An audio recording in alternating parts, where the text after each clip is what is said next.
I forced my eyelids open. Dim, black and yellow. The newspaper pasted over the ceiling had long since lost its printed words, leaving only scorched brown water stains from smoke and fire, its corners drooping like dead skin. Cold. Bone-deep cold. Not the damp kind of cold, but the dry cold unique to the greater Shingon Mountains, the kind that burrows into the seams of your bones like a knife.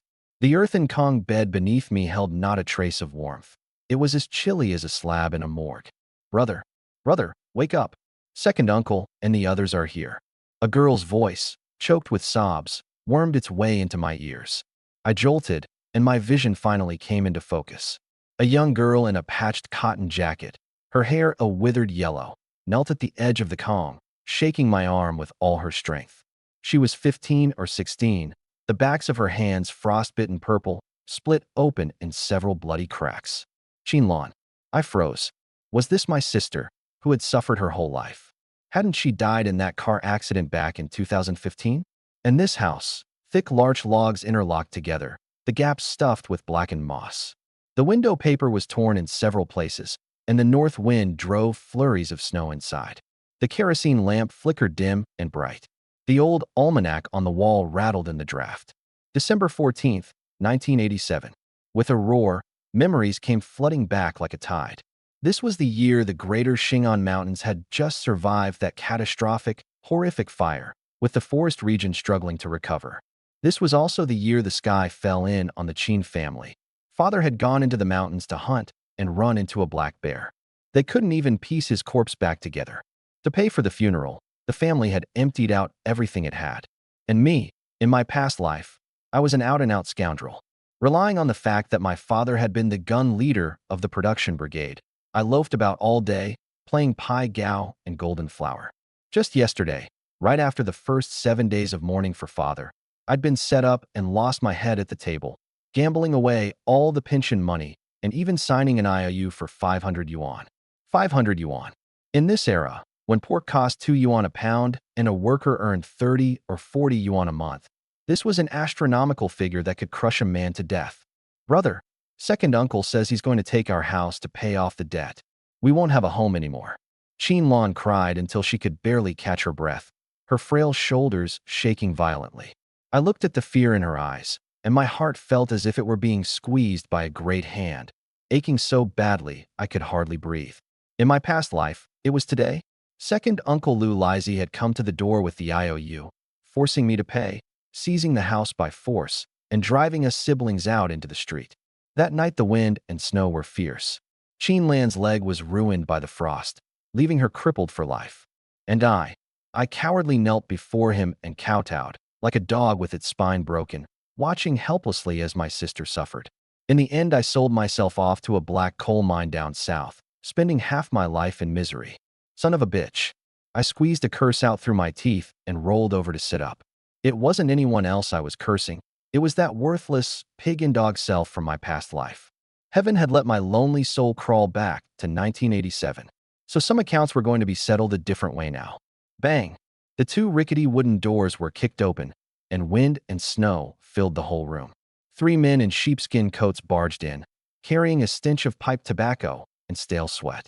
The leader was a middle-aged man with a face full of ugly, fleshy folds, wearing a dogskin hat, rolling 2 glossy walnuts in his hand. Lu Lizzie, the village's notorious rogue, a piece of knife-proof meat everyone knew, and also the sworn brother of my dead father, which meant I had to call him second uncle. But this second uncle was crueler than a starving wolf in the mountains. Well, now my nephew's awake. His pair of triangular eyes darted around the room, finally settling on the thick larch roof beam, where a flash of greed crossed them. Father had built this house with his own hands, using century-old pines from the deep mountains. Even just dismantling and selling the timber would fetch a good deal of money. Second uncle, could you give us a few more days? Qinlan's face went pale with fright as she stepped in front of me, her voice trembling. A few more days? Lu Lizzie sneered, shoving her so hard she staggered. When grown-ups talk, children don't butt in. Pay your debts. It's the law of heaven and earth. If you can't produce the money today, the house is mine. He pulled a wrinkled IOU from his coat and slapped it down on the table. The red thumbprint on it was as glaring as freshly spilled blood. Behind him, The two idlers stood with their arms folded, watching the show. One even kicked over the clay jar of miscellaneous grains, scattering soybeans all over the floor. Lu Lizzie plopped down into the creaking armchair and crossed his legs. Chin-hee, quit playing dead. This house pays off those 500 yuan, and the rest will call travel money that your second uncle is generously giving you. Take your sister and scram. I sat at the edge of the calm, my face expressionless. My hands were hidden behind my back, fingernails digging deep into my flesh. It hurt, but that pain woke me completely. In my past life, it was exactly this kind of savagery that had scared the guts out of me. But only after dying once did I understand. In this border village where only fists spoke and law meant nothing, weakness was the original sin. The more afraid you were, the more they latched onto you like leeches until they drained you dry. To live, you had to be crueler than them, more willing to throw your life away. Second uncle. I finally spoke, my voice as hoarse as if it had been rubbed with sandpaper. You take the house, so where do Chin Lon and I live? He was stunned for a moment, then burst out laughing, revealing a mouth of rotten teeth. Where do you live? A ruined temple, a lean-to shed, even begging you won't starve to death. What? Does owing money make you the master here? He suddenly stood up, his eyes vicious. Cut the crap. I'm taking this house today no matter what. Ergotzi, throw these two jinxes out. The two idlers pounced toward Chin Lon with strange laughter. Don't touch me, brother. In the instant those filthy hands were about to grab Chin Lan's collar, I shot down off the calm. Fast. Too fast. It was the explosive power bred into the bones of a hunter's descendant.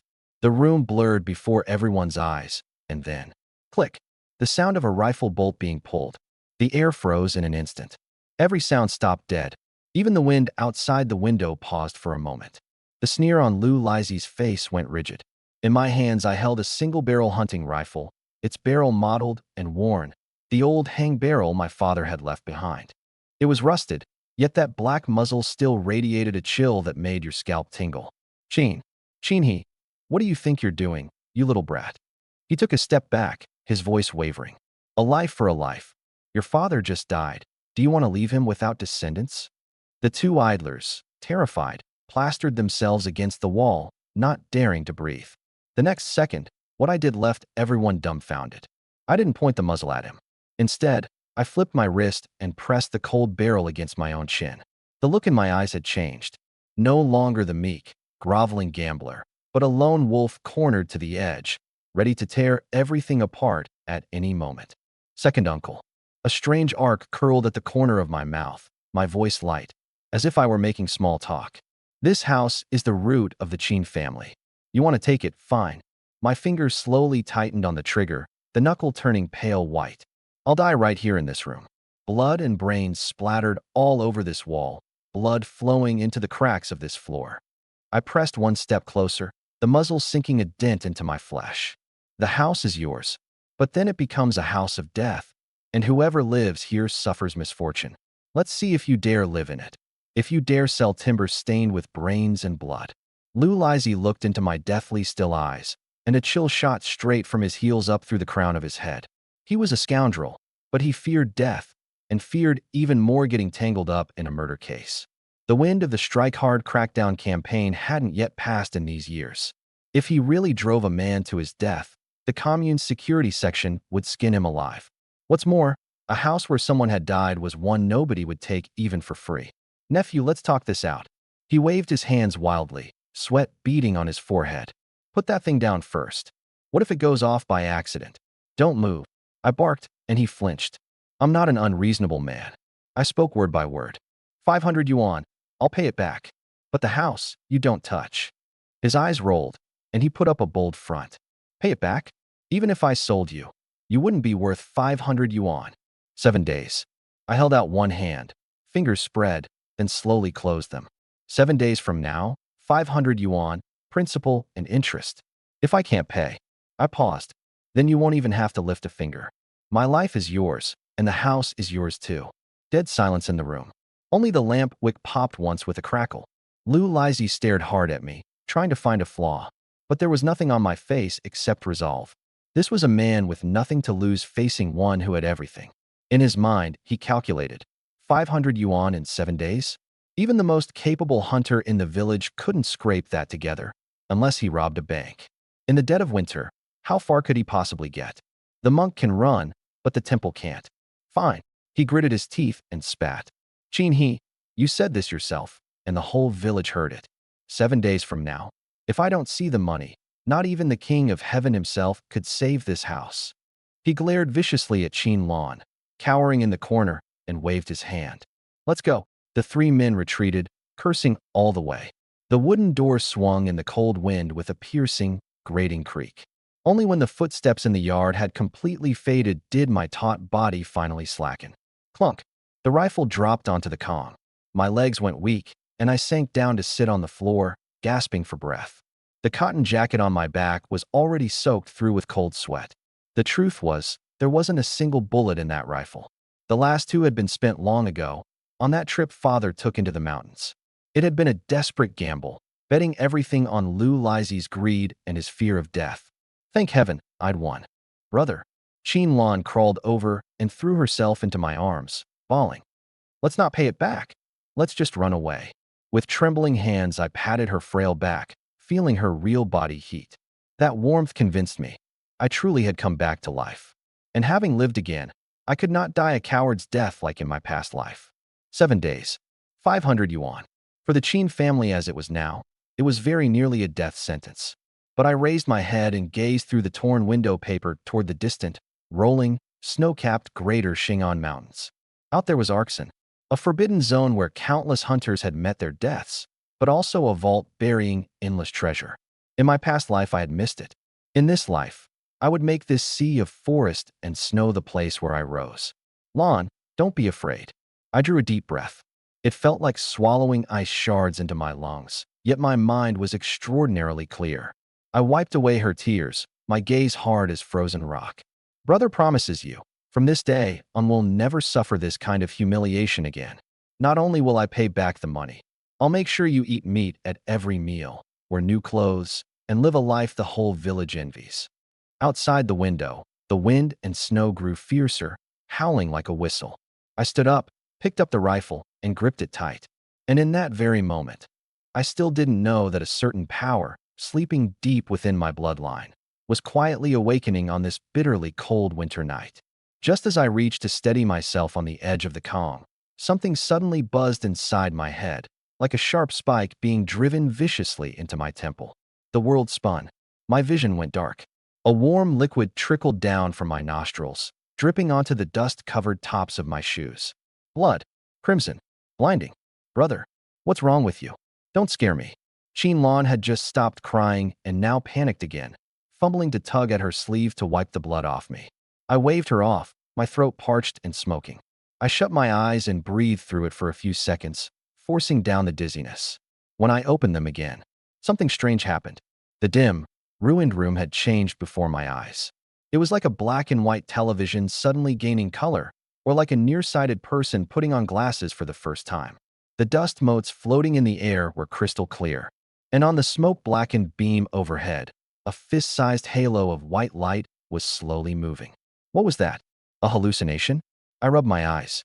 The white light was still there, even paused and quivered twice. I narrowed my eyes, and my vision seemed to pierce right through that halo of light. It was a rat, fat and glossy, dragging half a dried corn cob into a nest in the crack of the wood. Beside it were scattered a few things glowing with an even fainter white light, old grains it had stolen and hidden away. Something the rebirth had brought me, a sense of all living things. My heart leapt violently. I snatched up a stiff cloth shoe from the Kong and hurled it at that halo of white light. Squeak! A shrill cry. The white light shuddered violently, and something grayish tumbled off the beam, landing on the floor with a splat, twitching twice before going still. It really was a rat. That halo of white light slowly dispersed along with its death, like a candle flame snuffed out by the wind. I stared hard, my heart pounding. In this sea of forest and snow, where survival depended on the mountains, what did it mean to be able to see the light within living creatures? It meant that light was money. It was meat. It was life itself. With this ability, forget 500 yuan, 5,000 would be as easy as picking it up. Brother, why'd you kill a rat? Chin Lon shrank back. I came to my senses, and a wave of weakness I'd never felt before washed over me. My stomach chose that moment to growl like thunder. Hunger. A burning, ravenous hunger. It seemed I was useful, but it drained enormous energy. Seeing a single rat had made my nose bleed. To hunt something big, I'd probably have to hollow out this body completely. I needed meat. I needed to recover my strength. That only strengthened my resolve to go into the mountains. Lon, throw the rat outside. I wiped away the blood from my nose and, bracing myself, walked over to the red-lacquered wooden chest in the corner of the room. I lifted the lid, and the smell of camphor mixed with old cotton wadding hit my nose. From the bottom of the chest, I dug out an oil paper bundle, father's belongings, a thick sheepskin vest, a pair of Ula shoes with rawhide soles, and a hand axe wrapped in hemp rope. The blade was rusty, but with a little sharpening it could still split open a wild boar's skull. Pressed at the very bottom were 3 black iron animal traps. This was the entire family fortune. I slung the empty rifle onto my back, for self-defense, for scaring people. For real hunting, I'd have to rely on these old tools. Brother, you're going into the mountains. Qianlong came back, her eyes red again. The heavy snow has sealed the mountains. It's too dangerous. Our father, she didn't dare finish. There's no other way. I tightened my belt, feeling considerably more energized. Second uncle's just buying time. If I can't produce the money in 7 days, we still get thrown out. I promise I won't go in deep.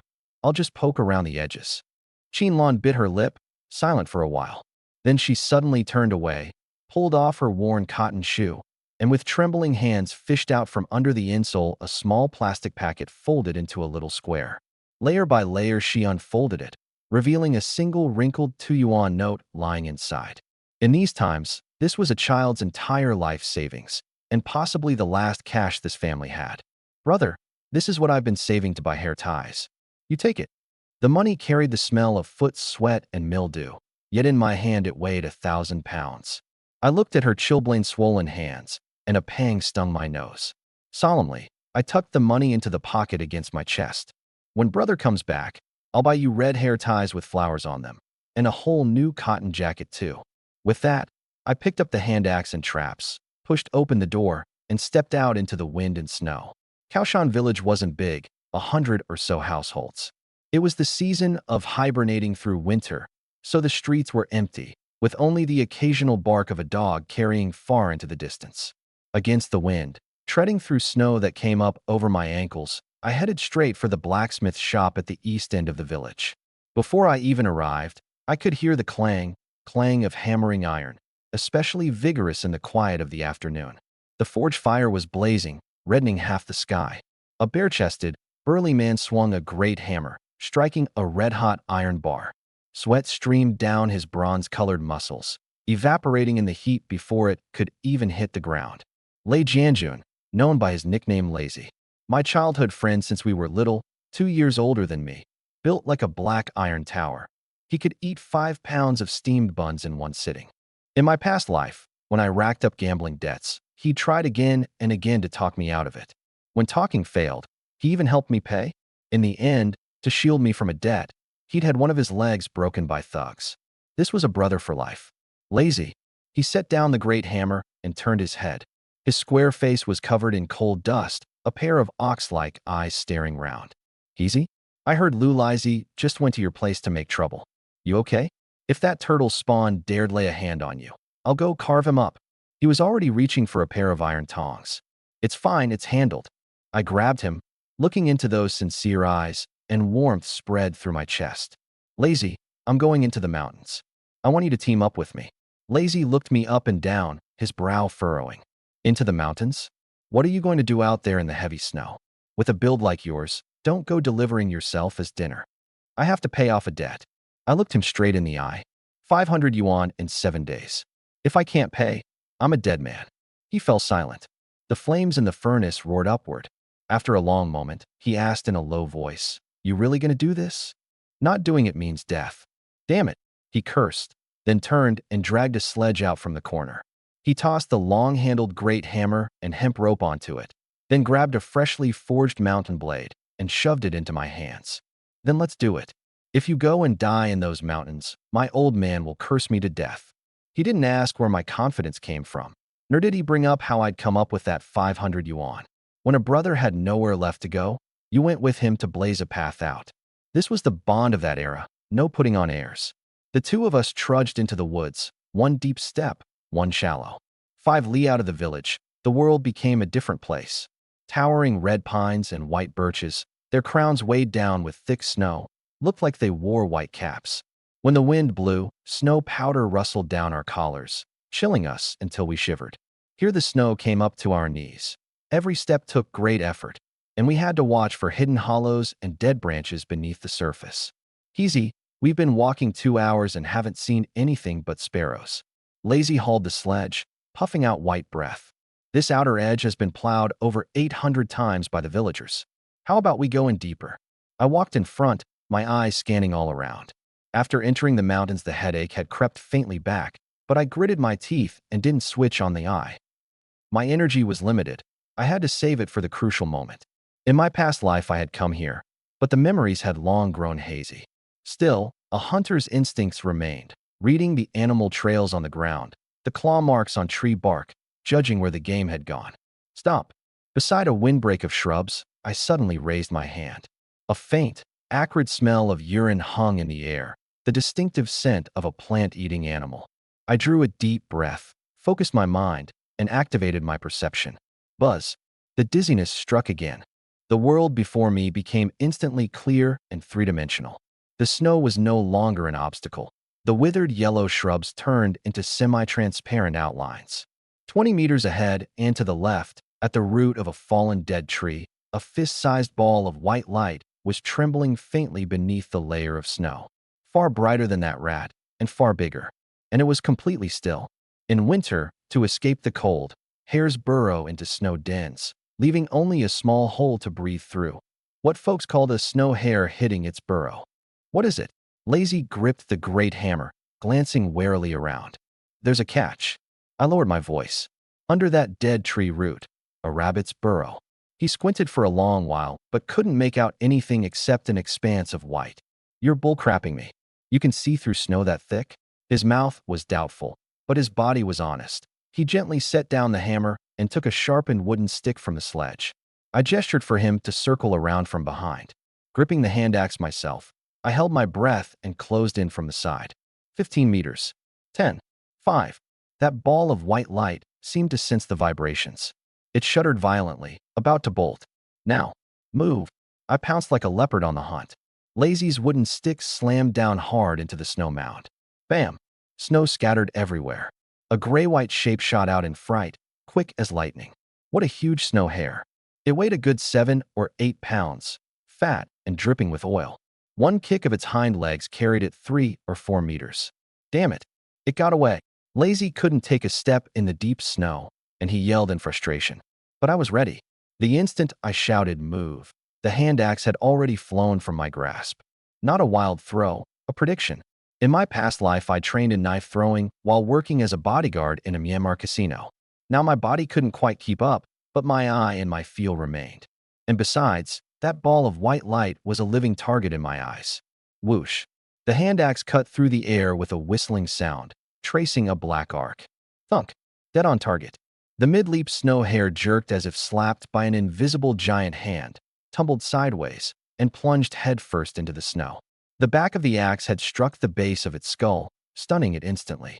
A pool of scarlet spread across the snow. First blood. Strangely, the dizziness born of hunger actually eased a bit with that axe striking home. The thrill of the hunt, the surge of adrenaline. Got it. You're a god, Heezy. Lazy came scrambling over on all fours and hoisted up the still twitching hare, his face full of disbelief. So fat. At least 8 pounds. One of these fetches 2 or 3 yuan. He turned to look at me as if looking at a stranger. When the hell did you learn that? You can see through snow? I picked up the hand axe, wiped the blood off on the sole of my shoe, and a long-lost smile curled at the corner of my mouth. Just lucky. A wild guess. I took the hare, feeling its heavy weight and warmth. Food. Energy. Hope. This is only the beginning. I gazed out at the endless sea of forest. In my eyes, this was no barren wilderness. It was clearly a mountain of gold, waiting to be mined. And at the edge of my perception, deeper in the dense woods, Several faint points of green light were flickering, half visible, half hidden. Those were things worth far more than a hair. Let's go, Lazy. I tossed the hare onto the sledge. We head deeper.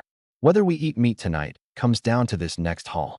Winter in the Shingon Mountains. The daylight was as short as a rabbit's tail. It was just past 2 o'clock, yet the sun had already tilted west, hanging pale over the treetops, without a trace of warmth. The wind in the woods grew harsher, slicing across our faces like countless little knives. Opening your mouth to breathe made the very windpipe ache. That 8-pound snow hare hung at Lazy's waist, swaying back and forth, frozen rock hard. On any ordinary day, it would have been enough to keep us happy for days. But now, it wasn't even worth one leg of that 500 yuan debt. I had to find that big one. I shook my head. The dizziness was growing heavier, like a wad of water-soaked cotton stuffed inside. Warm fluid welled up in my nostrils again. I grabbed a handful of snow and rubbed it hard over my face, until the skin turned red, and only then did that biting cold press the dizziness down a little. This was the price of using the eye. It could see the light in all living things, but that light was also consuming my vital energy and spirit. If I couldn't find something high in calories to restore myself, I feared I'd collapse and die in a snow drift before I ever made it out of the forest. Easy. Which way are we heading? Lazy hauled the sledge, wheezing. Up ahead is Xia Gully, shady slope. Even rats don't go there. Just follow me. Xia Gully was a dead end. In summer it was a clear stream, its banks lined with jumbled rocks and willow thickets. In winter it froze solid under ice and snow, becoming a natural trench. But it was precisely places like this that hid treasures. When we reached the bend of the river, I stopped. Here the terrain dipped low, and the ice was especially thick. But in my eyes, it was a dazzling starry sky. Beneath the ice, in the cracks between the jumbled rocks, was a dense scattering of faint white lights. Not one or two, a whole patch of them, each dim on its own, but gathered together they were like a cluster of pearls resting on the riverbed. My heart clenched suddenly. Hasma. Forest frogs.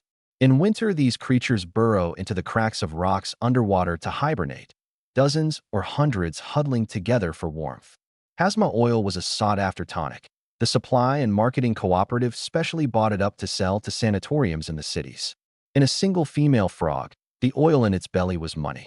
Lazy, unload the tools. I pointed at the ice, my voice trembling. Break this open. He wore the expression of someone looking at an idiot. Break the ice? Easy. Has your brain been cooked? The fish down there froze to death in the mud ages ago. I said break it, so break it. I had no strength to explain. I just shoved the 8-pound great hammer into his hands and drew a circle on the ice with the tip of my foot. Smash right here, don't shatter the rocks underneath. Seeing my face frighteningly pale, my lips drained of blood, Lazy didn't dare argue anymore. He spat into his palms. Hey-ah! The great hammer came down with a whistle of wind. Clang. Ice chips flew. This ice was a full half-meter thick. One blow left only a white mark. Clang, clang, clang. Lazy threw all his brute strength into the ice. The silent mountain valley echoed with the dull, heavy impacts, shaking the snow from the treetops so it drifted down. After a dozen or so blows, crack, the ice split open, the fissures spreading like a spider's web. Ignoring the cold, I knelt on the ice and pried apart the broken pieces with the hand axe. A cold gust of earthy, fishy air rushed up at me. I rolled up my sleeve to the elbow, and my bare arm plunged into the frigid water. Easy, you're crazy. That water'll freeze your arm off. Lazy moved to pull me back. Don't move. Watch. My entire right arm reached into the bone-chilling river water. In that instant, it was like 10,000 steel needles piercing my pores at once, an agony that drilled into me. But I gritted my teeth, and my fingers found a basin-sized bluestone at the bottom of the river, the very spot where the light was densest. Up! I threw my wrist into it, and that slab of stone, soaked for countless years, was heaved over. Lazy was about to curse, but his eyes bulged wide as if he'd seen a ghost. Beneath the stone, in the mud and sand of the riverbed, crowded a dense mass of dark brown lumps. All frogs, one pressed against the next, balled up together, their bellies bulging, all oil-filled female frogs. Holy crap! A frog nest? Lazy shouted, his voice cracking. These weren't frogs. This was clearly a pile of 10-yuan bills. Hurry! This stuff wakes up the second it hits the air. My teeth chattered. but my hands moved fast. Who cared about the cold at a time like this? It was practically snatching up money. Lazy let out a whoop and threw himself in, his two big hands scooping into the water like a loader's bucket. They're all females. Oh, my dear mother. The forest frogs were still hibernating, letting us scoop them right out of their cozy nest and toss them into the willow wicker basket. Once one nest was cleaned out, I pointed at the rock beside it. Keep smashing. My hands were purple with cold, all feeling gone, but the ecstasy of the haul crushed all the pain. In half an hour, the wicker basket was nearly half full, at least 10 pounds. At the current purchase price, a pound went for a dozen plus yuan, more for good quality ones. This one haul, over 100 yuan, in hand. Enough, enough. The dizziness had reached its limit. The halos of light before my eyes began to blur and flicker, the sign of energy spent to the last.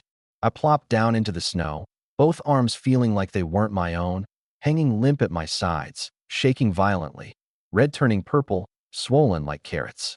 Easy, we're rich. We're really damn rich. Lazy's face flushed red with excitement. He pulled off his sheepskin coat and draped it over the basket, terrified the precious cargo might freeze. Don't shout, light a fire first. I waved feebly, my stomach feeling like it was on fire. If I didn't eat something soon, this body would give out. Only then did Lazy notice my face was as white as paper. Damn, I forgot all about that. He dragged dry birch bark and pine branches out from under the sledge. In the old-growth forest, birch bark was the best kindling. It would light even when wet. SSSRRT. The match struck a light. The orange flame licked at the curled bark and crackled to life. Pine branches were laid on top, and the fire quickly grew. A wave of heat rushed at me, and my stiff body finally regained some feeling. Roast the hare. The whole thing? That could sell for 2 yuan. Lazy winced. Eat it. We won't make it out otherwise. He drew his mountain blade and deftly skinned and gutted it.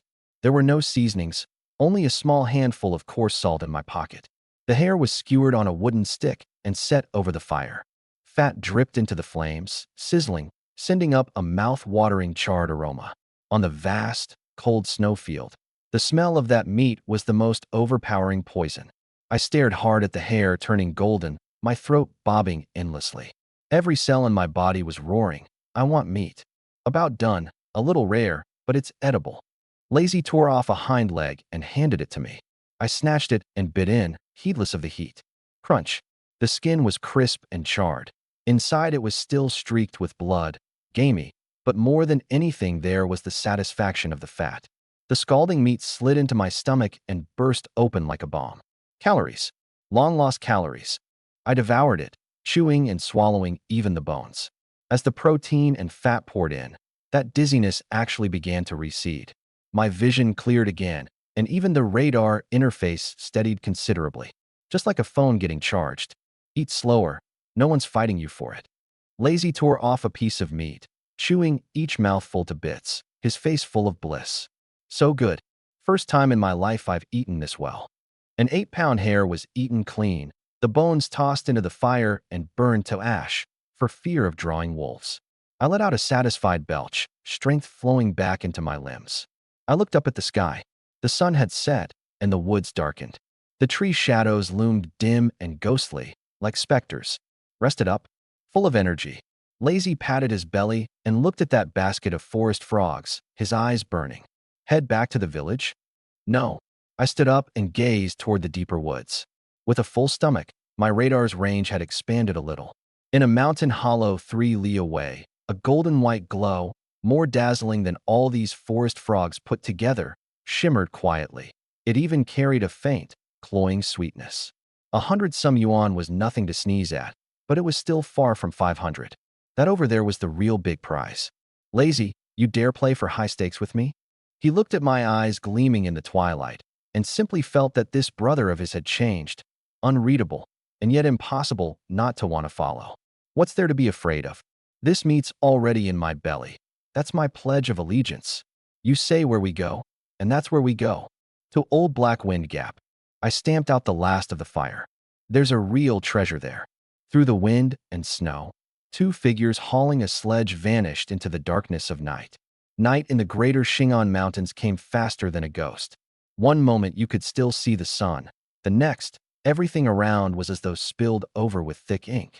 The wind grew fiercer, whipping snow powder against the tree trunks with an eerie wail, like the wronged spirits of the old forest keening in mourning. Easy. Are we really going in deeper? Lazy hauled the sledge, his voice trembling. He was a strapping man of 1 meter 85, strong enough to uproot a weeping willow, yet he'd grown up hearing the mountain's ghost stories. This place ate a man just 2 years back. Lou Lizy's father lost a leg right here. Fortune's found in danger. I walked in front, hand axe ready to cleave through the brambles. Having eaten the hare meat, warmth filled my body and my spirits were much stronger. It's just ahead, not far now. In my field of vision, that halo of light grew clearer and clearer. Unlike the faint white light of a rabbit or the spread of ghostly pale from the forest frogs, this was a dazzling golden white glow, like a great light bulb kindled in the black night, radiating an alluring luster on the sheltered slope deep within the wind gap. Within the halo ran veins of pale gold, high value, worth more than that whole basket of forest frogs combined. We're here. I stopped and pointed at a towering tree ahead. It was an ancient linden that had lived for who knew how many years, so thick that 2 grown men joining hands couldn't circle it. But it was dead, its crown snapped off, leaving only a section of bare trunk, most of its bark peeled away, like a lone, solitary tombstone. But in my eyes, it was a mountain of gold. That golden white glow radiated from the middle upper section of the tree, so dense it nearly overflowed. This is the treasure you were after? Lazy wiped the white frost from his eyebrows, his face blank with confusion. This busted piece of wood is worth money. I smiled a little, walked up to the tree, and touched the cold, hard trunk. My fingertips felt it rough beyond measure, yet I caught a faint, elusive sweet fragrance woven into the biting wind. This was purple linden, the finest nectar source in the greater Shingon Mountains. Lazy put down the great hammer, grabbed the axe. I tucked the hand axe behind my waist. This tree's belly is full of riches. That halo of light was concentrated at a point 3 or 4 meters off the ground, where there was an inconspicuous tree hollow, mostly sealed over by the years. We'll make a human ladder. I'll climb up and widen the hollow. Without a word, Lazy planted himself in a horse stance, both hands braced on his knees. Up you go. I stepped on his knee, pushed off, and scrambled up onto his shoulders like a monkey. He let out a roar, waist and legs as one, and heaved up all 140 pounds of me by sheer force. I grabbed a broken branch and swung myself astride it. Less than half a meter from the tree hollow, that sweet fragrance instantly grew tenfold richer. Even at 30 below, the smell still drilled desperately into my nostrils. Smells amazing. Below, Lazy sniffed away, his eyes gleaming. Just like the fruit candy from the co-op. 10,000 times better than fruit candy. I drew the hand axe and struck hard at the frozen solid mouth of the hollow. Crack! The rotted outer layer gave way, with chips flying. As the gap widened, an overwhelming, suffocating sweetness suddenly burst out, like 100 flowers in bloom, like melted rock sugar. I shone my flashlight into the hollow. Hiss! Even as someone who'd seen a great deal, I sucked in a cold breath. The vast interior of the hollow was layered upon layer, hung all over with golden things. Honeycomb. But not ordinary honeycomb. The bees had long since frozen to death or migrated away, leaving behind capped, top-grade old comb honey, brewed over countless days and nights. Under the extreme, bitter cold, the honey hadn't flowed. Together with the beeswax, it had frozen into an amber-like solid, crystal clear and translucent, reflecting an enchanting sheen under the beam of light. Purple linden snow honey. Capped comb honey with honey and comb together. Extraordinarily nutritious. In later years, it would sell by the gram. Now it was packed by the pound. Catch it. My hands were trembling as I carefully pried along the edges with the hand axe. Frozen solid, the stuff was as brittle as stone. Crack. A basin-sized chunk of comb came away, at least 5 or 6 pounds. I took off my sheepskin vest to wrap it and slowly lowered it down by rope. Lazy gently. This stuff is worth more than gold. Lazy caught the bundle. When the snow's reflected light let him see what was inside, his mouth watered on the spot. Honey? It's all honey. He couldn't help scraping off a little piece and stuffing it into his mouth. His eyes bulged like bronze bells, and his whole body froze as if struck by lightning. Sweet. So sweet. Not the dead, cloying sweetness of white sugar, but a sweetness carrying floral fragrance and coolness, melting the instant it touched the tongue with an endless aftertaste. In an era when you couldn't get more than a few mouthfuls of sugar all year, the impact of that single bite hit even harder than the meat we'd just eaten. Easy. This must be what the immortals eat, isn't it? Don't just gorge yourself. That's money. 1 chunk, 2 chunks, 3 chunks. This old linden was like an enormous piggy bank. I pried off 5 or 6 big pieces, an estimated 40 or 50 pounds, and there was still more deep inside. Just as I was about to lean in and dig deeper, the radar at the edge of my vision suddenly flashed. Against the calm black background, several glaring red dots abruptly appeared at the very edge. Red. White was ordinary, green was rare, red was top tier. But if it was a living creature, then red meant a deadly threat. Those red dots were moving fast, heading straight toward this tree. At the same time, a mournful wolf's howl carried in on the wind gap. A woo, shrill, drawn out, carrying a chill that froze the very marrow. Below, Lazy, who'd been licking his fingers, shuddered all over. The mountain blade nearly slipped from his grip. Wolves. His face went pale in an instant.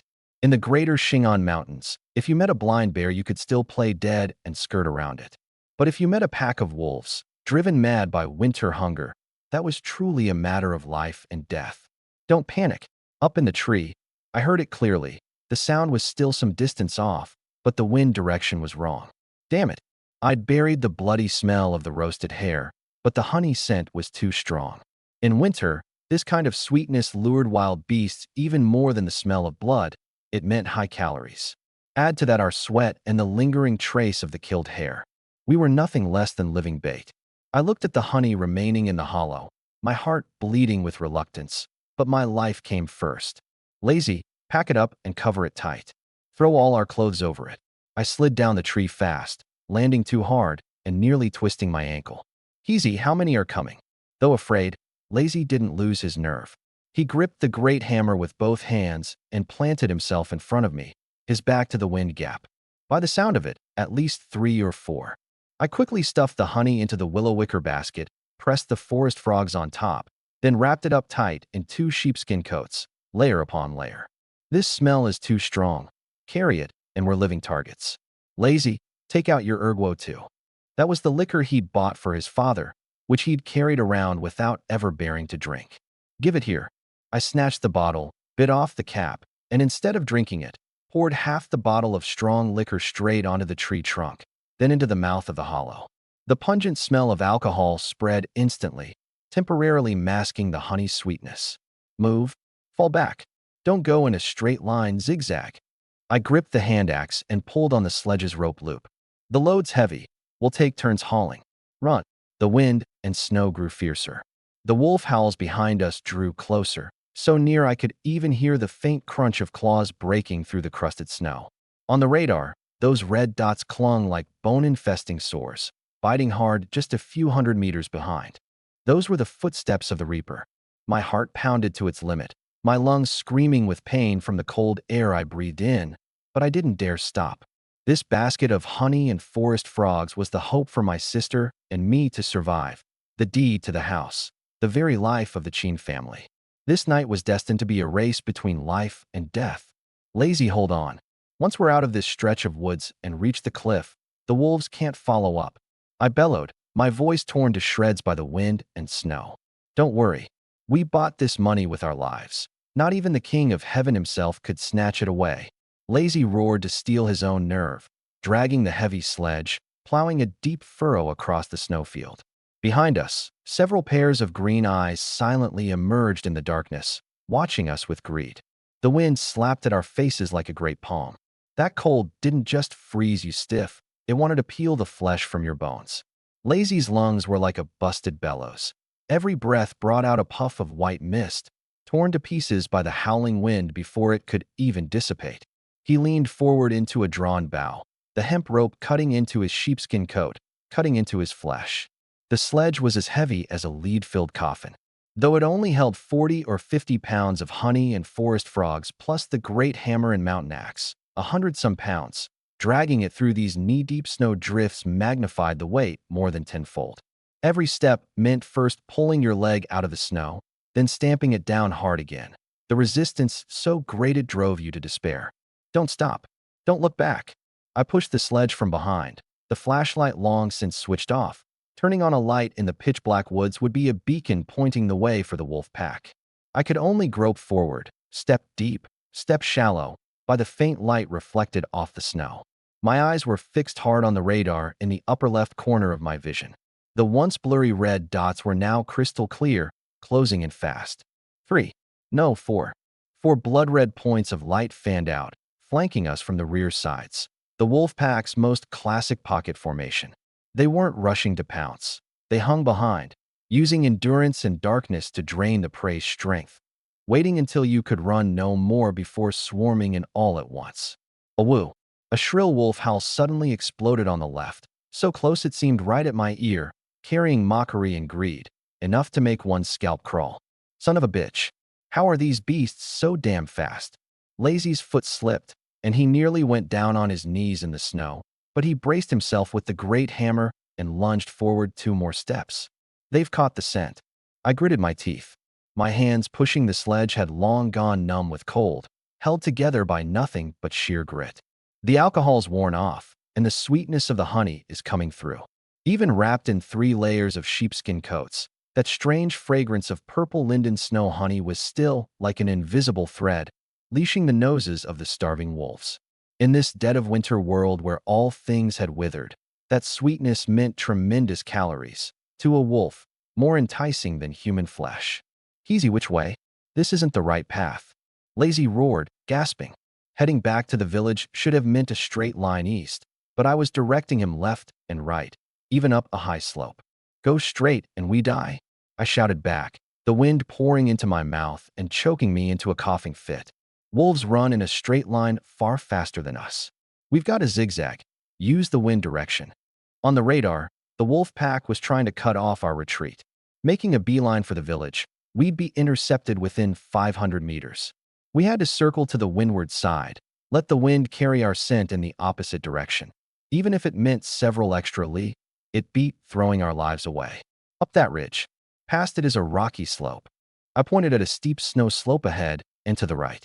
It was the crevice between 2 mountain ridges, extremely steep, all jumbled rocks and thorny shrubs, where no one normally walked, but now it was the only path to life. Wolves feared injuring their paws. They'd slowed down in the rock piles. Damn it, all or nothing. Lazy roared, veins bulging on his neck. Hands and feet together, like a burdened bull, he dragged the sledge straight up that 45-degree snow slope by force. The sledge's wooden slats scraped against the rocks, letting out an ear-splitting screech, sparks flying. Cresting the top of the slope, before we could even catch our breath, my pupils suddenly contracted. On the radar, 1 red dot abruptly accelerated, breaking away from the pack, appearing on the other side of the slope's crest. An alpha wolf assigned to cut us off. Watch out ahead. Before the words were out, 2 green ghost fires flared up in the shrubs ahead. A gray-black shape shot out on a gust of gamey wind, lunging straight at Lazy, who was in front. Too fast. It was a massive male wolf, bearing white, gleaming fangs, going straight for Lazy's throat. Get lost, you cur. Lazy was a trained fighter too, and at the moment between life and death, he unleashed astonishing potential. With no time to draw his blade, he swung the long-handled great hammer on pure instinct. Whoosh. The 8-pound hammer swept out horizontally. The wolf twisted its waist eerily in midair, dodging the hammerhead, but the handle caught it across the hind leg. Yelp. It crashed onto the snow and rolled twice, then scrambled up fast, baring its teeth in a low growl, glaring hard but no longer daring to pounce. It was the vanguard, waiting for the main force. Don't stop. Charge down. I rushed to the front and suddenly switched on the flashlight. A beam of harsh light pierced the darkness, shining straight into the wolf's eyes. Beasts that moved year-round in the dark feared this kind of sudden bright light most. Dazzled, the wolf squinted and backed off a step. Go. I kicked the sledge, and using the downhill momentum, slid down with man and cargo together. Lazy charged down the rocky slope after me. Behind us at the crest came even angrier wolf howls. The main force had arrived. But that delay of a few seconds, plus the obstacle of the rocky slope, bought us precious breathing room. Easy.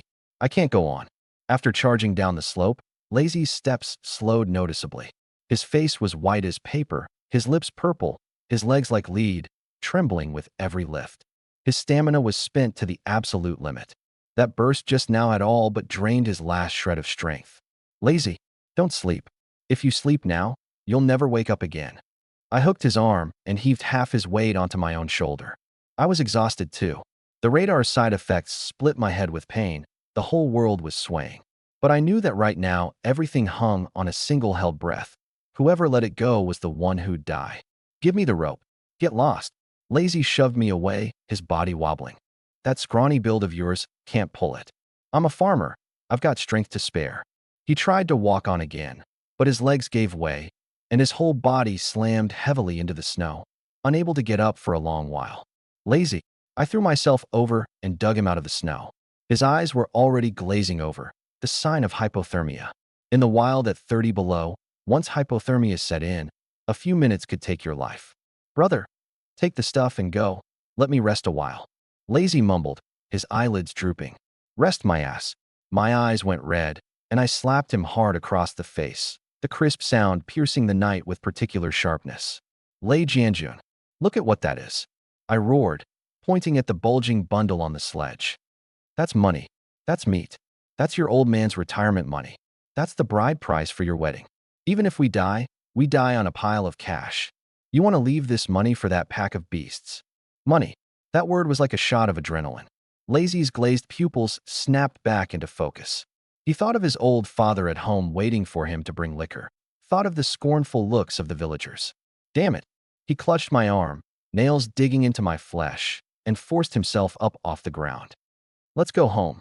Silently, I looped one of the ropes over my shoulder. Side by side, like two old oxen spent yet refusing to fall, we hauled the sledge laden with hope, inching step by step across the snowfield. Behind us, those few red dots stayed on our tail the whole time, yet never caught up. Wolves have their instincts too. They sensed the death-defying, murderous ferocity on these two prey, and they sensed the ever-nearing scent of humans ahead. At last, the white birch forest ahead thinned out, and in the distance appeared a dot of dim yellow light. The road lamp at the edge of Kaoshan village. Faint, but in my eyes, more dazzling than the sun. A woo, a long, unwilling howl came from behind.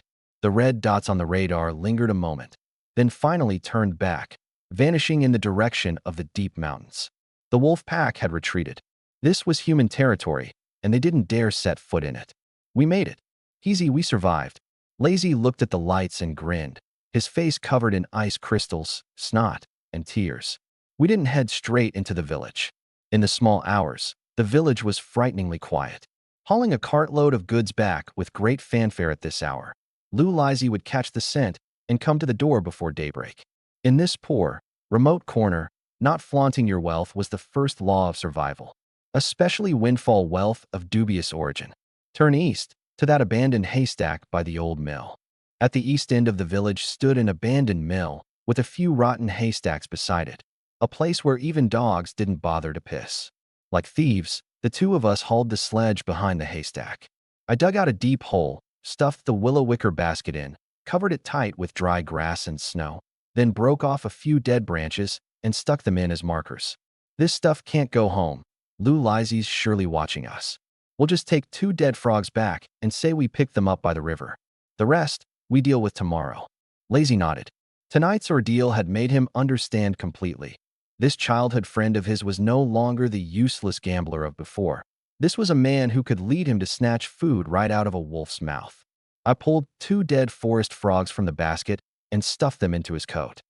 Have your dad stew these to build you back up. Keep your mouth shut. Let this rot in your belly. Don't worry, I know what's at stake. Lazy patted his chest, worn out like a dead dog, yet his eyes shone frighteningly bright. We parted at the village entrance. I dragged the empty sledge and walked the road home alone. The moon slipped out from the clouds, spilling clear light across the ground. We'd survived. Not only survived, but brought back the capital to turn the whole game around. I touched the hand axe against my body, feeling the strength still surging within me despite my exhaustion. Tonight was only the beginning. Tomorrow was the real battlefield. I was going to let everyone in Kaoshan village see just how I, Chin He, would tear a hole clean through the sky. That sleep was fitful. My whole body ached, joints sore and swollen. My shoulders were marked with two purple-red welts from the hemp rope, and the slightest movement sent a piercing pain deep into me.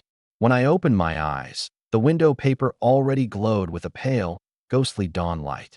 The room was cold as an ice cellar. The fire in the iron stove had long since gone out. Sheen Lon huddled in the corner of the calm, wrapped in an old, patch-covered cotton quilt, a fire poker clutched in her hand, her eyes bloodshot from staying up. The girl hadn't dared close her eyes all night. "Brother, you're awake?" She quickly tossed aside the poker to climb down and pour water. "Don't bother.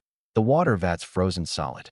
I braced myself and sat up, my head feeling like a saw was being dragged through it. The aftereffects of overexertion hadn't yet faded. But today was the most critical day.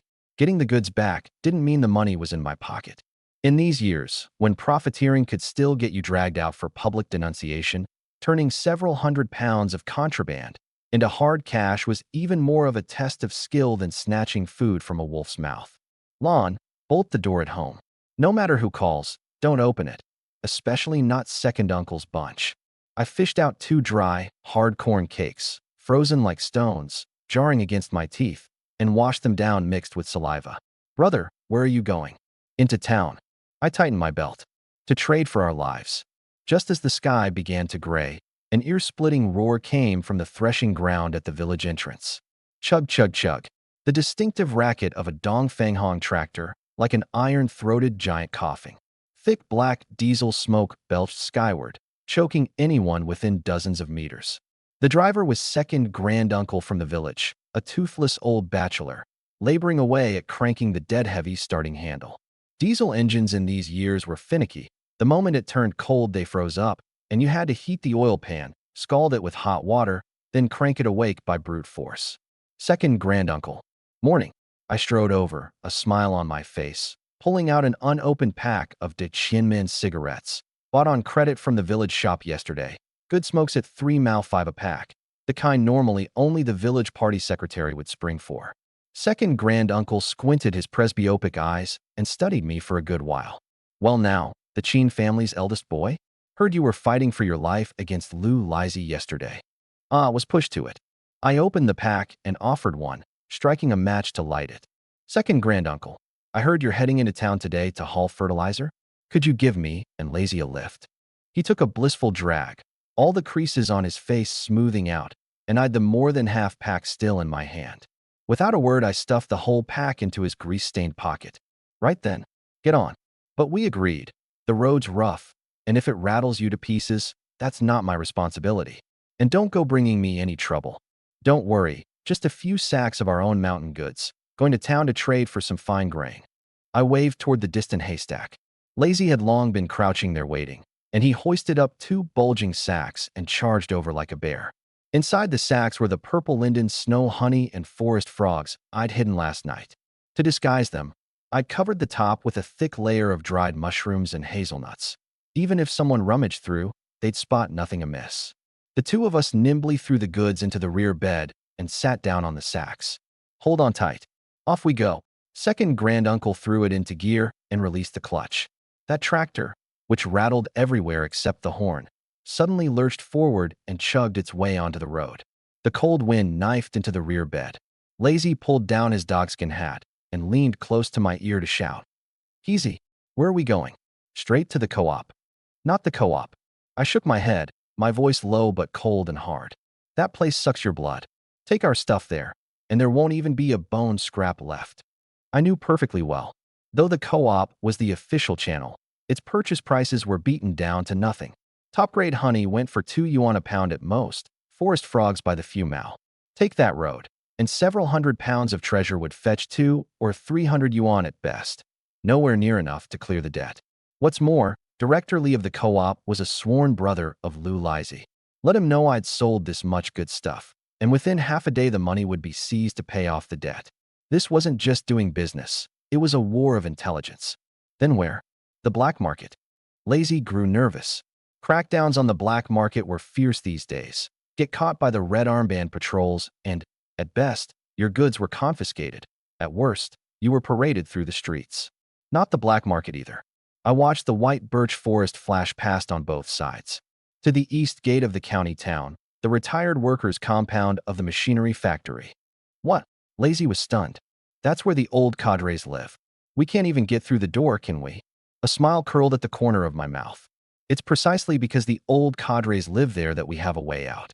In my past life, striving in the South, I'd heard an old Northeastern boss mention a bit of history. In the winter of 1987, a retired factory director of the county machinery plant had fallen gravely ill and urgently needed top-grade wild mountain ginseng and honey to keep him going. The matter had caused quite a stir in the county town, but with information so closed off, the villagers had no idea of it at all. That old factory director was named Sun Guoqiang, known as Ironmouth Sun, famous for his stubborn temper and also the wealthiest, holding a fat stack of pension money and industrial coupons. Most crucial of all, the old man knew his goods. Fake stuff, and he'd curse you till you were drenched in dog's blood. Genuine goods, and he'd absolutely be willing to shell out serious money. This was the information gap. In an era when even a telephone was precious, a single piece of information could decide life and death, wealth and poverty. Lazy, set your heart at ease. I patted the sack beneath me. That rock-hard feel gave me confidence. This isn't profiteering, it's bringing warmth to an old revolutionary. We're learning from Lei Feng. Lazy nodded, half understanding. He didn't grasp the ins and outs, but he trusted me. The tractor rattled on for a full 3 hours.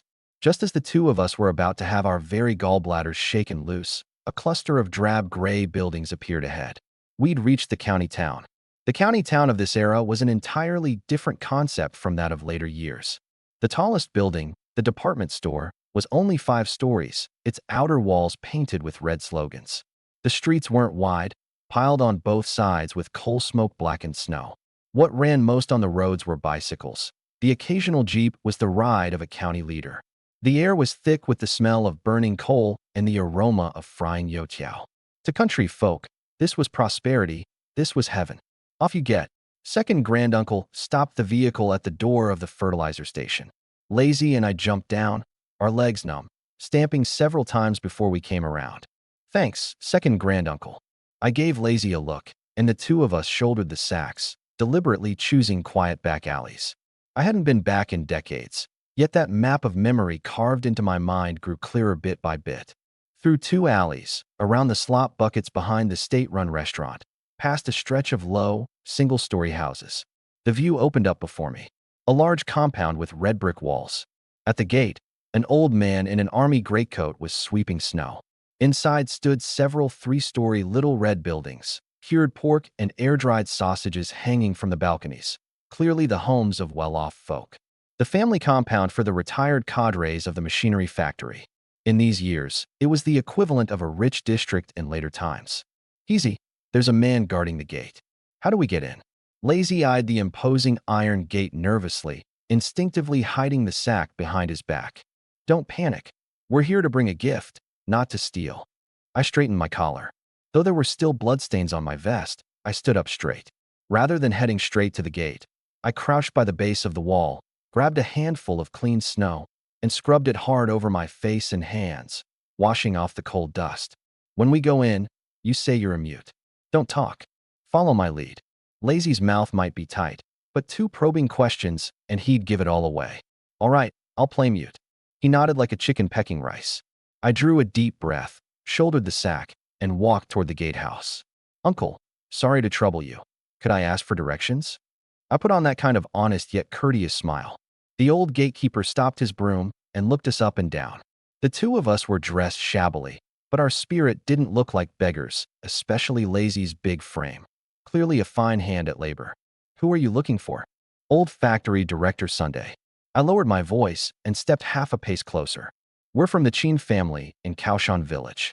Last year director Sun asked someone to help find some deep mountain old goods. Winter hunting's just come around, so our elders had us bring some for him to appraise. The words were half true, half false.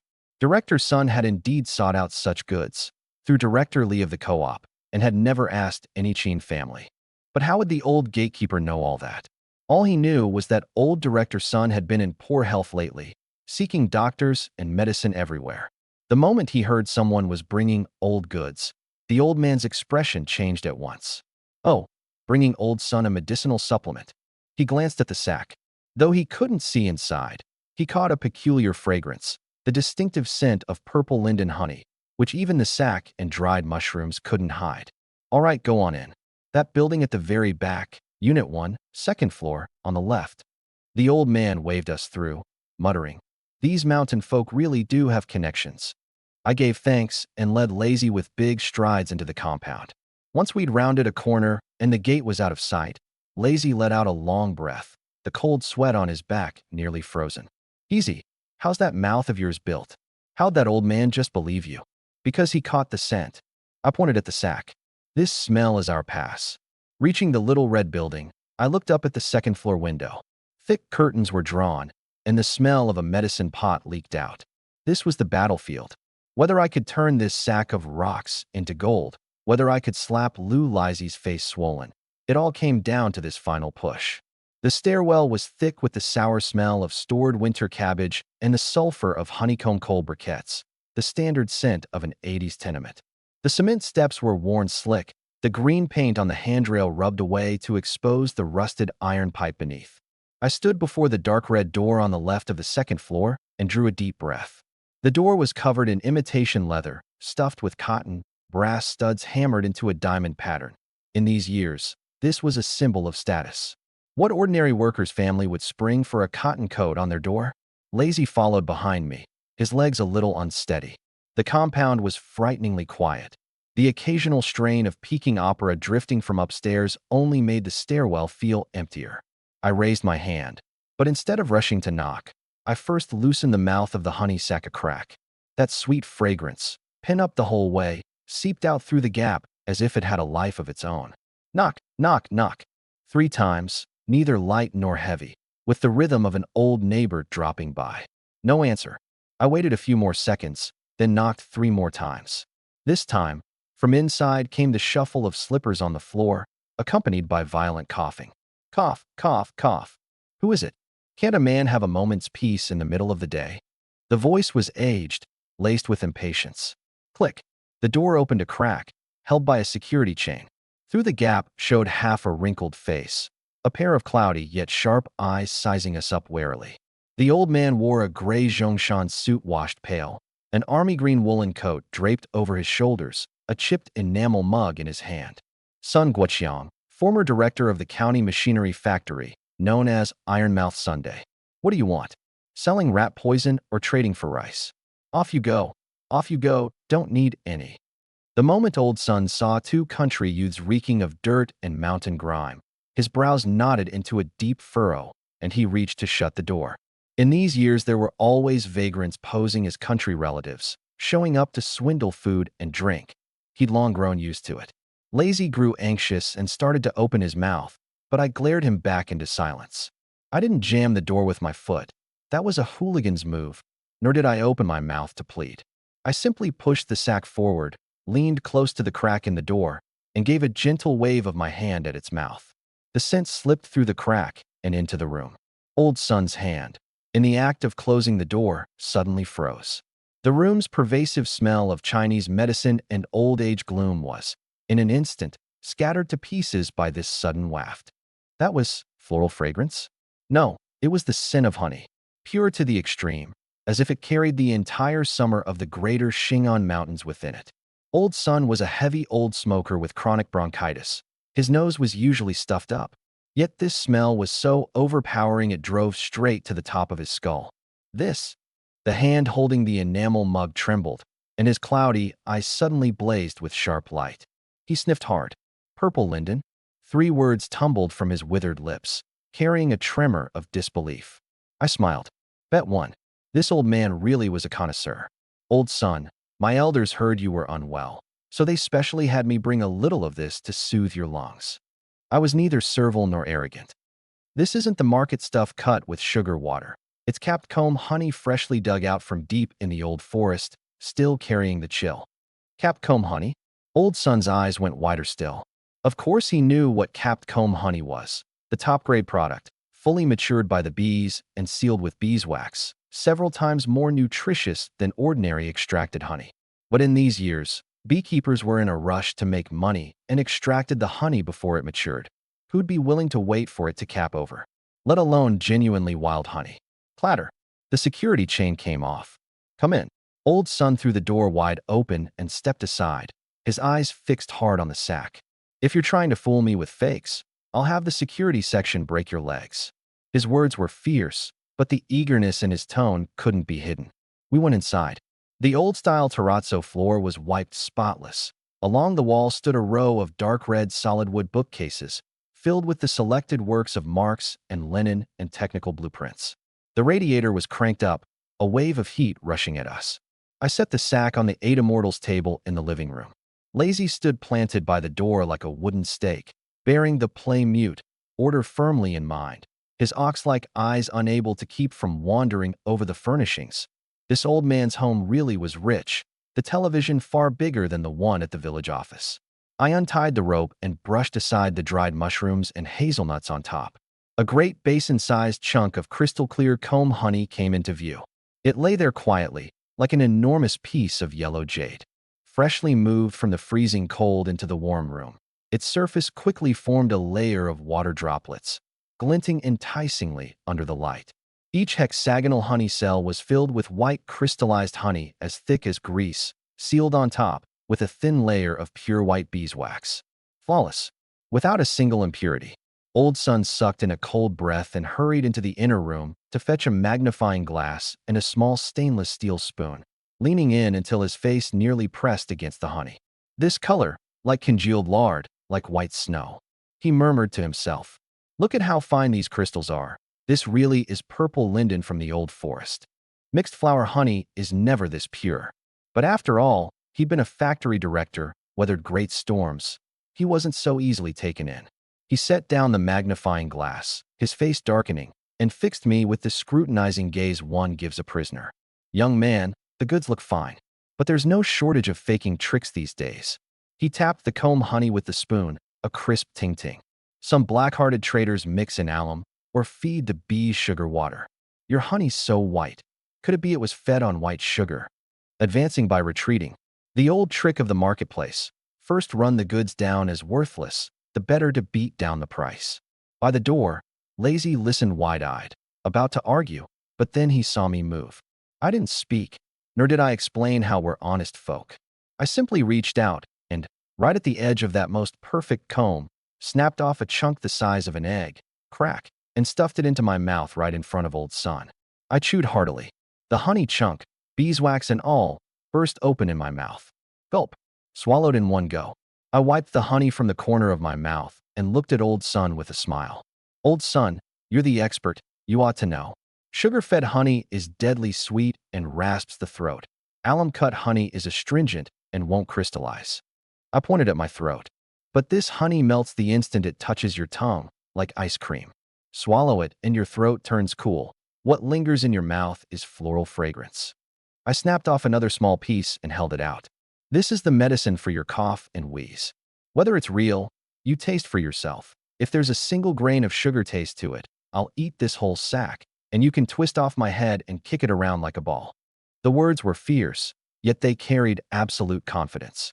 Old Sun looked into my eyes. No evasion, only candor and wildness. He hesitated a moment, then took that piece of honey and carefully placed it in his mouth. The next second, his expression froze. That long-lost, pure sweetness melted on the tip of his tongue, its distinctive coolness sliding down his throat. His lungs, once burning raw from coughing, miraculously felt considerably better. Good stuff. Old Sun closed his eyes and savored it for a long while, then slowly uttered those three words. This time, there was no more sneering in his tone, only admiration. This stuff, the co-op doesn't have. Even the specially supplied kind isn't this pure. He opened his eyes, his gaze complicated. Young man, how much of this do you have? This whole sack, about 50 pounds. I had nothing, and pointed at the other sack. And in that one there's another 10 pounds of live forest frogs, all oil-filled females, just scooped from the icy river. There's forest frogs too? Old Sun could no longer sit still. Honey soothed the lungs. Forest frogs were a great tonic. To this old man, plagued so long by illness, this was a lifeline, a life-prolonging medicine that money couldn't buy. Bring it all out. Quick, old son directed Lazy to dump the forest frogs into a wash basin. Watching that basin of slowly wriggling dark brown frogs, his hands trembled with excitement. Wonderful.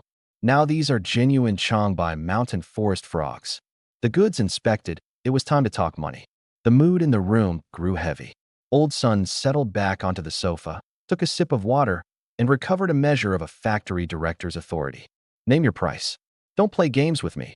I know the going rate. At the co-op, top-grade honey's 180, forest frogs 12 yuan. Beating down the price.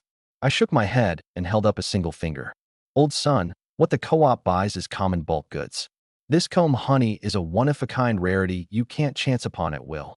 And these 10 pounds of forest frogs, my buddy and I traded for with our very lives, out of an ice hole. I looked him straight in the eye. One price, take it or leave it. This whole lot, 1,200. Puffed. The water old son had just sipped nearly sprayed out. How much? 1,200. You little bandit. Are you robbing a bank? How much does a grade 8 fitter earn in a month these days? 1,200. In 1987, it was absolutely a fortune. Back then, 10,000 yuan households had only just become a talking point. An ordinary family with a few hundred yuan in savings counted as well off. By the door, Lazy's legs went weak and he nearly dropped to his knees.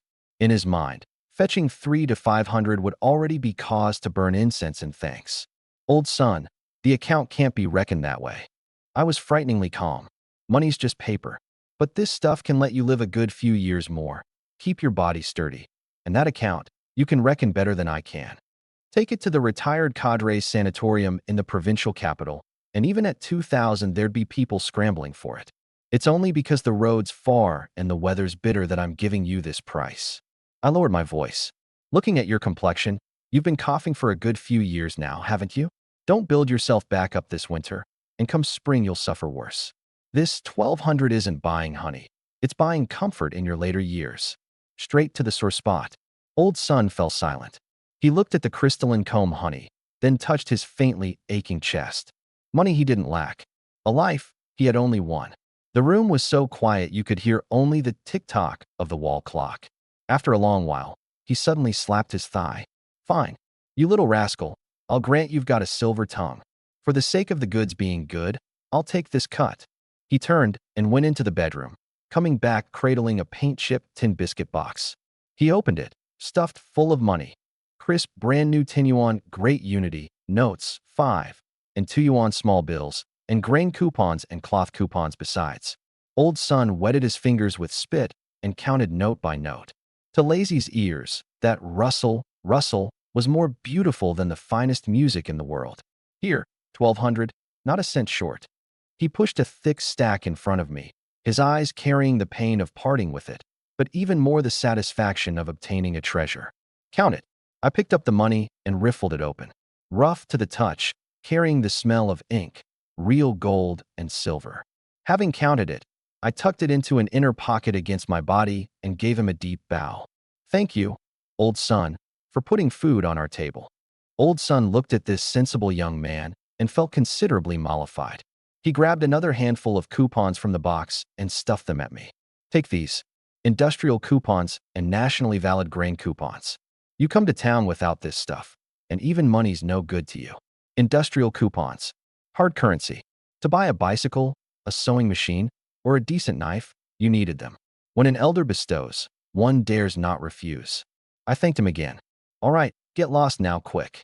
Old son couldn't wait to pick up the spoon and dig into the comb honey. From now on, when you've got good stuff, bring it straight over. Out of the compound, at a quiet corner, Lazy, who'd been playing mute till his face was red with strain, finally couldn't hold it in. He grabbed my arm, his voice trembling. Easy, really 1,200? We struck it rich. I patted my chest, feeling the solid warmth of that stack of money, looked up at the gloomy sky, and a cold smile curled at the corner of my mouth. We struck it rich. Lazy, come on. To the co-op. The humiliation certain people gave us, today we pay it back 100-fold. Around 2 streets, into a sheltered, dead-end alley. Coal cinders were piled half a man high against the wall, and a few stray cats huddled out of the wind.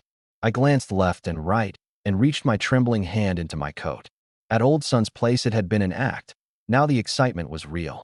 1,200 pressed against my chest, hot enough to set my heart racing. Lazy was still grinning like a fool, his mouth split open like a lotus flower. Stop laughing, or you'll dislocate your jaw. Leaning against the wall, I took out the money. The crisp new bills gave off the smell of ink, a scent finer than any perfume. It was confidence, the backbone of a man. I wet my finger with spit and counted out 20 notes. 200 yuan. The work points a strong laborer earned in a full year with the production brigade. Take it. I slapped it against Lazy's chest. Lazy recoiled as if scalded by fire, shaking his head like a rattle drum. No, no, no. Why give me so much? Last night was about saving lives. We're brothers. How can we talk money? Besides, you're still buried under a mountain of debt. Take it when it's given. I shoved it hard into the pocket of his ragged cotton jacket. This isn't a handout. It's your risking your life pay for the night. If it weren't for that great hammer of yours last night, the two of us would have been wolf food long ago. I helped smooth his collar and soften my tone. Uncle Lay's back is bad, and it acts up all winter. Take it back and buy him some medicated plasters and a few bottles of good liquor. And you're no youngster anymore. Save some up, and come spring, find yourself a wife. Lazy's eyes reddened. He sniffed, wiped his big hand, caked with black grime, against himself, and carefully pressed down on that bulging pocket. Easy, big brother won't forget this. From now on, you point and I strike. If I so much as frown, I'm your grandson. Get lost. Who wants a foolish grandson like you? I laughed and cursed, tucking away the rest of the money. Come on, to the co-op. Today we'll get a taste of being the big boss. The county town's department store, which doubled as the co-op, was the liveliest place in the whole county. Even in the bitter cold, the entrance was jammed with bicycles. Lifting aside the thick padded door curtain, a mixed smell of soy sauce, vinegar, and cloth rushed at us, carrying a reassuring sense of abundance. Inside was packed shoulder to shoulder. The clerks behind the counter had their noses in the air, knitting sweaters and paying no one any mind. But whoever held money and coupons in hand, that was a different story.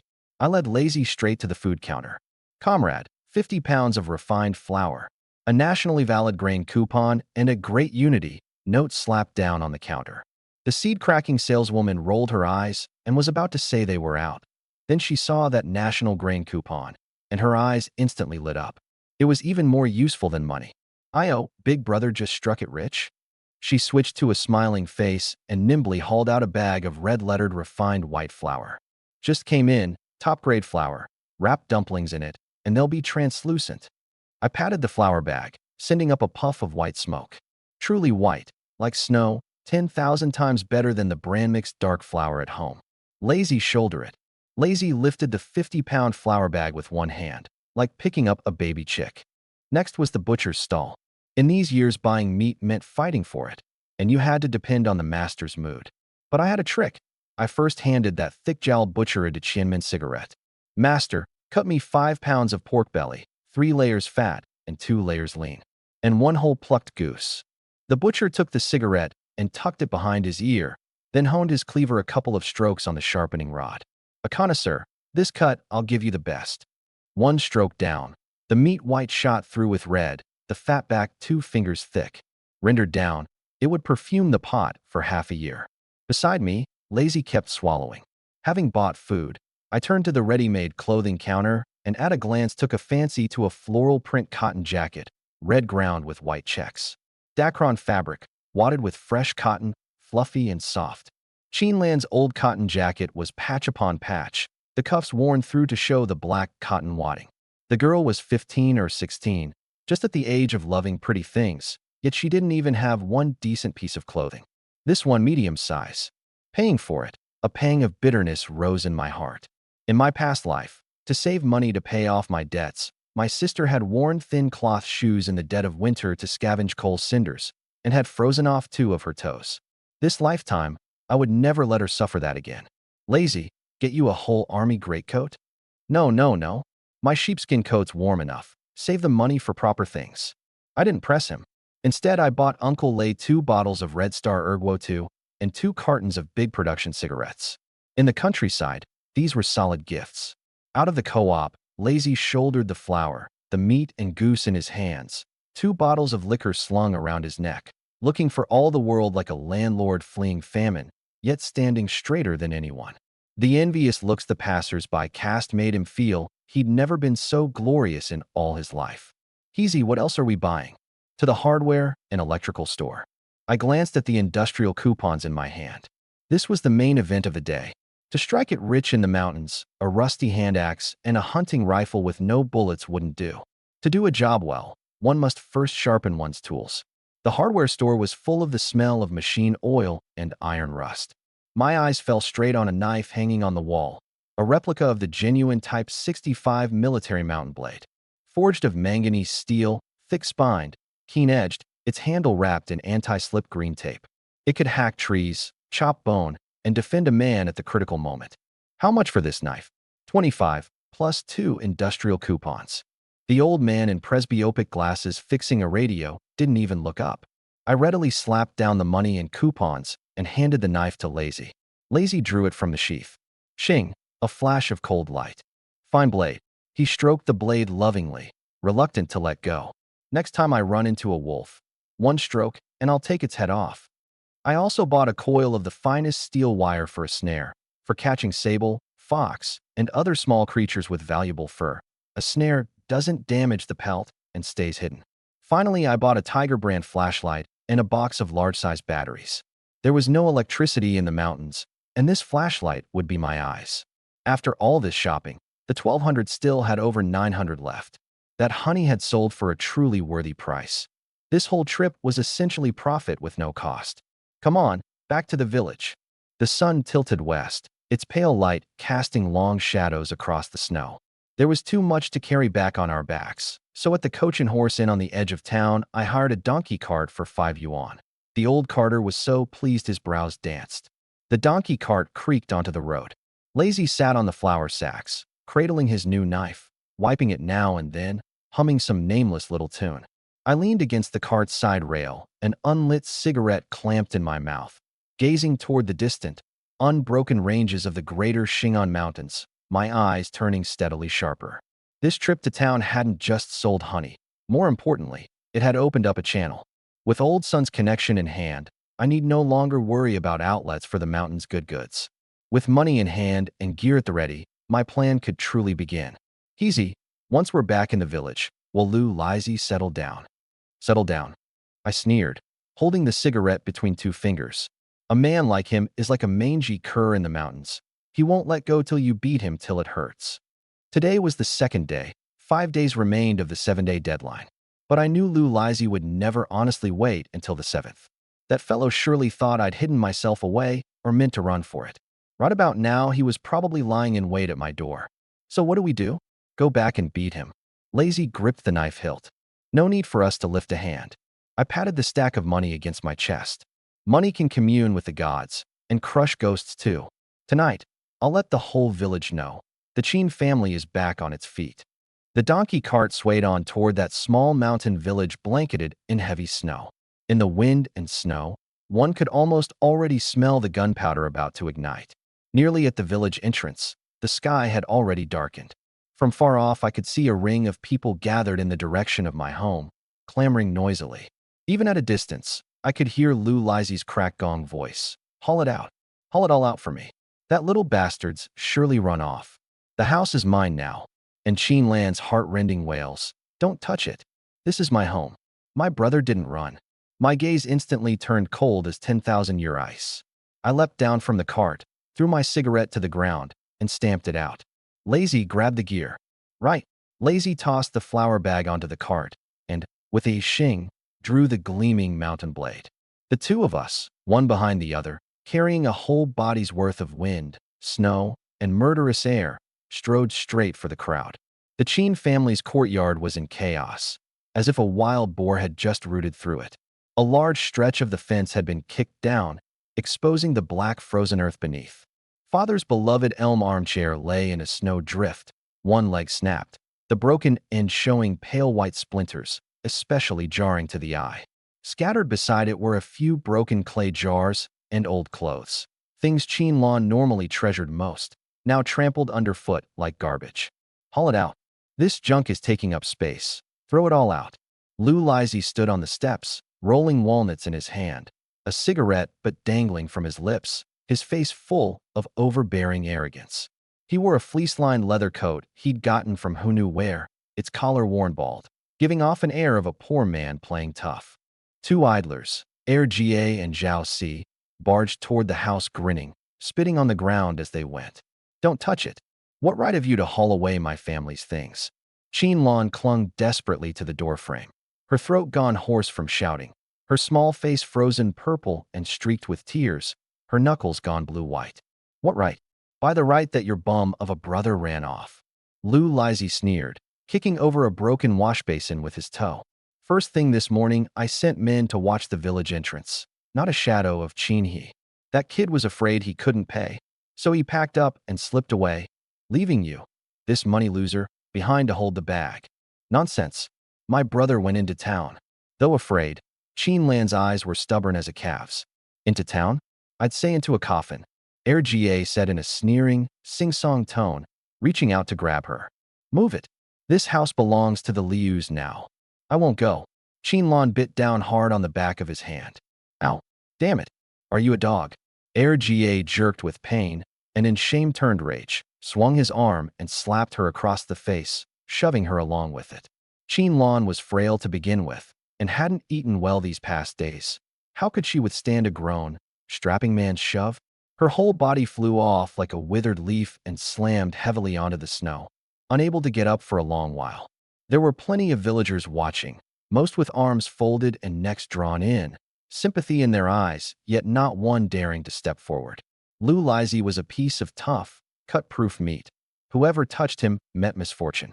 "Little girl, offered face, and you don't want it." Lu Lizzie spat a thick gob of phlegm and was about to lift the door panels off. Just then, a chilling voice rang out at the courtyard gate like a thunderclap. "Let's see who dares move." The voice wasn't loud, yet it carried a ferocity that sent chills into the marrow. The whole scene fell instantly silent. Every gaze swung toward the gate. In the dusk, a donkey cart stood there. Before it had even fully stopped, a dark figure leapt down from the shaft, a sheepskin vest caked with blood, hair a mess like a bird's nest, but those eyes bright to a frightening degree, like two freshly whetted knives. Empty-handed, I strode in. Each step crunched into the snow, as though crushing someone's bones. Behind me, Iron Tower Lazy followed close, that 25 yuan military blade already half drawn, its gleaming length reflecting a piercing cold light. "Well now, isn't this our dear nephew?" Lu Lizie's eyelid twitched, an inexplicable tightness in his chest, though his face still forced a rogue's grin. "I thought you died in some rat hole. Come to your senses?" Back to hand over the keys. I ignored him.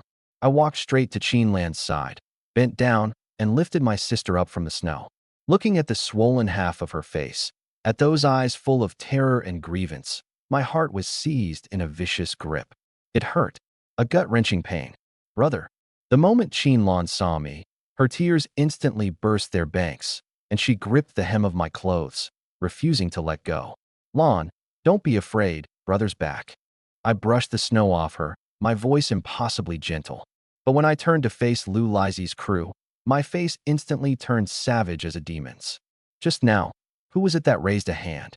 The voice was very soft, yet it made Ga, at the front, shudder. He instinctively shrank back, his eyes evasive. Raised a hand, so what? Debts must be paid. That's the law of heaven and earth. You've no money to pay, so us hauling off your things is perfectly legal. Bang. Before the words were out, I shot forward like a cannonball leaving the barrel. No more talk. I simply kicked. That kick used every last bit of my strength, plus the explosive power honed in the mountains, landing squarely and solidly in Erga's belly. A woo. 140-some-pound Ga was kicked flying 2 meters, crashing into the fence wall like a torn sack, toppling that half-section of fence along with him. He rolled on the ground, clutching his belly, his face gone the color of pig's liver, without even the strength left to cry out. Dead silence. The watching villagers were dumbstruck. No one had imagined that Qinhe, who normally only knew how to gamble, and who'd bow and scrape at the mere sight of Lu Lizzie, could today be so ferocious. "Son of a bitch. Qinhe, you dare hit people?" Losing face, Lu Lizzie flew into a flustered rage. "You've turned on me. Zhao Si, get him. Kill this little bum." Zhao Si had just made to charge when, with a crisp shing, Lazy stepped in front of me, the mountain blade fully out of its sheath, its point aimed straight at Zhao Si's nose. Who the hell dares move? That single shout shook the snow off the trees, sending it rustling down. Combined with that fierce, sinewy frame and the fearsome great blade, Zhao Si wilted on the spot, his legs as if nailed to the ground. Fine, fine. Lu Lizhi trembled all over with rage. Qinhe, you've got guts. Trying to weasel out of the debt, is it? I'll go to the police station right now and report it. I'll charge you with fraud. With assault. He made as if to leave. Stop right there. I barked coldly. Who said I was weaseling out of the debt? Lu Lizhi turned back with a sneer. Not weaseling out? Then hand over the money. 500 yuan. Not a cent less. He didn't believe it. He wouldn't believe, even if it killed him, that I could produce 500 yuan. Slowly, I reached my hand into my coat. Every gaze focused on my hand. Even Ga, moaning on the ground, stopped groaning and craned his neck to look. The next second, my hand suddenly swung out. Smack! A thick wad of something struck Lu Lizhi hard across the face. Money. All of it crisp, brand new Great Unity notes, giving off the smell of ink. The rubber band binding it snapped, and dozens of 10 yuan bills scattered every which way like snowflakes, falling all over Lu Lizhi. One even stuck to his forehead, like a talisman. Lu Lizhi was stunned. He stared blankly at the drifting money, that familiar grayish-green face of the notes. They were real. All of it real money. The watching villagers instantly erupted. Holy hell. So many Great Unity notes. How much money is that? Qinhe struck it rich. He didn't go rob a bank, did he? Gasps of astonishment and sharp intakes of breath rose one after another. In dirt-poor Kaoshan village, many had never in their lives seen so much cash piled together. The visual impact was 100 times more violent than that kick just now. Open your dog eyes and count. I pointed at the money on the ground, my voice a thunderclap. There's 500 yuan here. Principal and interest, not a cent short. Count it clearly, then get lost. Lu Lizhi, as if possessed, dropped to his knees in the snow with a thud, heedless of his dignity, both hands trembling as he gathered the money. 1 note, 2 notes, 3 notes. The more he counted, the colder his heart grew, the harder his hands shook. The money was real, the smell of ink even fresher than money just withdrawn at the co-op. 500 yuan. Neat and even, not more, not less. He clutched that stack of money like clutching a scalding hot branding iron and looked up at me. At this moment, I stood in the dusk with my hands behind my back, the knife-bearing Lazy behind me, my adoring sister at my feet. That air of command. Was this still the gambler anyone could bully? No, this was the newly risen big man of the village. The money's right. Lu Lizhi swallowed, his voice dry and rasping as a rusty door hinge. The debt paid, the house naturally couldn't be taken. Rogue though he was, he knew that under the eyes of the crowd, he couldn't openly rob. Since we're square, then let it be. He scrambled up, disgraced, tucked the money into his coat, and waved at his dumbstruck underlings. What are you still standing there for? Move it. He was truly afraid now. To come up with 500 yuan in 2 days, that kind of ability, no one in the surrounding villages could match. Stay any longer, and he might come out worse. Hold on. Just as he was about to slip away, I spoke again. Did I say you could go?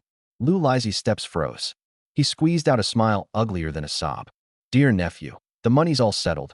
What more do you want? I stepped forward, staring hard into his eyes. The money account is settled. I pointed at Qin Lan, still wiping away tears, then at him. This account isn't. Just now that shove pushed my sister into the snow. If she takes ill in this dead of winter, will you pay for it with your life? That was Erga's shove. What's it got to do with me? He's your dog. When a dog bites someone, the master's responsible. My tone was chillingly cold. 2 choices. I held up 2 fingers. First, I let Lazy chop off one of your hands right now, as a settlement. Ching, Lazy's blade suddenly thrust forward, its edge less than an inch from the tip of Lu Lizhi's nose. Lu Lizhi cried out in terror, nearly wetting his pants. No, no, no. Killing's against the law. Second, I withdrew 1 finger and pointed at Qin Lan. Bow and apologize to my sister. Loudly, so the whole village hears. It was an extremely humiliating demand. To make a 40-some-year-old elder, long used to lording it over others, bow to a girl of 15 or 16. Word of it would get out. How would Lu Lizzie ever hold his head up in Kaoshan village again? Chinhe, don't go too far. He gritted his teeth, his face swelling the color of pig's liver. Too far, I sneered, my gaze wolfish. When you took advantage of my absence to force the door, throw out our things, and beat my own sister, did you think about going too far then? 3 seconds. I began the countdown. 3. Lazy took a step forward, and the very ground seemed to shake. 2. My hand reached toward the hand axe at my back. That bone-deep aura of a desperate man pressed down on Lu Lizzie until he could hardly breathe. Looking into my eyes, utterly devoid of feeling, the last line of defense in his heart collapsed entirely. This kid really would strike. Which mattered more? Face or his hand? 1. At the very instant I was about to move, Lu Lizzie suddenly bent that spine that had never once bent and gave Qin Lan a deep bow. Dear niece, I'm sorry. Your second uncle's no man. Your second uncle apologizes to you. The voice was loud, laced with humiliation and trembling, echoing across the empty courtyard. The surrounding villagers stared wide-eyed, as if they'd seen a ghost. That once invincible Lu Lizzie had actually bowed his head. Qin Lan was stunned, looking at me at a loss. I walked over and stroked my sister's head, then turned and coldly regarded Lu Lizzie, still bent over and not daring to rise. Get lost. That single word was like a pardon. Lu Lizzie, as if granted amnesty, straightened up without daring to lift his head, and with Jie and Zhao Si, fled the courtyard like stray dogs with their tails between their legs, not even daring to pick up the tobacco pipe he normally treasured most when it dropped. Bravo! Someone led the shout, no one knew who. The watching crowd broke into a burst of cheers. Over the years, everyone had suffered no small amount of grief at Lu Lizzie's hands, and today, watching this bully take a huge fall, their hearts couldn't have been more satisfied. Quite a few old hunters looked at me with newfound approval and awe in their eyes. The Qin family's sole heir had finally established himself. I paid no mind to the clamor, turning to look at those 2 broken wooden doors and the household goods scattered all over the ground. This was only the first step. I bent down, picked up the kicked-over clay jar, and gently wiped the snow from it. Lan, Lazy, moved the things inside. My voice returned to calm, yet it carried an unprecedented strength. Tonight, we feast. That night, the Qin family's dilapidated log cabin finally had the warmth of life about it. The fire in the stove pit burned bright. Thoroughly dried birch billets crackled and popped, the red firelight lighting the room aglow, driving out the moldy chill that had gathered so long. I took off that blood-stained vest, changed into clean, single-layer clothes, and rolled my sleeves up to the elbow.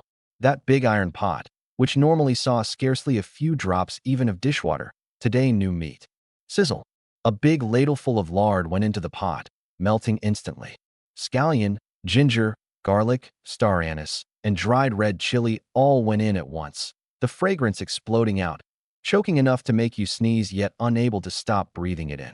I dumped in the great goose, chopped into mahjong-style chunks, and stir-fried over high heat. The goose meat sizzled, its skin golden and crisp, the excess fat rendered out, mingling with the lard. That smell was divine. Brother, it smells so good. Qin Lan crouched by the stove pit tending the fire, her small face lit ruddy by the flames. She wore her newly bought red-checked cotton jacket. A bit big, cuffs rolled up, but it made that thin little face all the more color-touched. This was the first time in her whole life she'd worn new clothes. As she fed enkindling, she kept lowering her head to touch the brand-new hem, afraid of soiling it, her eyes full of joy she couldn't hide. Smelling good is just right.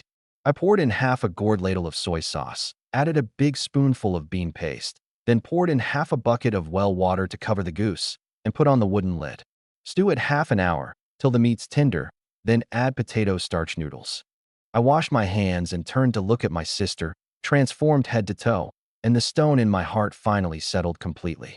As long as the fire in the stove doesn't die and there's meat in the pot, this family isn't broken. Before long, the courtyard gate pushed open. Lazy came in supporting a hunched old man. His father, the village's old blacksmith, lay Big Hammer.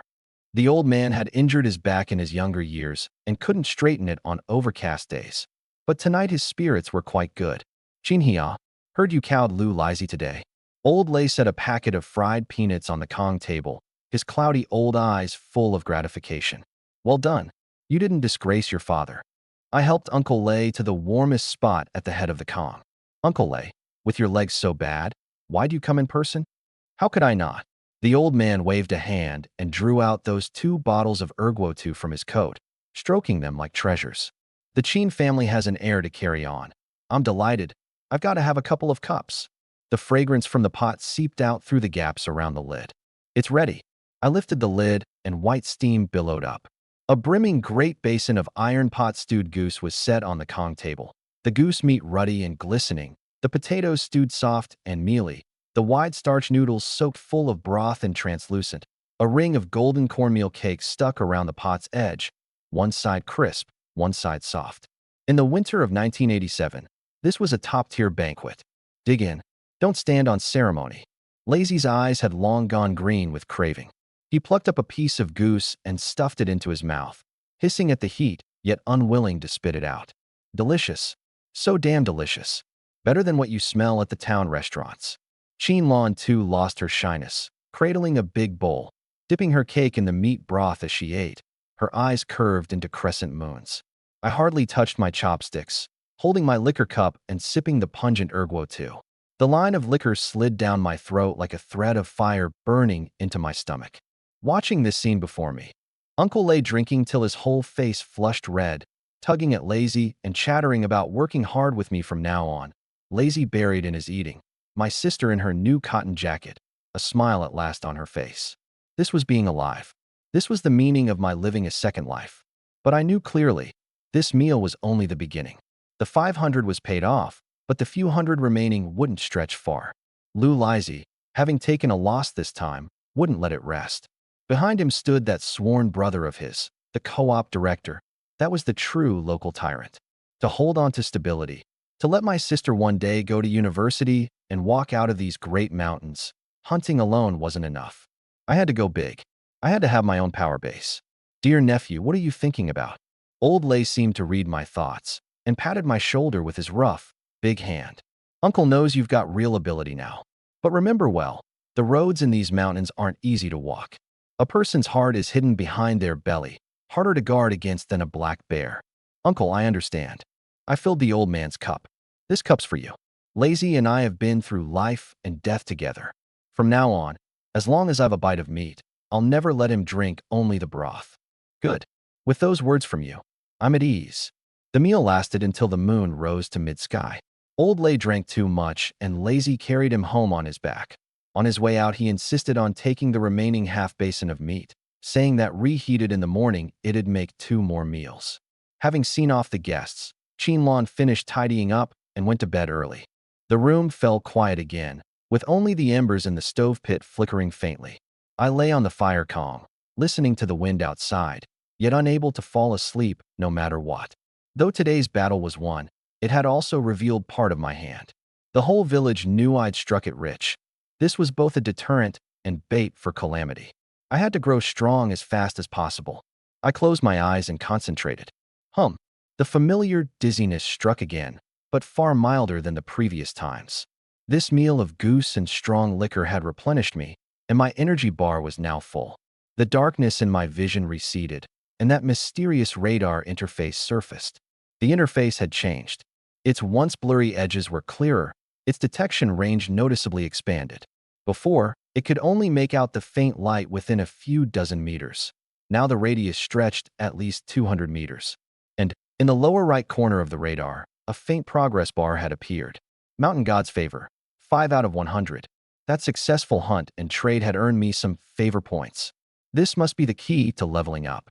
The winter of 1987 in the greater Shingon Mountains, the wind wasn't called wind, it was called knives. It was a bitter cold that could freeze the very marrow of a man's bones to jelly. On the dirt road to the county town, a Liberation brand truck fully loaded with logs belched black smoke, like an old asthmatic ox, crawling laboriously over the icy, snowbound road. Inside the cab, the old heater roared away, but that bit of warmth was swallowed by the cold wind slipping in through the door cracks before it could spread. I huddled in the passenger seat, wrapped in a patched sheepskin coat. A layer of white frost had formed on my eyelashes, and every blink took effort to pull them apart. Beside me, Lazy, too big for the space, was cramped into a curl, his cold purpled big hands tucked into his sleeves, sniffling. This devil's weather. You've got to take a stick along even to piss, or it'll freeze into an icicle. The driver, old Zhang, was a typical northeastern man, ice crusting his full beard, pulling out a pack of flattened cigarettes he wanted to light, but couldn't free a hand for. Quick to catch the cue, I immediately fished out a match, struck it, and cupped my hands into a windshield up to his mouth. Thanks, brother. Old Zhang took a deep drag. Uncle, the road's been rough these past days, hasn't it? I rubbed my stiff cheeks and made conversation. You bet. The radio says there's a strong cold front these days. Could well turn into a whiteout blizzard. The mountains should have been closed off by now, but a few experts from the province came down to the bureau, insisting on going up to survey some vegetation or other. Experts. Something stirred slightly in my heart. Yep, from a big outfit in the provincial capital. There's even a woman among them, the apple of Bureau Chief Lin's eye. You tell me, why would a delicate young lady like that, instead of enjoying life in the city, come to our poor mountain gully to suffer? I didn't pick up the thread, but silently filed the matter away in my heart. The truck jolted for over 2 hours before rattling its way into the county town. On either side of the drab gray cement road stood red brick tile-roofed houses and work unit compounds pasted over with slogans. Having thanked old Zhang, I led Lazy down from the truck.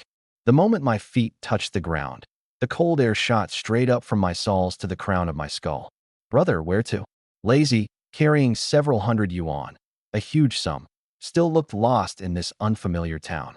To handle proper business, I tightened my collar, my gaze cast toward that imposing compound hung with the sign, Greater Shingon Forestry Bureau. To make it long-term in these mountains and forests, sneaking about hunting wouldn't do. I had to have a legitimate identity. A hunting license would be my first protective talisman.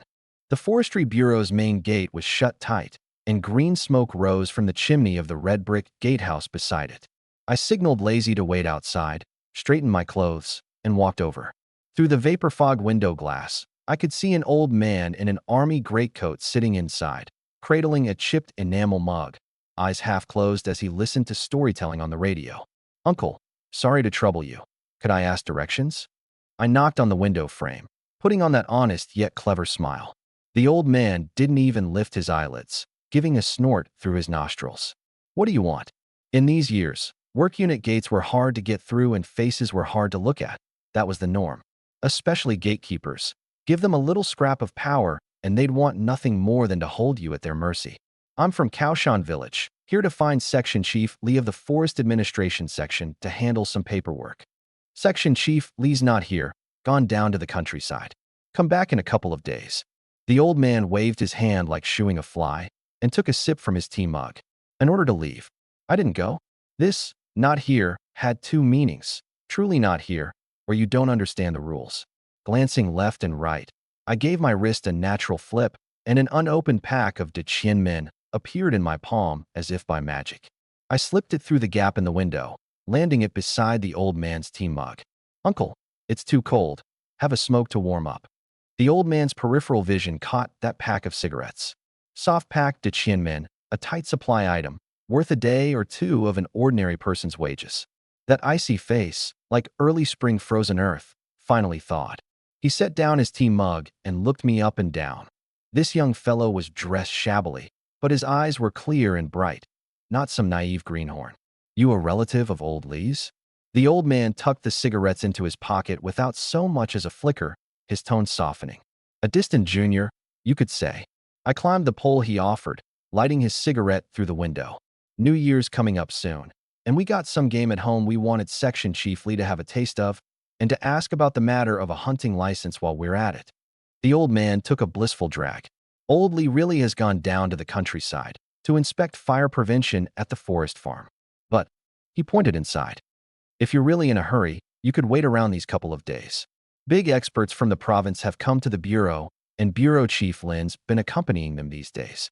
Just get the bureau chief to say the word, and that license is a matter of stamping a seal. My heart leapt with joy.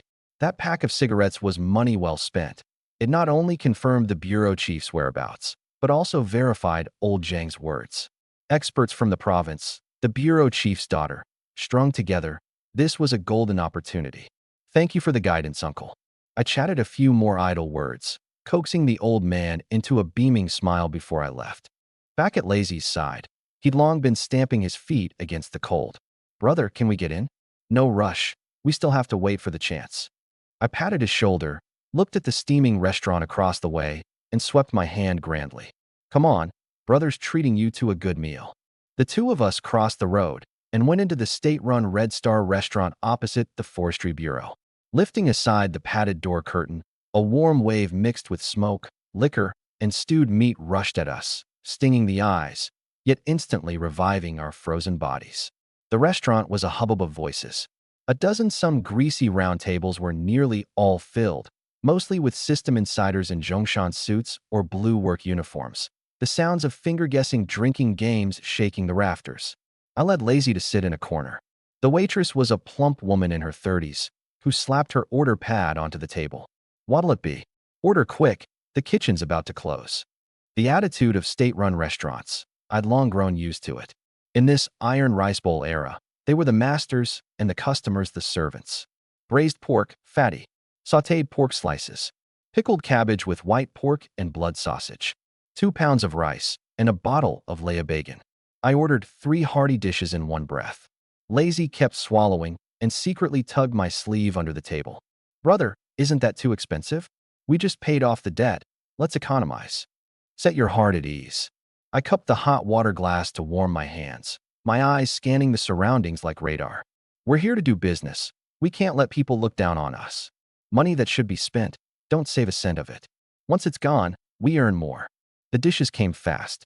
The braised pork was cut into mahjong tile-sized chunks, its color red and glistening, heaped tremblingly on the plate.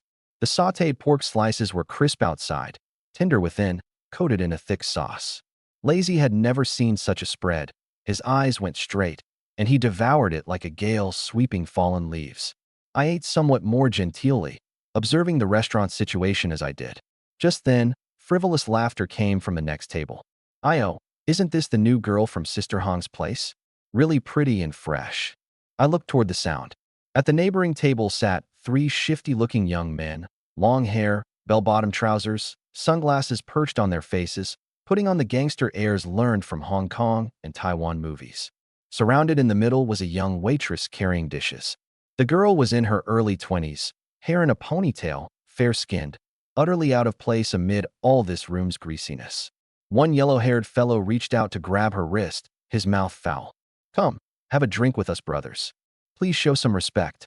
I'm here to serve dishes." Ashamed and angry, the girl tried to break free, but was gripped fast.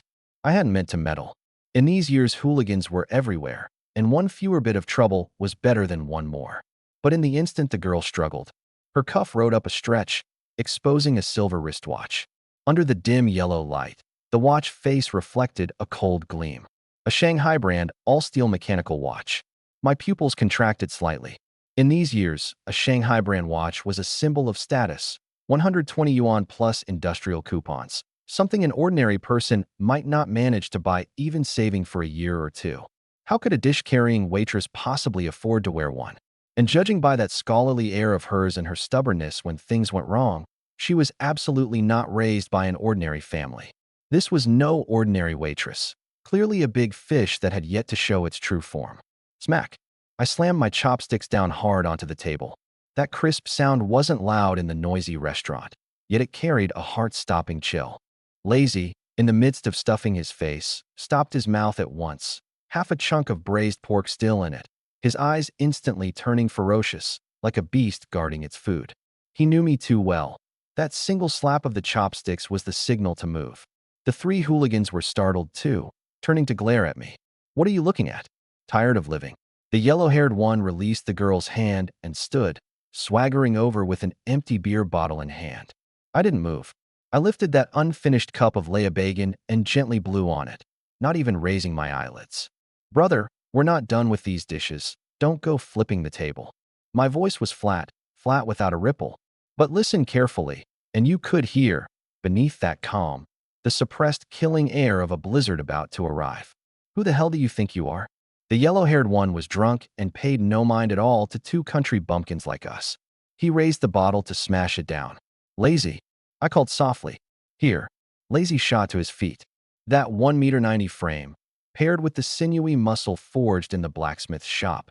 The instant he stood, he was like an iron tower rising from the ground, a great swath of shadow falling directly over the scrawny monkey yellow-haired one.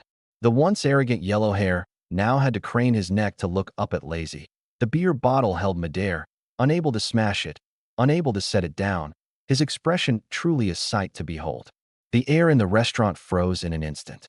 The beer bottle in the yellow hair's hand hung in midair. He wanted to smash it, but didn't dare, wanted to put it down, but couldn't save face. His flushed face grew pale bit by bit. The chopsticks of the surrounding diners all stopped, dozens of pairs of eyes fixed on our side. The finger-guessing games gone silent, leaving only the clang, clang of the kitchen's big ladle knocking against the pot rim. What's the matter? Hand cramp. I remained calmly seated, toying with the coarse porcelain wine cup, watching the yellow hair with amusement. I hadn't shifted my seat an inch. This bearing, steady as Mount Tai, was in fact more unnerving than the standing Lazy. The truly vicious ones are often the ones who don't make a fuss. Brother, which circle are you from? The yellow hair swallowed, forcing himself to test the waters with the underworld codes. This turf is Sister Hong's ground. You're worthy of mentioning Sister Hong. I cut him off with a sneer, standing up and unhurriedly brushing the snow powder off the front of my clothes. Making trouble in this shop. Is your skin too tight, and you want someone to loosen it for you? I stepped forward and lowered my voice. The back of this shop connects to the Forestry Bureau, hooked into the line up to the province. Smash that bottle down today, and what you go out of isn't this door, it's the iron bars of a jail cell. The words were half true, half false, but all of it underworld can't. Especially that gaze, a gaze that had seen blood, that had rolled on the edge of a blade, coldness shot through with a ferocity that chilled the heart. The yellow hair's heart gave a lurch. A pro reaches out a hand and knows at once whether the others got it. The man before him was dressed like a bumpkin, but this tone and confidence were absolutely not to be trifled with. And looking at Lazy beside him, glaring like a tiger eyeing its prey, ready at any moment to dismantle him bone by bone. Misunderstanding. The yellow hair's hand went limp, and he set the bottle back on the table, squeezing out a smile uglier than a sob. We brothers had a bit too much, we'll be off now. He gave his two companions a look, and the three of them slunk out through the crowd like mice that had spotted a cat, fleeing without even settling the bill. Pa, softies. Lazy spat, then sat back down and, unsatisfied, went on chewing the braised pork. All right, eat your food. I patted his shoulder, but my gaze turned thoughtfully toward the waitress who had retreated to the corner. The girl was straightening her cuff. She seemed to sense my gaze and looked up. In her eyes, there was none of the ordinary waitress's panic after surviving a scare. Rather, there was a trace of scrutiny. Just then, the kitchen's padded door curtain was thrown open with a snap. Which one of you blind fools dares make trouble in my old lady's shop? With a shrewish scolding, a woman in a big red woolen coat, her hair permed in waves, came striding out in a whirlwind. Early 30s, wearing the delicate light makeup rare in these years, shrewdness and capability in her brows and eyes. A slim lady's cigarette clamped between her fingers, her high heels clicking sharply on the floor.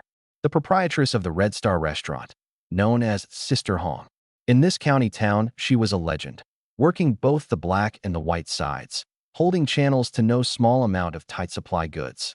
Sister Hong, it's fine now. These two big brothers sent the fellows packing.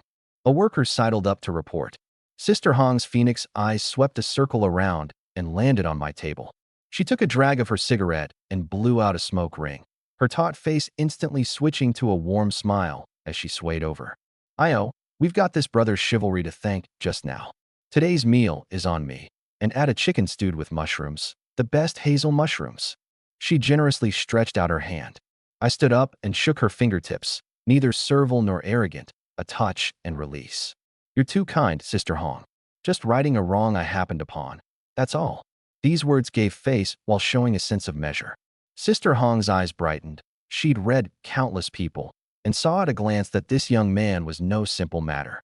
That shabby but clean-washed sheepskin coat, those eyes far too steady for his age, all told her. This too was a man of the scene. Brother's face is unfamiliar. Not a local, are you? Sister Hong pulled up a chair and sat, an air of wanting to make a connection. From Kaoshan Village, in town to handle some business. I took out a Daqianmin and offered one across. Sister Hong lit it off my match, took a deep drag, her gaze never leaving my face. Kaoshan Village, a fine place, right at the foot of the Great Mountains. Heard the mountains had a good yield this year. Seemingly idle chatter, in truth a probe. As a restaurant owner and a black market trader, she had a natural sensitivity to mountain goods. The chance had come. Yield's all right, but good stuff is hard to come by. I lifted my canvas satchel onto the table, untied the cord, and took out an object wrapped layer upon layer in oil paper. As the oil paper was peeled back layer by layer, a strange fresh fragrance instantly spread out. Not an ordinary cloying sweetness, but a cold fragrance carrying biting chill and the aroma of grass and trees, one whiff of which made the crown of your skull feel cool. The last layer peeled away, and a palm-sized honeycomb came into view. Purple gold, crystal clear and translucent as top-grade amber. Every honey cell was sealed tight, thick honey flowing within, and you could even see a few dead bees sealed in the amber, lifelike. This. Sister Hong's cigarette-holding hand suddenly trembled, a bit of ash dropping onto the table. Not bothering to wipe it, her eyes fixed hard on the honeycomb, her breathing quickening. Capped comb of purple linden snow honey, and in this condition, she knew her goods. I praised her inwardly, keeping my face expressionless. Sister Hong has a fine eye. I dug this out deep in the mountains at Old Black Wind Gap. That linden tree was at least 300 years old. Old Black Wind Gap. This time the gasp of surprise came not from Sister Hong, but from the waitress beside us, who had been silently clearing the bowls and chopsticks. She set down her tray and strode over to the table in a few steps, those once calm eyes now bright to a frightening degree. Heedless of courtesy, she leaned in close to the honeycomb and examined the bees inside carefully. There's a golden ring on the abdomen. The down is grayish-brown. This is the cold-resistant black bee subspecies unique to the Changbai Mountains. This kind of bee only nests in primeval mixed forests above 1,000 meters in elevation. A string of technical terms, her voice crisp, carrying a scholarly air. Sister Hong was taken aback, then laughed. Wanchio, look at my memory, I forgot to introduce you. She patted the girl's hand and turned to say to me, Brother, don't be fooled by seeing this girl carrying dishes at my place. She just can't sit still and came to help out. She's a bona fide big intellectual, an expert from the Provincial Forestry Research Institute, Lin Wanchio. Lin Wanchio. My heart suddenly leapt. Wasn't this the legendary bureau chief's daughter, the expert who'd come from the province? Sought so hard with iron shoes and found nowhere. And here it came without the slightest effort. I immediately composed myself and put on an admiring look. So it's expert Lin, my respects. I said just now that Bering didn't look like an ordinary person's. Lin Wanchio couldn't be bothered with pleasantries at all, her attention entirely on the honeycomb. You really found this at Old Black Wind Gap? She looked up, her clear eyes gazing straight at me, carrying a trace of doubt. As far as I know, Old Black Wind Gap belongs to a high cold wind gap. Purple linden is very hard to survive there, let alone form a honeycomb of such scale. According to the texts, purple linden's growth limit is a sheltered, sun-facing slope with a gradient not exceeding 30 degrees. Believing only the books, not nature. I smiled, in no hurry to refute. I dipped my finger in a bit of the overflowing honey and pressed it to my mouth to taste. Expert Lin, the books aren't wrong. That's the high probability. But in the greater Xin'an Mountains, the heavens never play by the usual rules. I pointed at a charred black mark on one side of the honeycomb. Look at this carbonized trace. This tree was struck by lightning or scorched by a forest fire in the past, but it didn't die outright. It became a lightning-struck tree. The heartwood hollowed out, just right for the bees to make a nest. When a tree is damaged, it secretes large amounts of resin to heal itself, and this resin, mingled with the flower nectar, is what forms this purple color. I pointed again at several tiny holes at the base of the honeycomb, my voice low. As for the environment, Old Black Wind Gap does have strong winds, but below Dead Man's Gully there's a Backety hollow, with peculiar terrain, forming a natural warm pocket, like a great greenhouse. There I saw not only purple linden, but also its companion plants, dragonclaw millet and Jerusalem artichoke, two things that only grow in extremely humid, hot microenvironments. So it isn't that the books are wrong. It's that these great mountains are so vast, they hide too many exceptions. The whole table was stunned. Even Lazy, buried in his eating, stopped his mouth, his face full of adoration. He didn't understand what companion plant meant, but he knew. I was using an uneducated mouth to speak the most educated words. Lin Wanxiu was thoroughly dumbfounded. She looked at me, this plainly dressed, even somewhat rough man, disbelief flashing in her eyes. That precise description of microenvironments, that deep understanding of vegetation-companion relationships, absolutely not something an ordinary hunter could have made up. It required extremely high powers of observation and experience accumulated countless times on the edge of life and death. Most importantly, I was right. The important research topic she'd come with the team to survey this time was precisely the search for special microclimate zones in high-cold regions. Back at a hollow, warm pocket, she murmured to herself, and after a moment drew a deep breath and solemnly extended her hand.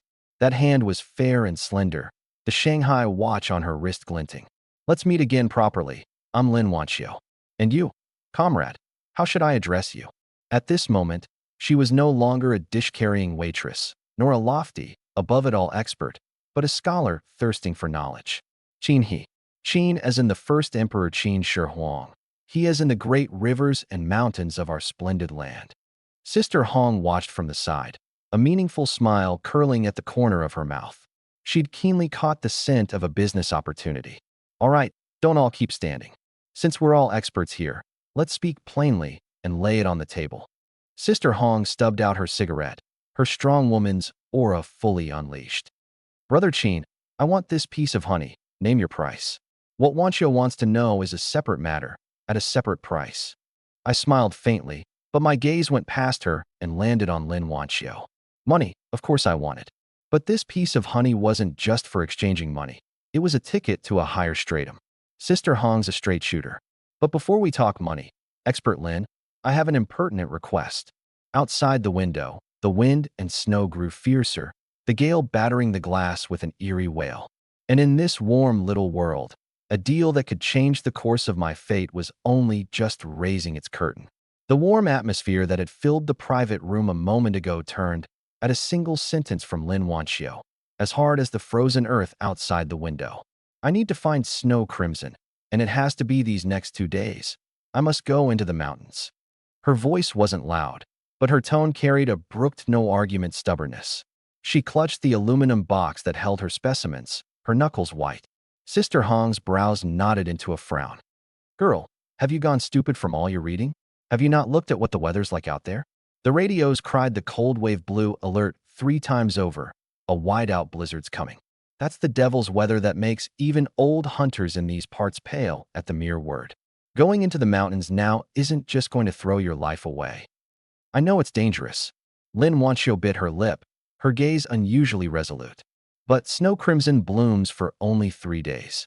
Miss it, and these several years of research results are all wasted. This is a national task, not me throwing a young lady's tantrum. She turned to Sister Hong, her tone taking on a plea. Sister Hong, you've got wild connections, know a lot of old mountain guides. Help me think of a way. Money's no object. The Bureau approved 1,000 yuan in guide fees. 1,000 yuan. In 1987, this was an astronomical figure worth risking one's life for. An ordinary worker's monthly wage was 30 or 40 yuan. This 1,000 equaled 2 or 3 years' income. Even Lazy, gnawing on a chicken leg, was stunned, the bone catching in his throat, nearly choking him. But Sister Hong shook her head and sighed. Wanxiu, this isn't a matter of money. Old Sun, Zhao the Skilled, a few of the old hands. I've asked them all, and one look at this sky and they all wave their hands. Those folks kept their lives to this day by carrying their heads on their belts. They cherish their lives more than anyone. You've got to have a life to earn money, and a life to spend it too. The light in Lin Wanxiu's eyes instantly dimmed, and she sat down dejectedly. That intellectual's pride, before the cruel law of survival, was pale and powerless. This job, I'll take it. In the suffocating silence, I spoke calmly. Every gaze instantly gathered on me. I was unhurriedly wiping my hunting knife with a white cloth, its edge reflecting a cold, chilling gleam under the light. You? Sister Hong frowned and looked me over. Brother, this is no joke. Deep in the old forest, caught in a wide-out blizzard. That's the very gate of hell. Are you sure you can do it? 50%. I turned over my palm. In the old forest, there's never 100% certainty. But as long as I'm alive, I can bring people out.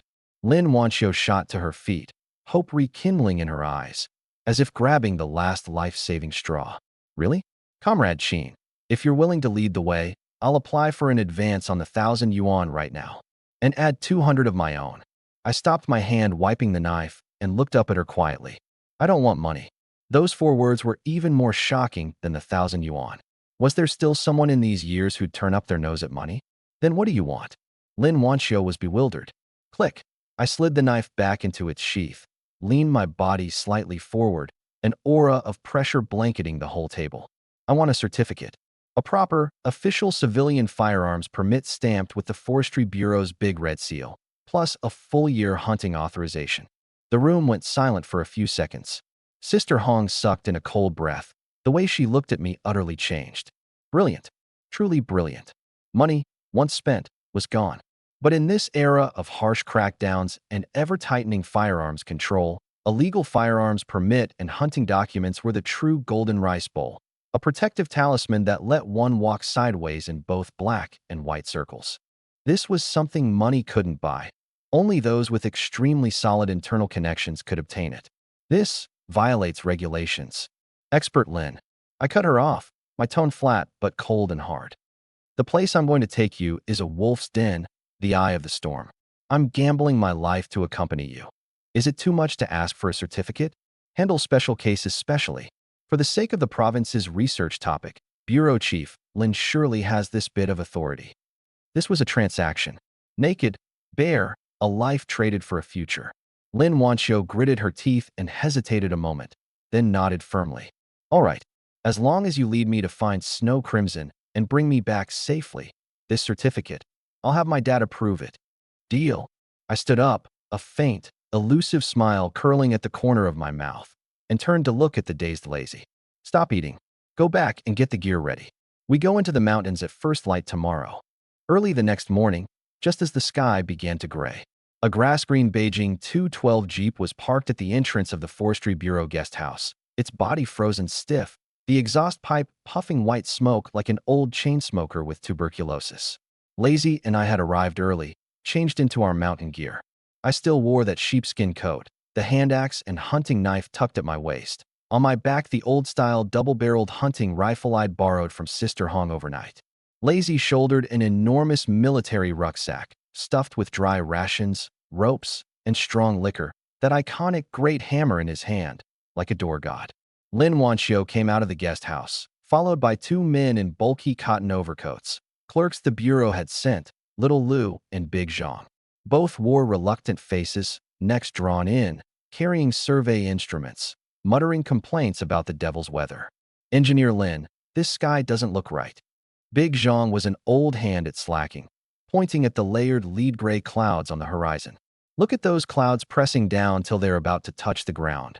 That's the omen of a yellow gale. Shouldn't we reconsider? Reconsider what? The car's all ready. Lin Wanxiu's face was flushed red with cold, her stubbornness not the least diminished. Today she wore professional cold-weather gear and high-topped fleece-lined leather boots, looking considerably more capable. Guide Qin, everyone's here. Let's set off.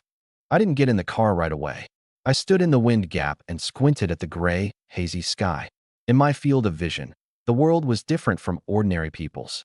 At a stir of thought, that mysterious radar net unfurled once more. This time, there was no green or white light representing prey. In its place was an overwhelming, sky-blanketing purple, a heart-stopping deep purple, like a vast bruise shrouding the entire sky above the greater Xing'an Mountains, pressing toward us at a terrifying speed. That was the wrath of nature, the legendary omen of great calamity. My heart suddenly clenched. In my past life memory, there had indeed been a great blizzard this winter, but I never imagined it would come so fast, so fierce. Everyone listen up. I turned, my expression graver than ever, my voice as if squeezed out between my teeth. Once we're in the mountains, whether you're an expert or a cadre, you all do as I say. When I say stop, we stop. When I say run, we run. Anyone who slacks off, don't blame me for throwing them into a snow drift to feed the wolves. The 2 clerks were startled by this killing air. Just as they were about to put on airs, They were glared back into silence by Lazy's fierce, demon god expression. The jeep roared out of the county town and plunged into the vast forest sea. After more than 3 hours of jolting, when even the roadbed could no longer be seen, we finally stopped at the edge of a stretch of primeval red pine forest. The car can only go this far, the rest is on foot. I jumped down from the car and tossed the heavy rucksack to Lazy. The mountain forest was frighteningly quiet. The flying birds and squirrels once seen everywhere were now nowhere in sight, not even a shadow. The air was thick with a rust-like cold, drawn into the lungs like swallowing a handful of ice shards. Engineer Lin, where's the sample site? Lin Wanxiu took out her map and compass and gestured, pointing at the steep slope ahead. Over the far side of that ridge, the shaded slope, there's a patch of rock crevices, the most likely place for snow crimson to grow. Let's go, we're pressed for time. I glanced at the sky. The purple alert halo had already closed in overhead. The 5 of us trudged laboriously through the knee-deep snow. The 2 clerks were soon gasping like bellows, staggering 3 times with each step. I had to slow my pace, hacking the obstructing shrubs out of the way with the mountain blade up front. Around 1 in the afternoon, we crossed that mountain ridge. There, Lin Wanxiu suddenly cried out in excitement, pointing at the base of a cliff dozens of meters ahead. Between the pure white snow and the black rock stood, proud and erect, a plant blood red all over, shaped like coral. Amid this deathly gray white, that stroke of red looked bewitching and eerie. It really is snow crimson, and a mutant strain. She was so excited she nearly wept, and heedless of everything, made to rush over. Hold on. I grabbed her. What is it? I didn't answer. My ears twitched slightly. The wind had stopped. The mountain wind that had been howling all along, in this very instant suddenly vanished without a trace. The whole world seemed pressed on a pause, and one could hear only heavy breathing and heartbeats. This kind of silence was abnormal. From the distant horizon came a low rumble, like 1,000 armies and 10,000 horses galloping, like countless giant beasts roaring. That was the sound of a wide-out blizzard crossing the land. My pupils suddenly contracted. The purple radar in my vision instantly maxed out, the red danger alarm flashing wildly. Anyone who doesn't want to die, dig a pit now. There's no time. Find somewhere sheltered from the wind. Before the words were out, that white wall had already been shoved right before our eyes. Heaven and earth changed color in an instant. The dim gray sky turned deathly white in a flash. Countless fine snow grains, like a sandstorm, were swept along by the raging wind, sweeping in horizontally at dozens of meters per second. Visibility dropped to 0 in an instant. Little Lou, walking at the very rear, let out a horrific scream. His whole body was blown off the ground by the raging wind and slammed hard into an old pine tree. Grab the rope. Don't let go. I unfastened the mountaineering rope I'd prepared at my waist and threw it to Lazy. Tie everyone together. Quick. The temperature plummeted like a cliff. Minus 20, 30, 35 degrees. The cold brought by this rapid drop was no longer a sensation, but physical harm. Exposed skin lost all feeling in an instant. Eyelashes and nose hair iced over in a moment. Every breath drawn in was like swallowing razor blades. A wide-out blizzard isn't snowfall, it's the heavens pouring down knives. The raging wind whipped up years-old accumulated snow, and under the low-temperature reinforcement, every snow grain was as hard as iron shot, lashing across horizontally at 20 meters per second, striking the face like fine sandpaper, wildly scraping the skin. The sample, my sample, at this life-or-death moment, Lin Wanxiu actually still wanted to crawl toward that stalk of snow crimson. Are you insane? I grabbed her by the collar and yanked her back. Just then, an extremely powerful whirlwind struck, carrying fist-sized snowballs that slammed hard between the 2 of us. My foot slipped, and I was blown 2 steps backward. When I opened my eyes again, before me was only a white, hazy chaos. Lin Wanxiu's figure had vanished. It was as if a giant white hand had violently wiped across heaven and earth. The forest, sea, and snowfield, so clear a moment ago, had utterly disappeared, leaving only a suffocating chaos.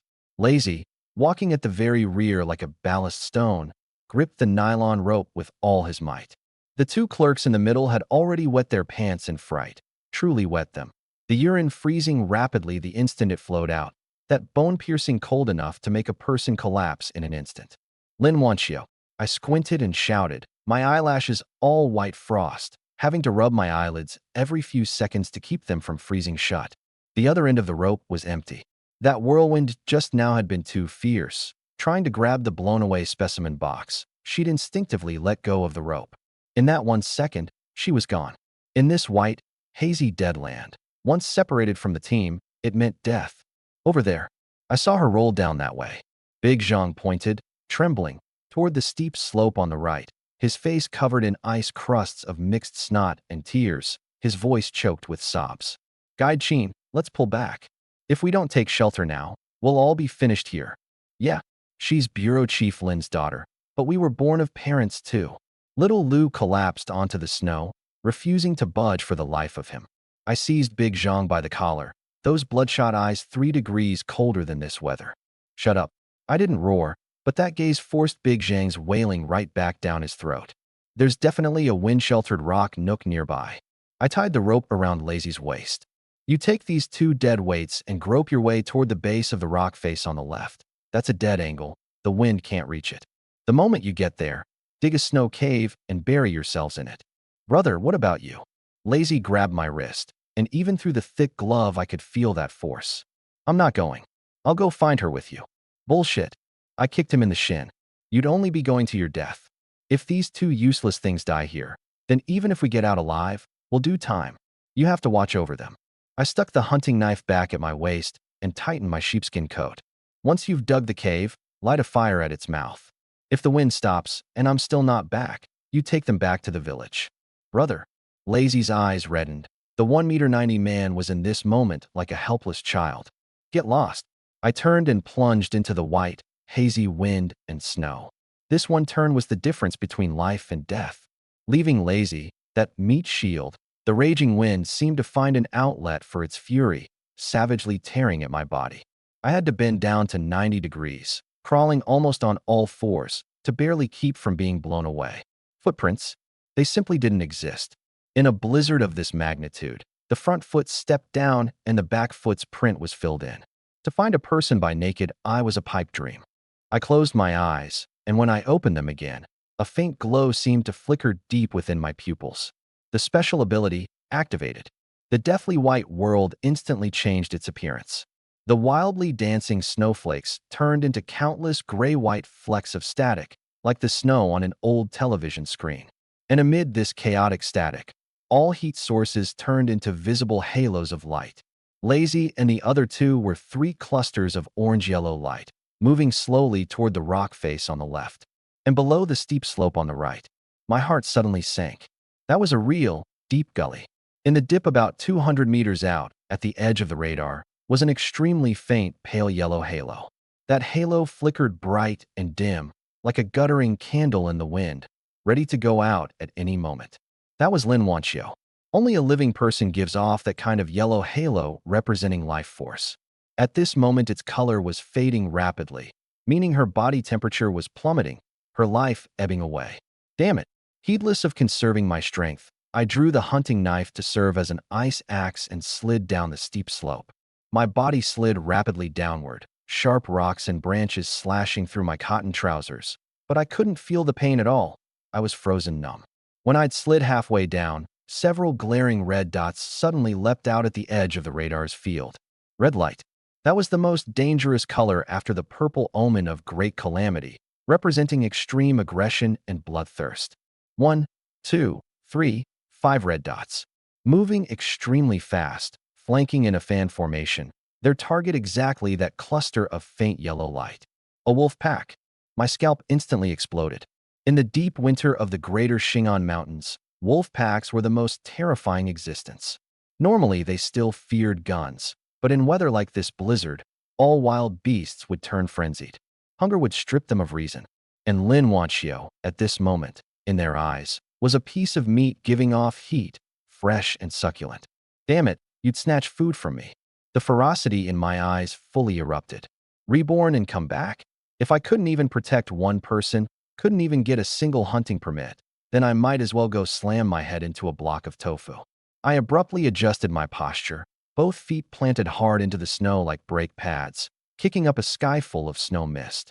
With a rip, my trouser leg tore open a great gash, and I finally stopped on a jutting rock. Less than 50 meters from that cluster of yellow light below.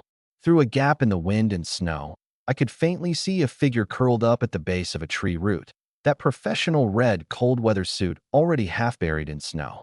And around the figure, 5 pairs of green eyes flickered like ghost fire in the wind and snow. Siberian plains wolves. They didn't pounce at once, but patiently tightened the encircling ring, waiting for the prey to freeze stiff or show a weakness. The alpha was a huge gray wolf, a chunk missing from its left ear, lowering its body, a low whimper rising in its throat. That was the signal before an attack. Lin Wanxiu wasn't dead yet. She clutched tightly the small, entrenching shovel used for digging specimens, her back against the great tree, her whole body trembling like a sieve. But she didn't scream, didn't collapse. She just stared hard at that wolf, tears frozen into ice beads on her face, her eyes full of despair, yet still carrying one last trace of unwillingness to yield. That was backbone.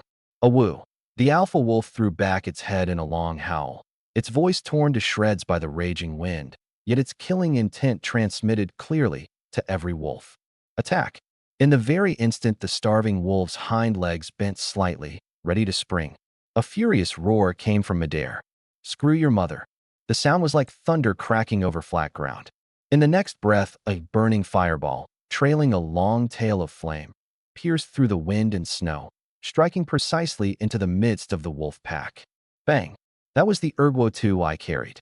The makeshift Molotov cocktail burst open in the snow, blue alcohol flames leaping over a meter high.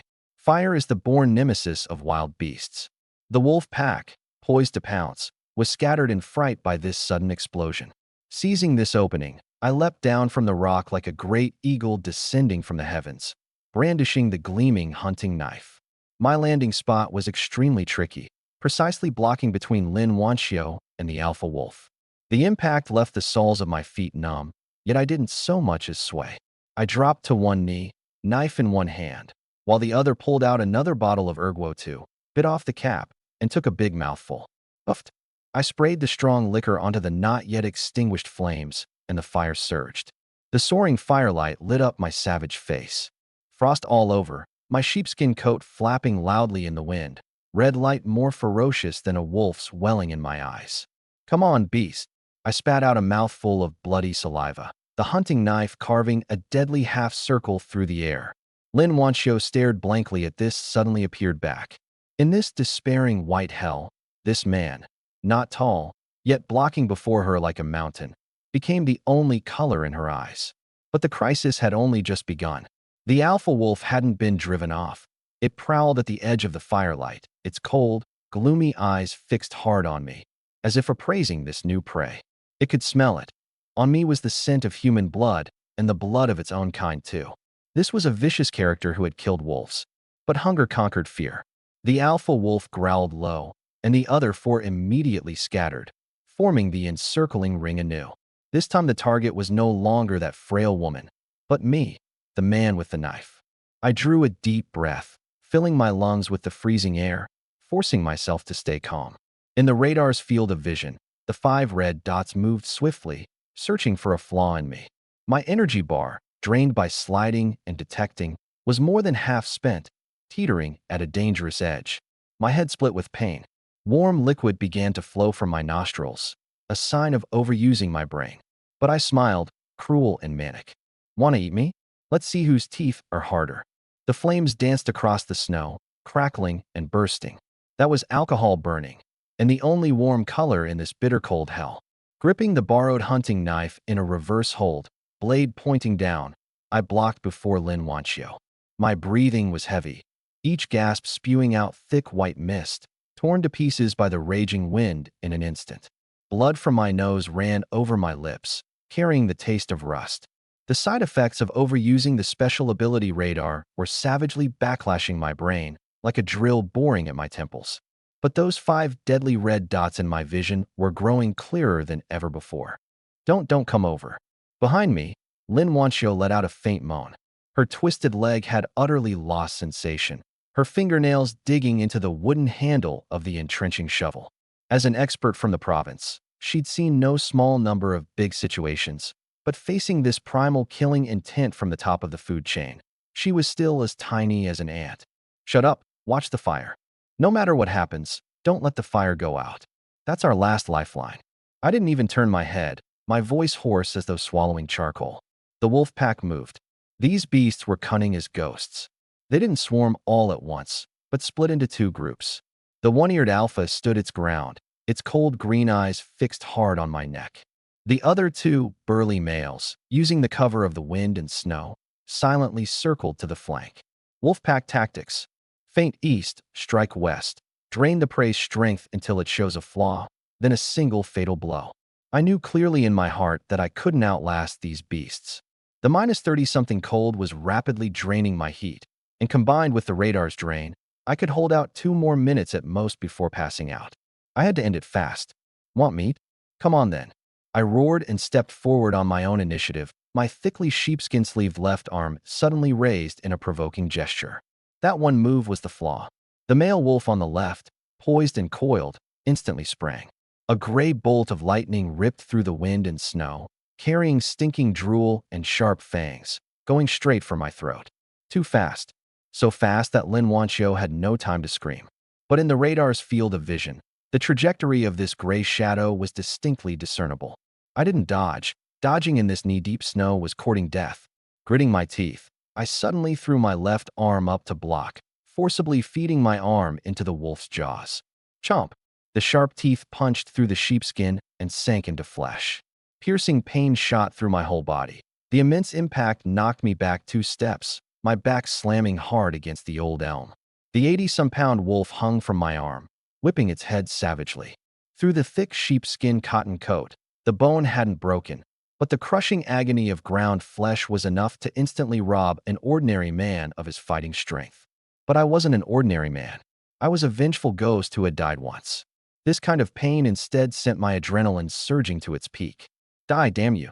My eyes went blood red. The hunting knife in my right hand no longer swung. It drove hard into that wolf's softest lower belly, like chipping ice. The blade sank into the hilt. Warm wolf's blood gushed out, spattering my face, cooling rapidly at -30 degrees, caking over my eyes, sticky and reeking of blood. The male wolf let out a shrill wail, its bite loosening. I gave it no chance to catch its breath. I twisted my wrist hard, churned the blade a full circle inside the wolf's belly, then dragged it sideways. Its innards, mixed with bloody water, spilled all over the ground. That male wolf, so ferocious a moment ago, went limp like a torn sack, convulsed twice, and moved no more. The surrounding wind and snow seemed to freeze for an instant. The remaining 4 wolves were all cowed by this bloody scene. They'd seen prey resist, but never prey more savage than themselves. I gasped for breath, wiped the wolf's blood from my face. Several shocking red streaks made me look like an Azura crawled out of hell. Who else? I roared, my voice carrying a mad edge. My left arm trembled with pain, yet still held steady. My right hand gripped the dripping knife, sweeping ferociously across every pair of green eyes. Beasts fear fire, and fear even more a madman who cares nothing for his own life. The alpha wolf let out a low growl in its throat, its steps hesitant. It smelled the death of its companion, and smelled, too, the never-retreat killing air on me. But hunger still drove it, and it took a tentative step forward. Just then, I made an even more insane move. I pulled out the last half bottle of Erguo 2, threw back my head, and took a hard gulp, then poured the rest all over the wolf's blood-soaked sheepskin coat on my left arm. In the next breath, I thrust my left arm toward the nearly extinguished fire. Whoosh! Blue flames shot up along my sleeve. My entire left arm was ablaze, yet I brandished the burning arm, roaring and charging at the alpha wolf like a man of fire. Come on, let's die together. That wolf had never in its life seen such a spectacle. In its understanding, fire was its natural enemy. Yet this man could master the flames, turning himself into fire. Fear finally conquered hunger. The alpha wolf tucked its tail, let out a short whimper, turned, and ran. Seeing their leader flee, the remaining 3 plunged one after another into the wind and snow, vanishing without a trace in the blink of an eye. The red dots on the radar receded rapidly and disappeared. I stopped and beat out the fire on my left arm. The sheepskin coat was thick enough, and with the frozen hard crust of wolf's blood, The fire hadn't reached the flesh. It had only burned the sleeve black, giving off a scorched stench. Even so, the earlier high heat and the previous bite wound hurt enough to make me grimace, teeth bared. Crisis averted. As the ferocity that had held me up drained away, boundless exhaustion surged in like a tide. My legs went weak and I sat down in the snow. The dizziness grew stronger, my vision doubling, my nose bleeding more, the warning of the special abilities overdraft. But I didn't dare sleep. In this devil's weather, close your eyes and you'd never wake again. Chin-hee. A trembling voice came from behind. Lin Wanxiu still held her stiff posture, gripping the entrenching shovel hard, watching me sit in the snow covered in blood, gasping, her eyes full of shock, fear, and some indescribable emotion that seemed just now had exceeded the understanding of her 20-some years of life. Still alive, I didn't turn my head, grabbing a handful of clean snow and scrubbing my face hard. The icy cold stimulated my nerves and cleared my head a little. Alive. She spoke with a sob, tears falling unstoppably. If you're alive, then get moving, quick. I braced against my knees and stood up with difficulty, walked over to the dead wolf and kicked it aside. The smell of blood here is too strong, and with the wind and snow this heavy, no telling if other beasts might catch the scent and come. If we don't find shelter from the wind soon, the cold alone can freeze us both into popsicles. I turned to look at her. Lin Wanxiu was utterly disheveled now, her cold weather suit snagged and torn in several places by branches, her face bruised black and purple, those hands that held a pin frozen red and swollen. Can you walk? She tried to move her leg and drew a sharp breath at the pain. No, my ankle seems to be broken. Trouble. I frowned and cursed, but showed no intention of abandoning her. I crouched with my back to her and pointed at my own back. Get on. Huh? What? You want to be buried with that wolf? Her face flushed red, but looking at the darkening sky and the sky full of heavy snow, she gritted her teeth and climbed on. A strong smell drilled into her nostrils, sweat, tobacco, cheap alcohol, and the pungent reek of blood. Very unpleasant. But in this moment, it gave her an unprecedented sense of security, like a moving fortress. I hooked my arms under her thighs, let out a low grunt, and stood. Very heavy, adding the bulky cold weather suit, at least 120 or 30 pounds. Normally, it would be nothing, but with my strength now severely overdrawn, this one lift nearly brought me back to my knees. Hold on tight, don't strangle my neck. I steadied my breathing and, against the raging wind, walked one deep step, one shallow step, toward the rock face up the slope. I didn't dare keep the radar on the whole time, but I'd memorized the terrain. Beneath that huge granite boulder was a recessed rock crevice, the only path to life in this area. The wind and snow grew fiercer, visibility dropping to where you couldn't see your own hand before you. Carrying her, I was like a lone boat amid white, terrifying waves. Chin-hee. She pressed her face against my mutton-reeking vest, her voice all but drowned by the wind. What is it? Tired of living. Thank you. Those two words were light, yet very heavy. I was taken aback for a moment, and a bitter smile tugged at the corner of my mouth. Don't thank me too soon. Whether we live through tonight still depends on whether the heavens grant us their favor. I looked up overhead. That purple, great calamity, halo still shrouded us, like a sword hanging over our necks. This long night had only just begun. The wind was like a ghost's wail, the snow like a knife's cut. The shaded slope at Old Black Wind Gap had become a true living hell. Every step I took drained my whole body's strength. That vest, soaked with wolf's blood and scorched by fire, was frozen like a slab of iron, hard and jabbing against my back, each rub tugging at the wound on my arm that went bone deep. Pain, gut-wrenching pain. But more terrifying than the pain was the cold devouring my consciousness. Don't sleep. I felt the body on my back growing heavier and heavier, its breathing fainter and fainter, the precursor to hypothermia. I bit through the tip of my tongue and used the fishy sweet taste to force myself awake, then abruptly stopped. We'd arrived. Beneath that granite boulder, huge as a tombstone, was a natural recess, half a man deep, filled level by accumulated snow. The only shelter from the wind. Get down. I shrugged my shoulder and set her down in the snow.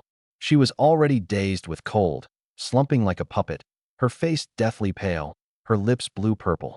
I paid her no mind, kneeling on the ground like a frenzied badger. gripping the hunting knife in my good right hand and digging madly at the snow. The snow was too hard. Every stroke jarred my hand to numbness. But I didn't dare stop. In this -30-something whiteout blizzard, if I couldn't dig out a snow cave within 5 minutes, we'd both become ice sculptures. My glove wore through, my fingers frozen like swollen red carrots, all feeling gone. At last I dug out a snow cave barely large enough for two. I heaped up a snow wall at its mouth, leaving only a fist-sized air hole. Get in. I shoved her into the pitch-black cave, crawled in myself, then turned and blocked the mouth with the rucksack. The world fell silent in an instant. The howling of ghosts and wolves outside was cut off, leaving only a muffled silence, as though buried inside a coffin. But the situation hadn't improved. The snow cave could block the wind, but there was no fire source, and the temperature was still frighteningly low. Lin Wanxiu huddled in the corner, her body shaking violently beyond her control, the body making its final struggle. Cold, so cold. Her teeth chattered, her voice thin as a thread. That shaking gradually grew fainter, which was even more terrifying. Once she stopped shaking, it meant her core temperature had dropped below the danger line, and she'd soon slip into a coma until cardiac arrest. I fished out the lighter and flicked it several times. Only sparks, no flame. In the bitter cold, the butane in the cheap lighter had long frozen solid. Damn it! I hurled the lighter to the ground. There was no heating equipment of any kind. In this narrow, grave-like snow burrow, the only source of heat was this still warm body of flesh. I drew a deep breath. The will to survive rooted deep in my bones overwhelmed all else. If she died, that certificate was gone, and my connection to the Forestry Bureau line was severed too. Forgive me, I said in a low voice in the darkness. Groping, I undid the buttons of my sheepskin coat, and, like a brutish bear, yanked her over. She instinctively struggled, but under my iron vice arm, that bit of strength was negligible. Don't move. If you want to live, stay still. I threw the sheepskin coat open and wrapped her whole body directly into my embrace. There was nothing romantic about this posture. It was purely the binding of survival instinct. Like a scalding stove, I pressed my chest tight against her icy back. The sheepskin coat closed over us again, locking the body heat of us both into this narrow space. A strong smell enveloped her, the reek of wolf's blood, the sharpness of cheap tobacco, the sweat of the trek, and my distinctive pine resin-like body scent. Not pleasant at all. Normally, the fastidious bureau chief's daughter would have shoved this crude man away long ago. But at this moment, that smell was like the most potent of soothing medicines. That precious trickle of heat seeped bit by bit through the heavy clothing into her stiffened body, letting her nearly frozen heart beat with strength again. She stopped trembling and leaned stiffly against my chest, able to clearly hear the powerful heartbeat of the man behind her. Thump, thump, thump. Chin he. Shut up. Save your breath to warm your lungs. My voice was irritable. My injured arm, squeezed like this, hurt enough to bring out cold sweat, yet still I held her tight, like guarding the last spark of fire. In the darkness, her tears fell silently. In this isolated snow burrow, on the edge of life and death, all identity, status, and reserve had become a joke. Only this man behind her was real. She slowly relaxed and gave herself over entirely to this warm embrace. I didn't know how much time had passed when the wind outside quieted. I hadn't dared to truly sleep, staying alert the whole time, until I felt the person in my arms breathing steadily and her body temperature restored, before my taut nerves relaxed a little. When the first ray of sunlight shone in through the air hole, my eyes snapped open. Dawn had broken. The wind had stopped. I pushed aside the rucksack blocking the cave mouth, and biting, fresh cold air rushed in. Crawling out of the cave, I squinted to adjust to the light. The whole world was wrapped in silver, the sunlight reflecting a dazzling glare, beautiful to the point of taking one's breath away. Who could imagine that buried beneath this beauty was the life and death struggle of the night before? Bang, bang, bang. 3 crisp gunshots came from the distance. Type 56 semi-automatics, the standard issue of the Forestry Bureau's security section. Rescue had come. I turned to glance at Lin Wanxiu, who had just poked her head out, and a weary smile curled at the corner of my mouth. Luck's not bad. We survived. Half an hour later, a group of figures in army greatcoats, rifles on their backs, appeared at the far end of my vision. Leading them was a middle-aged man in his 50s, hatless, his hair blown wild by the wind, his face full of anxiety and haggardness. The #1 man of the Forestry Bureau, Lin Jiangwo. Behind him, Lazy charged through the snow like a bulldozer, his booming voice audible from 2 li away. Brother, brother, where are you? Seeing my figure, covered in blood yet still standing tall, Lazy dropped straight to his knees in the snow and bawled out loud. And when Lin Jiangwo saw his daughter, supported by me, disheveled but clearly unharmed, this iron-fisted bureau chief, who'd risen and fallen in officialdom for decades, had his eyes instantly redden. He scrambled over and threw his arms around his daughter, trembling all over. Wanxiu, you scared your father to death. Lin Wanxiu wept, leaning in her father's embrace. Yet her gaze never once left the man beside them, who was trading punches to the chest with Lazy.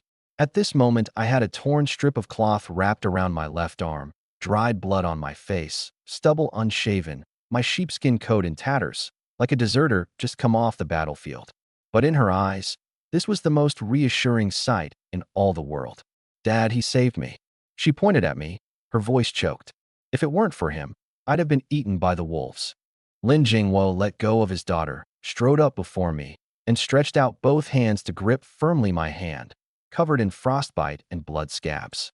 That hand was large, warm, carrying the strength of a man in power. Young man, great kindness needs no thanks in words. This debt, I, Lin Jiangwo, will remember. I looked at him, neither servile nor arrogant. Even in such a wretched state, my back stayed straight. You overstayed it, Bureau Chief. I promised I'd bring the person out, so I had to see it done. That's the rule of us mountain folk. Forestry Bureau, the Bureau Chief's office. The cast iron radiator burned scalding hot, the red-painted floor gleamed, and the air was thick with the scent of high-grade cigarettes and jasmine tea. I sat on the leather sofa, somewhat out of place. My wound had been dressed and bandaged in white gauze, my face washed clean. Lin Wanxiu had been sent to the hospital for a checkup. Only Lin Jiangwo and I were in the office. Young Qin, this time we've got you to thank. Lin Jiangwo blew out a smoke ring and pushed a bulging envelope across. This is 1,000 yuan. Besides the guide fee, there's 500 of my personal gratitude money. You were injured, consider it medical costs. I didn't even glance at the envelope. I picked up the enamel tea mug printed with Serve the People, blew on it, and slurped a mouthful of hot tea. Bureau Chief Lin, this money, I can't take it. Lin Jiangwo was taken aback, his brows arching. Too little. It's not about the money. I set down the tea mug, my gaze blazing. Though I, Qin He, am a mountain runner, I know a spit is a spit and a nail is a nail.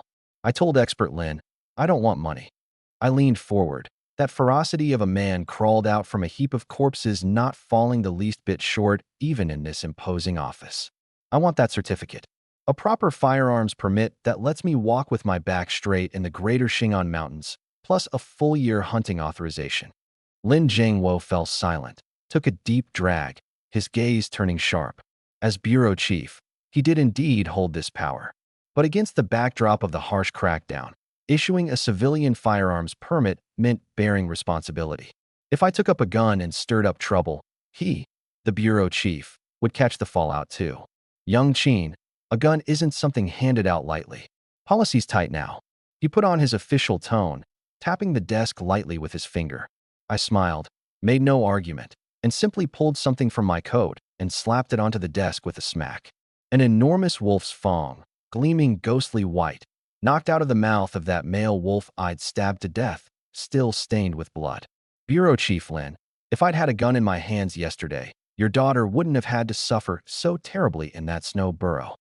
I pointed at the wolf's fang, my tone calm, yet full of force. The beasts in these mountains don't recognize a man. They only recognize ferocity. If I'm to make a living in the mountains and support my family, I can't do it without a weapon in hand.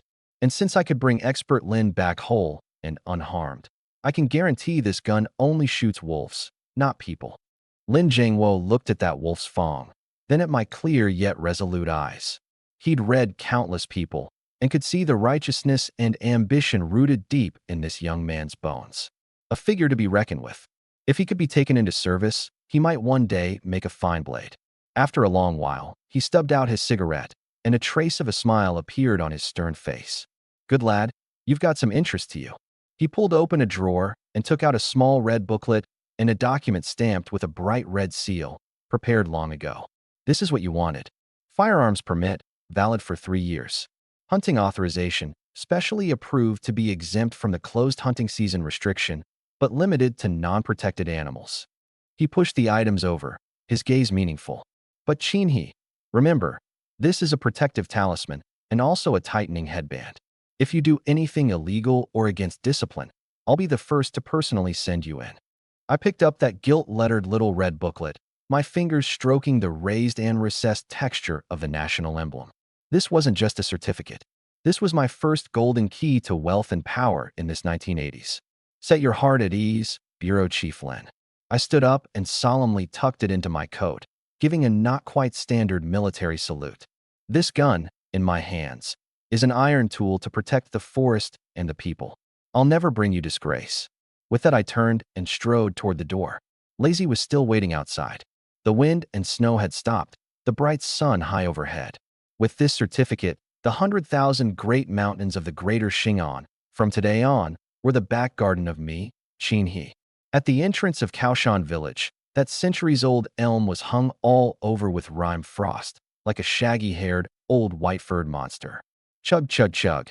Amid the tractor's distinctive black smoke roar, Lazy and I returned to the village.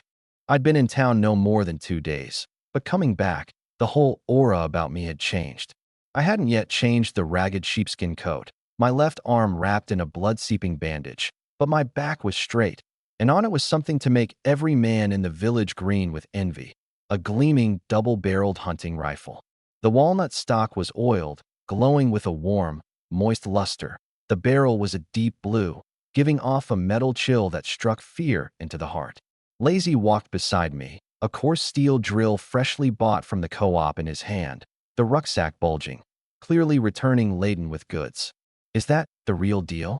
A few idlers sunning themselves by the big millstone at the village entrance sprang to their feet at once, their eyes fixed straight on the gun on my back. Among them was Ga, Lou Lizy's lackey. He still hadn't fully recovered from the kick I'd given him last time. Now, seeing me, he'd meant to sneer a couple of sarcastic lines, but the moment his gaze touched that black, gaping muzzle, the foul words got choked right back down. What are you staring at? Never seen the world. Lazy's eyes bulged, that wild boar-like killing air rushing over. Tell your master Lou Lizy to watch his step from now on. This gun's got a license. If it goes off by accident, it's a free shot. I said nothing. Only shot Ga a light glance and reached out to pat the gilt-lettered little red booklet against my chest. A wordless deterrent. In this era, whoever had a gun permit was the king of these mountains and forests. Ga shrank his neck in fright and slunk off into the alley to carry word. Back home, Chinlon had long been waiting anxiously. Seeing me return safely, injured but full of vigor and spirit, the little girl finally set her heart back at ease. I didn't rush to rest. It was less than half a month to the new year, right at the year's end pass. Townsfolk all wanted to get some fresh goods for the holiday, especially fish and meat, the prices changing by the day, more precious than gold. Lazy rested enough? Just after the midday meal, I changed into a pair of thick felt boots, wiped the hunting rifle over carefully, and hung it on the wall. Rested what, brother? I'm full of strength. Lazy was gnawing a frozen pear, his mouth full of black juice, and at the mention of action, he perked up at once. Grabbed the ice chisel, the great hammer, and those few large mesh nets.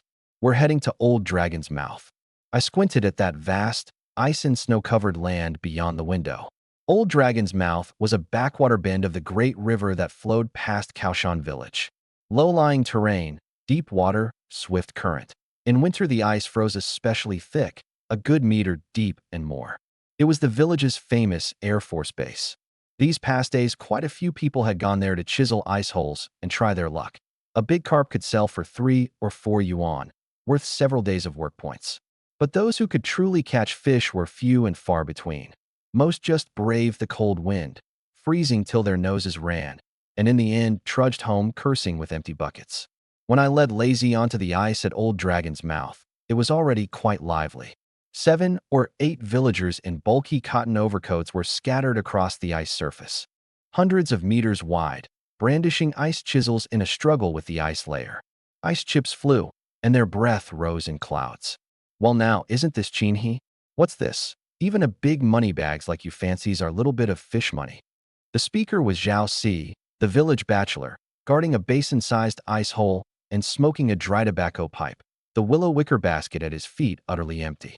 His tone carried a sour edge. Nothing better to do. Might as well get a couple of fish for the new year. Unbothered, I answered with a smile. Hands behind my back, I was in no hurry to chisel the ice. Like a feng shui master, I strolled leisurely across the ice, and as I walked, I pulled from my coat a broken compass I'd casually bought at a second-hand stall in town. That compass had long been broken. Its needle wouldn't even turn, but right now in my hands it was a prop for bluffing. Seeking the dragon, dividing the gold, watch the winding mountains. One fold of winding is one fold of the pass.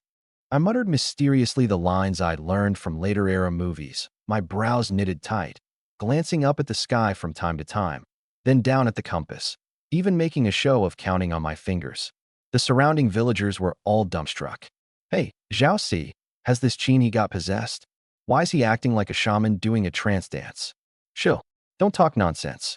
I heard from that big-mouth lazy that he met a master this time in town, learned a hand of chi observing art. He can see the treasure chi in the mountains. For real or not? That mysterious. The mocking laughter gradually died down, replaced by a half-believing awe. In these closed-off great mountains, the more something couldn't be clearly explained, the more of a market it had. I paid no mind to their chatter. Putting on this show of playing at ghosts and gods was precisely to give cover to the special ability.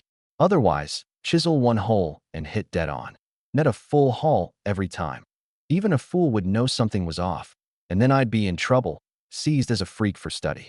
Now, with the reputation of taught by a master, I'd have an explanation for any earth-shaking things I did later. Reaching the center of the river bend, I stopped. Here it was about 100 meters from the bank, the ice surface a deep, dark blue-black, showing that the water below was extremely deep. Open. I drew a deep breath and silently intoned in my heart. The familiar needle prick headache struck, and the world before my eyes changed once more. The meter-thick solid ice turned in my vision into translucent glass, my line of sight passing through the ice layers straight down to the dim water bottom. In that instant, my breath stopped.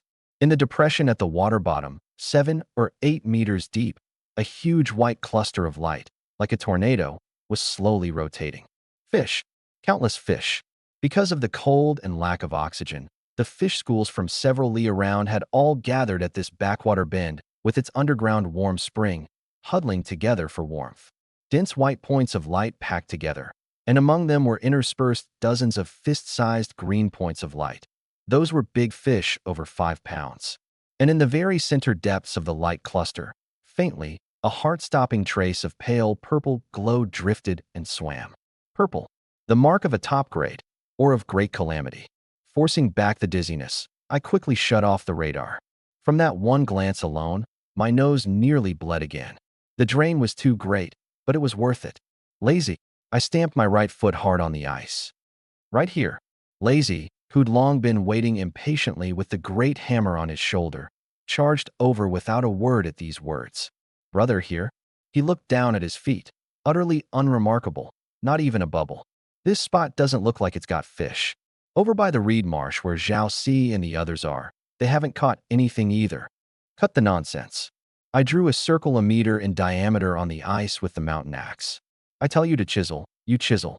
This one stroke down, whether we get to spend a fat new year comes down to you. Lazy spat twice into his palms and rubbed his hands. Right? Whatever you say, brother, is sure to be right. He swung up that 18-pound great iron hammer, waist and legs as one. That was the true skill honed from forging iron. Hi. Crash. Ice chips sprayed in all directions, white cracks bursting open in an instant. The gawking villagers crowded around, some sneering with arms folded, others simply watching Lazy put his back into it. This he's truly gone mad. That's the deep water zone, a deadwater eye. There's no fish there at all. Right? Drawing such a big circle.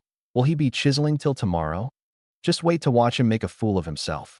If he can catch fish this time, I'll eat my ice chisel. Zhao Si puffed on his pipe, his face full of scorn. I paid no mind, hands tucked in my sleeves, my gaze calm as water. Only I knew what a torrent of wealth surged beneath that thick ice. Lazy was an honest man. Wherever I pointed, he struck. The great hammer bombarded in turns, the ice chisel stabbing precisely. Half an hour later, the ice within the big circle had been chiseled down more than half a meter, turning a deep blue-green at the bottom. Water was near. "Brother, it's about to break through." Lazy wiped away sweat and shouted excitedly. "Careful, ease up on the last stroke." I stepped back. Lazy drew a deep breath, raised the ice chisel, aimed at that last thin layer of ice, and stabbed down hard. Fush! There was no crisp cracking sound, but a muffled boom like a pressure cooker venting steam. Then, before anyone could react, whoosh! A column of water as thick as a thigh gushed out of the ice hole under tremendous pressure, a full 2 meters and more high.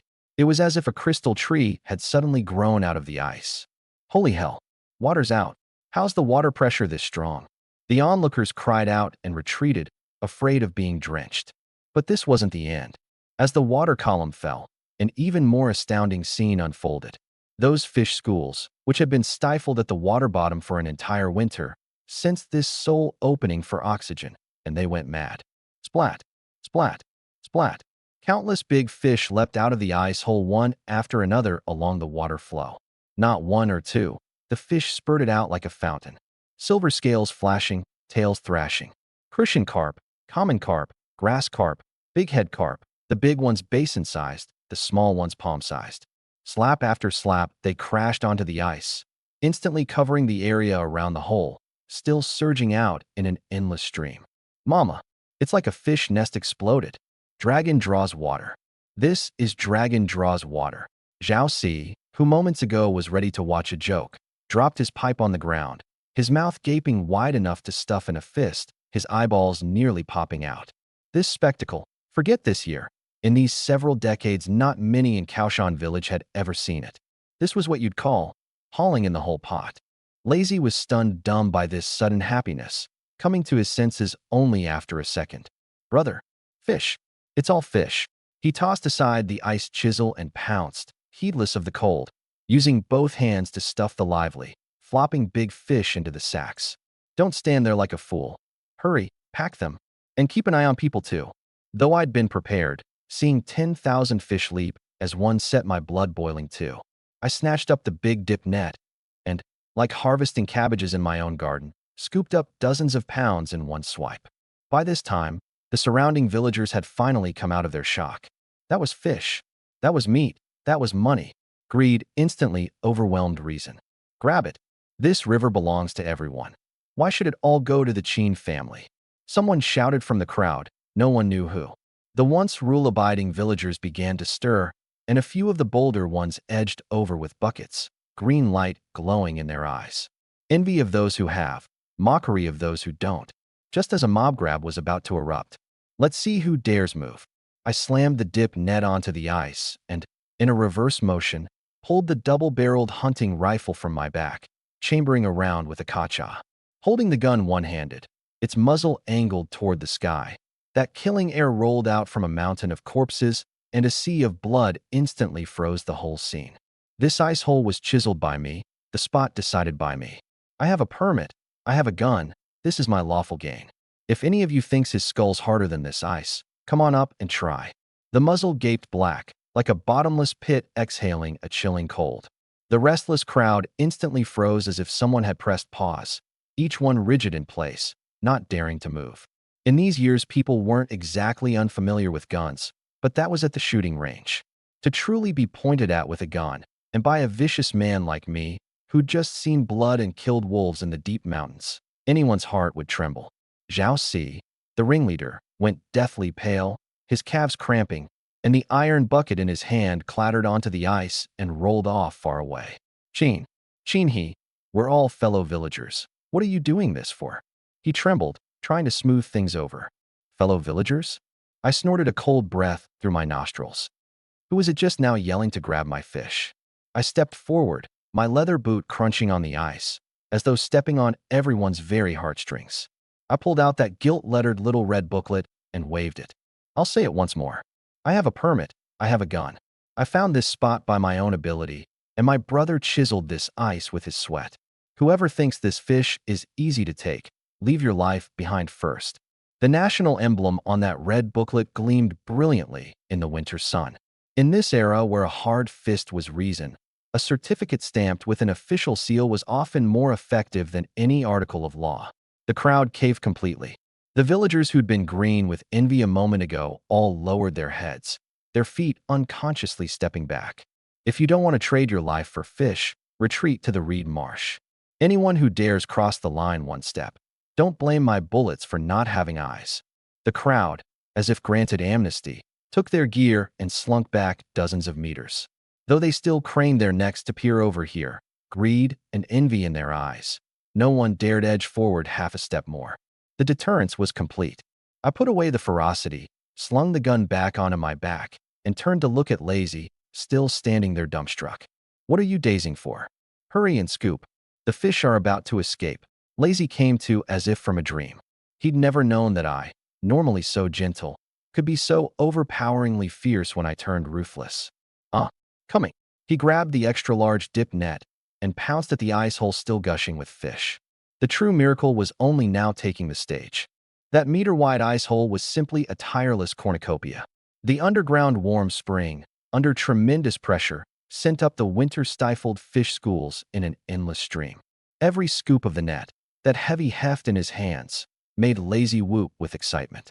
Golden-scaled big carp, jet-black grass carp, and the tenderest wuchang breams struggled madly in the net, the water droplets they flung spattering all over Lazy, yet he just gaped and grinned foolishly. We're rich.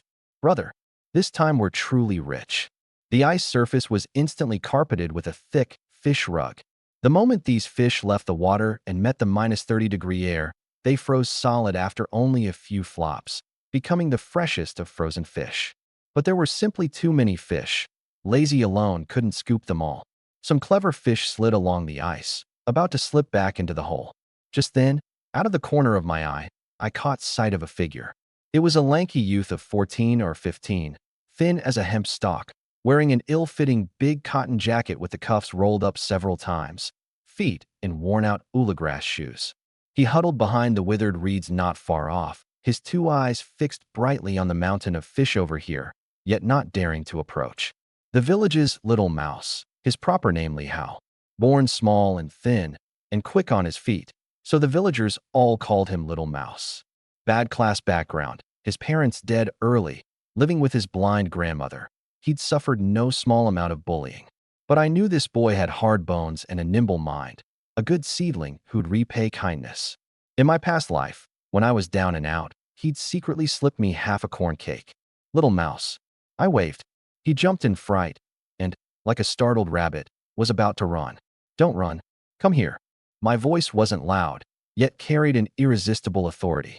He hesitated a moment, then shuffled over, stopping 3 meters away with his head lowered, not daring to look at that gun.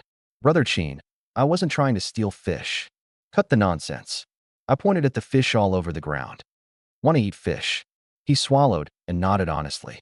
He and his grandmother hadn't seen a bite of meat in several months. Want to eat, then work. I threw him a spare woven sack. Help Lazy bag the fish on the ground. Fill this sack and it's yours. Once you finish, I'll give you 2 great Unity notes on top. He snapped his head up, his narrow eyes going wide, unable to believe his own ears. A sack of fish, and 20 you want to? This was simply pie falling from the sky. Really? When I, Cheen speak, I never spit out and take it back. Yes, I'll do it. I'll do it right now. Little Mouse was instantly full of energy. Tucking his little frostbitten hands into his sleeves, he pounced at the fish pile like a nimble monkey. With this fresh recruit, efficiency doubled. Lazy handled the scooping, I picked out the big fish, and Little Mouse gathered the strays and bagged them. This wasn't fishing, it was practically restocking inventory. The fish in that ice hole seemed inexhaustible, gushing out for a full hour and more. The villagers on the bank watched with eyes gone red, watching helplessly as the sacks piled higher and higher, from a few to more than a dozen, finally heaping into a small mountain. This wasn't fish, it was plainly money piled into a mountain. Damn it, if I'd known I'd have chiseled a hole there too. Zhao Si slapped himself hard across the mouth, regretting it to his very guts. But he knew too, there was no medicine for regret sold anywhere. The spot I'd chosen was too tricky, dead center of the whole river bend. Someone who didn't know the trade could chisel 100 holes and still catch nothing but the northwest wind. This was fate, and also skill. The sun gradually tilted west, the cold wind on the ice growing more biting, cutting the face like a knife. But the three of us, caught in a labor frenzy, didn't feel the cold at all. Instead, we were drenched in sweat, white steam rising off our bodies. Brother, I can't go on. I really can't scoop anymore. Lazy plopped down on the fish mountain, worn out like a dead dog, his arms trembling. Little Mouse was collapsed with exhaustion too, yet he clutched hard the woven sack that was his, a silly, satisfied smile hanging on his face. I looked at this pile of spoils and made a rough estimate, at least 2,000 pounds. At current market prices, this one haul would bring in at least 3 or 4,000 yuan. In 87, this was absolutely a sum to drive a person wild. All right, that's about enough. I was about to call it. The gushing from the ice hole had gradually eased too, no longer 10,000 fish leaping as one. Only occasionally did a few palm-sized little crucian carp pop out. This wave of the fish tide had passed, but just as I was about to have Lazy seal the hole, a sudden change occurred. The once calming water surface suddenly churned violently. Not the small splashes of little fish leaping, but a deep, huge surging, as if some colossal thing had rolled over at the water bottom. Gudong! A muffled boom came from deep within the ice layer, shaking the ice beneath our feet with a faint tremor. Lazy jumped, not yet grasping what was happening. My expression suddenly changed. Though the see-through radar had been shut off, that reborn person's peculiar intuition, plus the brief glimpse of purple light just now, made me instantly realize. The true big fellow had come. That was the dragon that had hidden at the bottom of Old Dragon's mouth for decades. Lazy, fall back, quick! I roared and yanked Lazy, sitting at the edge of the ice hole, back. Whoosh! At almost the same instant, a huge tail, thick and glinting with a dark red luster, suddenly swept out of the water and slammed hard against the edge of the ice hole. The hard ice was smashed away in a great chunk by that one swipe of the tail. That tail was as big as a palm leaf fan, each scale the size of a copper coin, flickering with an eerie purple glow in the setting sun. Holy crap, what the hell is that? Lazy plopped down on the ground in fright, his face gone green. The distant villagers were stunned too, standing on tiptoe to peer over, bursts of exclamation rising. Is that a big red tail? Impossible. Where's there a red tail this big? It must have turned into a spirit. I stared hard at the churning water, my breathing rapid, yet an unprecedented fervor bursting in my eyes. Taimen, the legendary giant taimen. This apex predator of the freshwater food chain, ferocious in temper and immensely strong, could grow over 2 meters long and even swallow wild ducks and muskrats. This was that purple point of light in the radar, lured up by the bloody scent of the little fish. Lazy, get the steel wire rope. I threw away the dip net, my voice trembling with extreme excitement. Bring the steel wire rope for hauling logs. And that big winch. Today, we slay the dragon. The ice was trembling, not the slight quiver of wind blowing across, but as if there were a giant piston hidden below, rhythmically striking this meter-thick and more ice cap. Gudong, gudong, muffled enough to make one's heart race, like thunder muffled and bursting at the water bottom. I stared hard at that ice hole. The once clear water surface was black as ink, spinning faster and faster, drawing up a small whirlpool that gave off a hoo-hoo sucking sound. That purple glow was so dense in my special ability vision, it was like a clot of blood that wouldn't dissolve. Great calamity, and also great fortune. Lazy, the steel wire rope. Quick, my voice was trembling. That was the shudder of surging adrenaline. Though Lazy hadn't grasped the situation, his body moved faster than his brain. He dropped the fish sack and ran to the sledge, dragging over an iron winch wound with grease. The tool normally used to drag logs at the forest farm, wound with steel wire as thick as a thumb, strong enough to forcibly haul back even a big black bear. The hook. Bait it live. I dug out of the tool bag a specially made tiger fong hook, bigger than a palm. This had been forged specially by Lay Big Hammer, pure steel, its 3 sharp barbs honed to a gleam. I grabbed a 5 or 6 pound big carp from the fish pile at random and, without so much as a blink, ran the tiger fong hook straight through the fish's back sinew. Squelch. Fish blood dripped down my glove, falling onto the pure white ice, blooming into glaring red plum blossoms. Brother, how is this fishing? This is fishing for a dragon, isn't it? Little Mouse watched with his face gone pale. I had no time for him. I threw the steel wire rope with its live bait into the spinning whirlpool. Down it goes. The steel wire rope let out fast, the winch rattling. 1 meter, 2 meters, 5 meters. Suddenly, twang! A metallic snap that set the teeth on edge suddenly rang out. The rapidly spinning winch abruptly stopped, and that thumb-thick steel wire rope instantly snapped taut, straight as an iron rod jammed into the center of the ice hole. The heavy iron winch was dragged sliding half a meter across the ice by this brute force, letting out an ear-piercing scrape. It bit. I roared, both hands pressing down hard on the winch crank. Lazy, on it. Hold it for me. That force was too great. It didn't seem like a fish at all, but like a fully loaded liberation truck at full throttle had caught the line at the water bottom. Lazy rushed over with a whoop, his 2 palm leaf fan hands gripping the other side of the winch, every muscle in his body taut, veins bulging, his neck thickened a full ring. Come up for me. 2 strapping men plus a heavy-duty winch, and yet they only barely fought that thing at the water bottom to a draw. The steel wire rope scraped violently at the edge of the ice hole, gouging a deep groove into the solid ice. Ice chips spraying. Creak, creak. The sound of the winch gears meshing made one's teeth go soft. The distant villagers weren't afraid of the cold now either. They craned their necks to look over here, their eyeballs nearly popping out. Oh my mama, what's he hooked? Why is it like a tug of war? A water monster. It's got to be a water monster. I heard the old Russians once saw a man-eating giant fish in this river.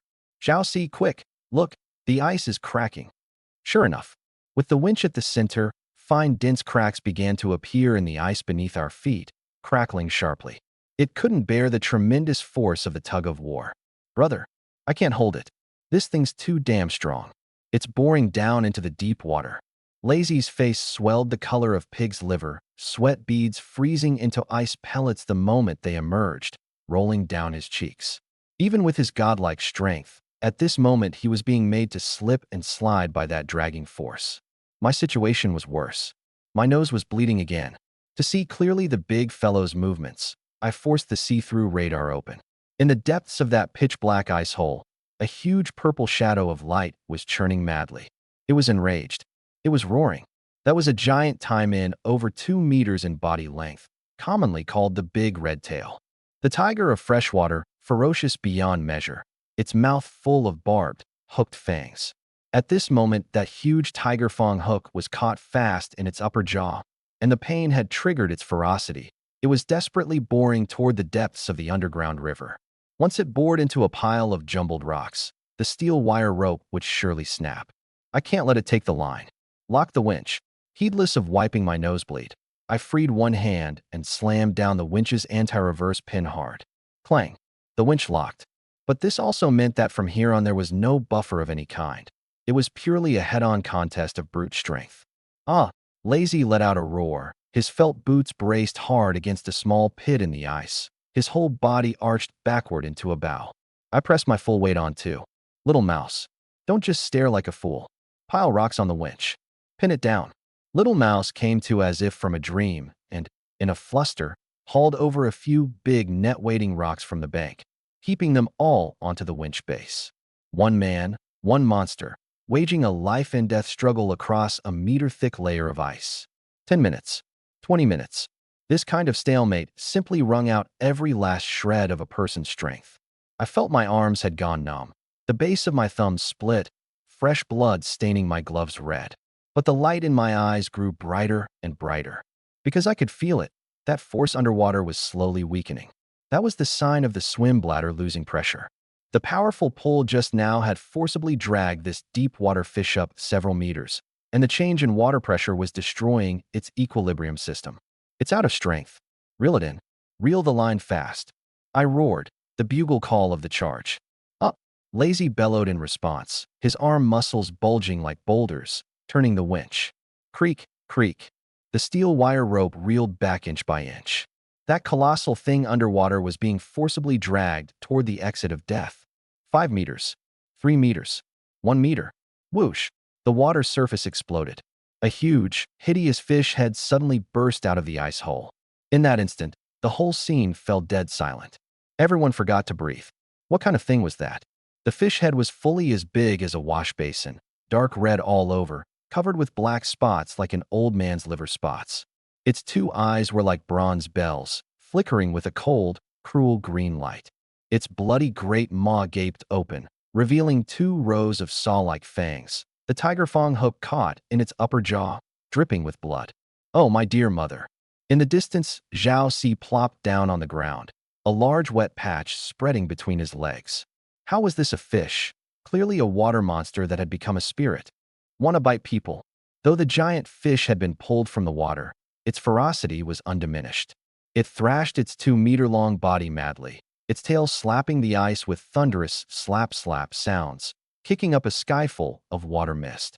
It even tried to twist its head to bite me, right within reach, and that thick reek of earth and blood sprayed straight into my face. Lazy. The hammer. I gripped the steel wire rope hard, keeping it from sliding back.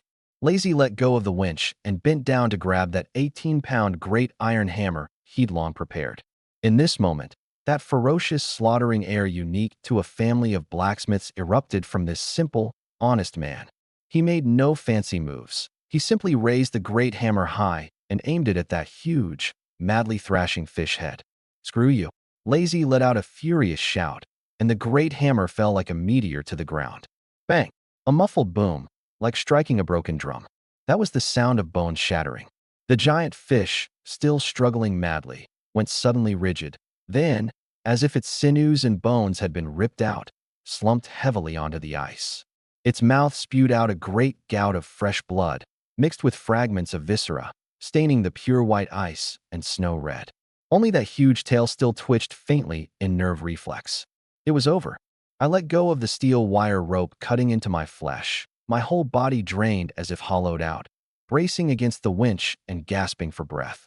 My nosebleed dripped onto the ice, merging into one with the fish's blood.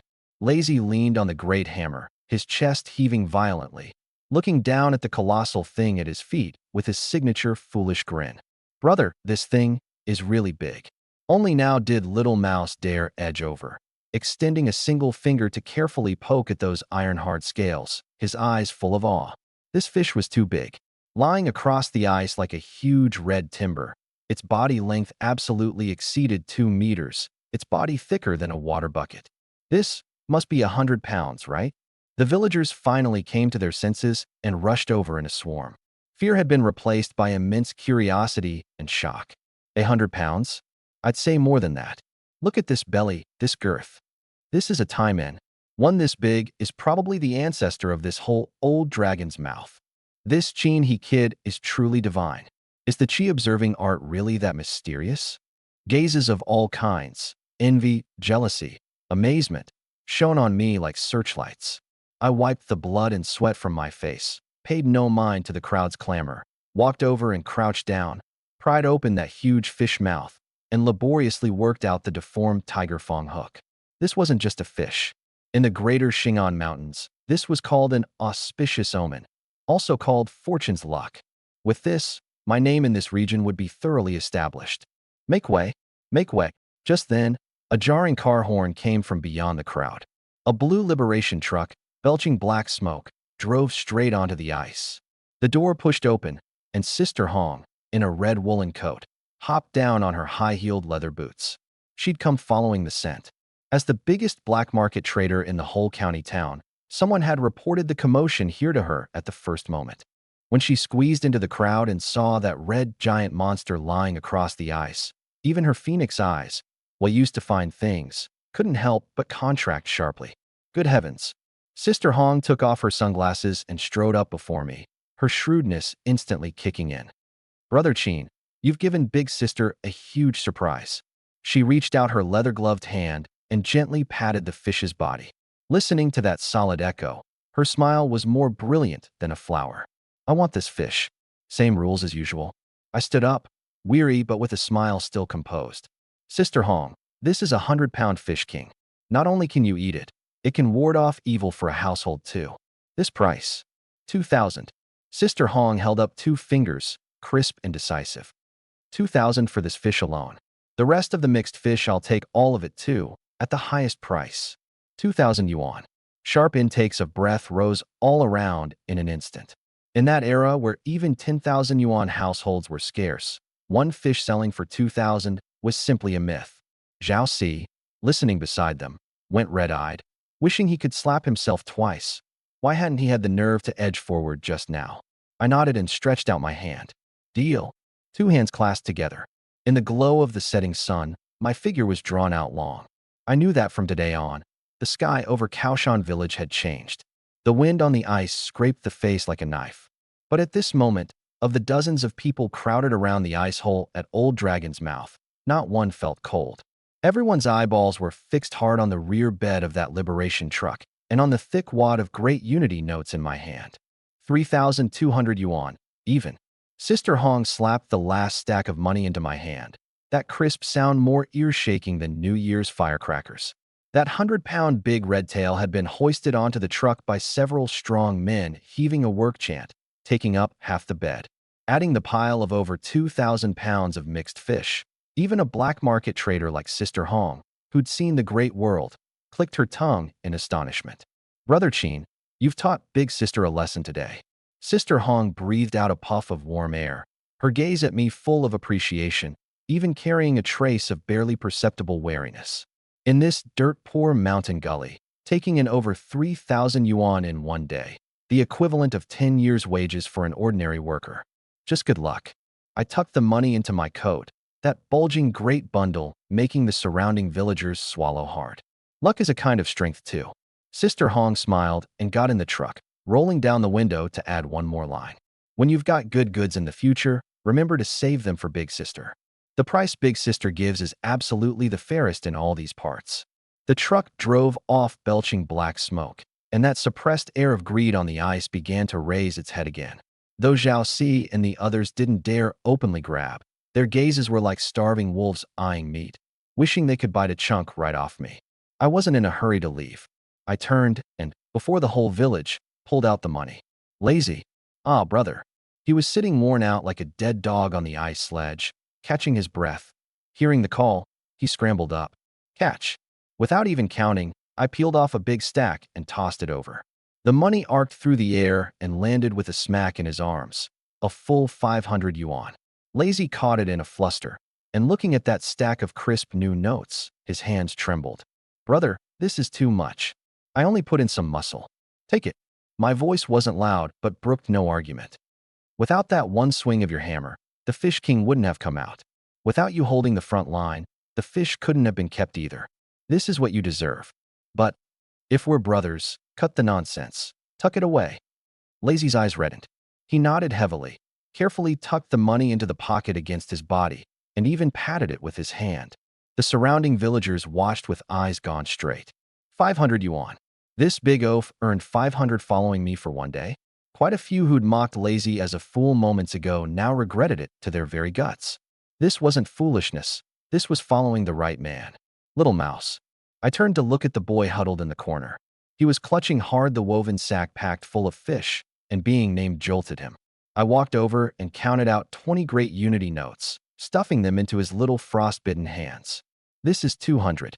Plus this sack of fish, it's your wages for today. Little Mouse was thoroughly stunned, staring at the stack of money in his hands as though in a dream. From childhood to now, he'd scarcely ever touched even 1 yuan. Brother Qin, it's too much. I can't take it. Tears welled in his eyes. Take it when it's given to you. I helped him stuff the money into the pocket of his ragged cotton jacket and tightened his drafty collar too. Go back and buy your grandmother some fine grain. Buy 2 pounds of meat. In this bitter cold, don't let the old lady go hungry. Little Mouse couldn't hold back any longer. Thud. He dropped to his knees on the ice and kowtowed to me 3 times. Bang, bang, bang. His forehead knocked red. Brother Qin, from now on this life of mine is yours. I pulled him up and brushed the snow off him. I did all this not to show off, but to lay down the rules. I wanted everyone in Kaoshan village to know. Follow me. Qin he, and there's meat to eat and money to earn. Be my friend, and it's boundless fortune. Be my enemy, and it's courting death. The sky gradually darkened, the cold wind growing harder. I didn't head straight home. but took Lazy straight to the Lay family at the east end of the village. The Lay family's few broken thatch huts were the most dilapidated in the whole village. The roof was covered only with a layer of thatch, sagging in several places, normally propped up with wooden poles. When a blizzard came, heavy snow fell outside and light snow fell inside. This was also the main reason old Lay had come down with a whole body of rheumatism. Lazy, bring your dad to my place. He'll sleep at mine tonight. I stood at the courtyard gate, looking at that tottering roof, my brows knitting into a deep furrow. Brother, what are you going to do? Fix the house. I spat out the two words and turned to walk toward the co-op sales outlet. This night, Kaoshan Village was destined for a sleepless one. With a grand sweep of my hand, I hired the 2 best masons and 3 carpenters in the village. Wages double, paid on the spot. I also knocked on the door of the little shop and bought up its entire stock of glass, and hauled a cartload of red roof tiles from the neighboring village overnight. In these years, breaking ground in winter was a great taboo. But as long as the money was there was no job that couldn't be done.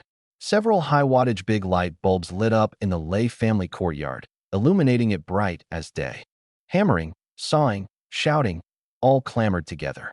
Draped in my sheepskin coat, a cigarette in my mouth, I stood in the yard supervising. The window seams must be sealed dead with putty. Leak a bit of wind, and half your wages are docked. Lay the tiles tight. If it leaks rain come next spring, I'll smash your reputations. Those craftsmen dared not slack off in the least. This was a man with a gun in hand and money in his coat. Each of them worked more attentively than if building his own house. This scene stunned the whole village. In these years, whose family with money didn't hide and hoard it? Where was there anyone like me, who'd just earned money and turned right around to fix a brother's house? This was vision. Old Lay, supported by Lazy, stood at the Chin family's gate. Looking from afar at his own courtyard turned bright and gleaming, his cloudy old eyes brimming with tears. Those few broken window papers had finally been replaced with gleaming big glass, reflecting the firelight and radiating an air of wealth once beyond even dreaming. The sagging roof was reinforced anew, fitted with bright red tiles, standing out especially in this drab gray village. Son, you've met your benefactor, Old Lay said tremblingly, even the cane in his hand shaking. In the small hours, the work was finally done. The house, new roof, sealed windows, was now worlds apart from the drafty, broken hovel of before. The fire Kong burned scalding hot, and the new glass windows shut out the cold wind dead. I brought Lazy back to the courtyard. The moment Old Lay saw me, he threw down his cane and made to kneel. Dear nephew, you've saved the lives of us father and son. Uncle, what are you doing this for? Quick of eye and hand, I caught his arm. Uncle Lay, hear me out. I looked at the old man's wrinkle-covered face, my tone sincere. Lazy and I grew up bare-bottomed together. He's my blood brother of a different father and mother. His father is my father. This house should have been fixed long ago. Before, it was that I had no ability. Now that I do, and still let you sleep in a drafty house. That would be slapping my own face, Chin-hee's face. Old Lay's tears streamed down. Lazy stood to the side, and that 7-foot man was secretly wiping his tears too, his gaze at me full of utterly devoted loyalty. This scene was taken in by the watching villagers, and each of them felt a jumble of mixed emotions in their hearts. No one noticed that at the very outer edge of the crowd was parked a black Santana. The window was half down, revealing half a gloomy face. A fat man in his 40s, wearing a mink-collared coat, rolling 2 walnuts in his hand, his gaze fixed venomously on me. Wang Bigshot, the true local emperor of Kaoshan Village, the village party secretary's brother-in-law, and the biggest mountain goods buyer in these parts. Lu Lizy was just a dog he kept. By rights, the fish of this old dragon's mouth and the good goods of the mountains should all have been the dish on his plate. But now I'd suddenly cropped up, stealing his thunder and cutting off his money road. This kid's got a bit of the uncanny about him. Wang Bigshot rolled his walnuts, making a clicking sound. Boss, want us to find someone to take care of him?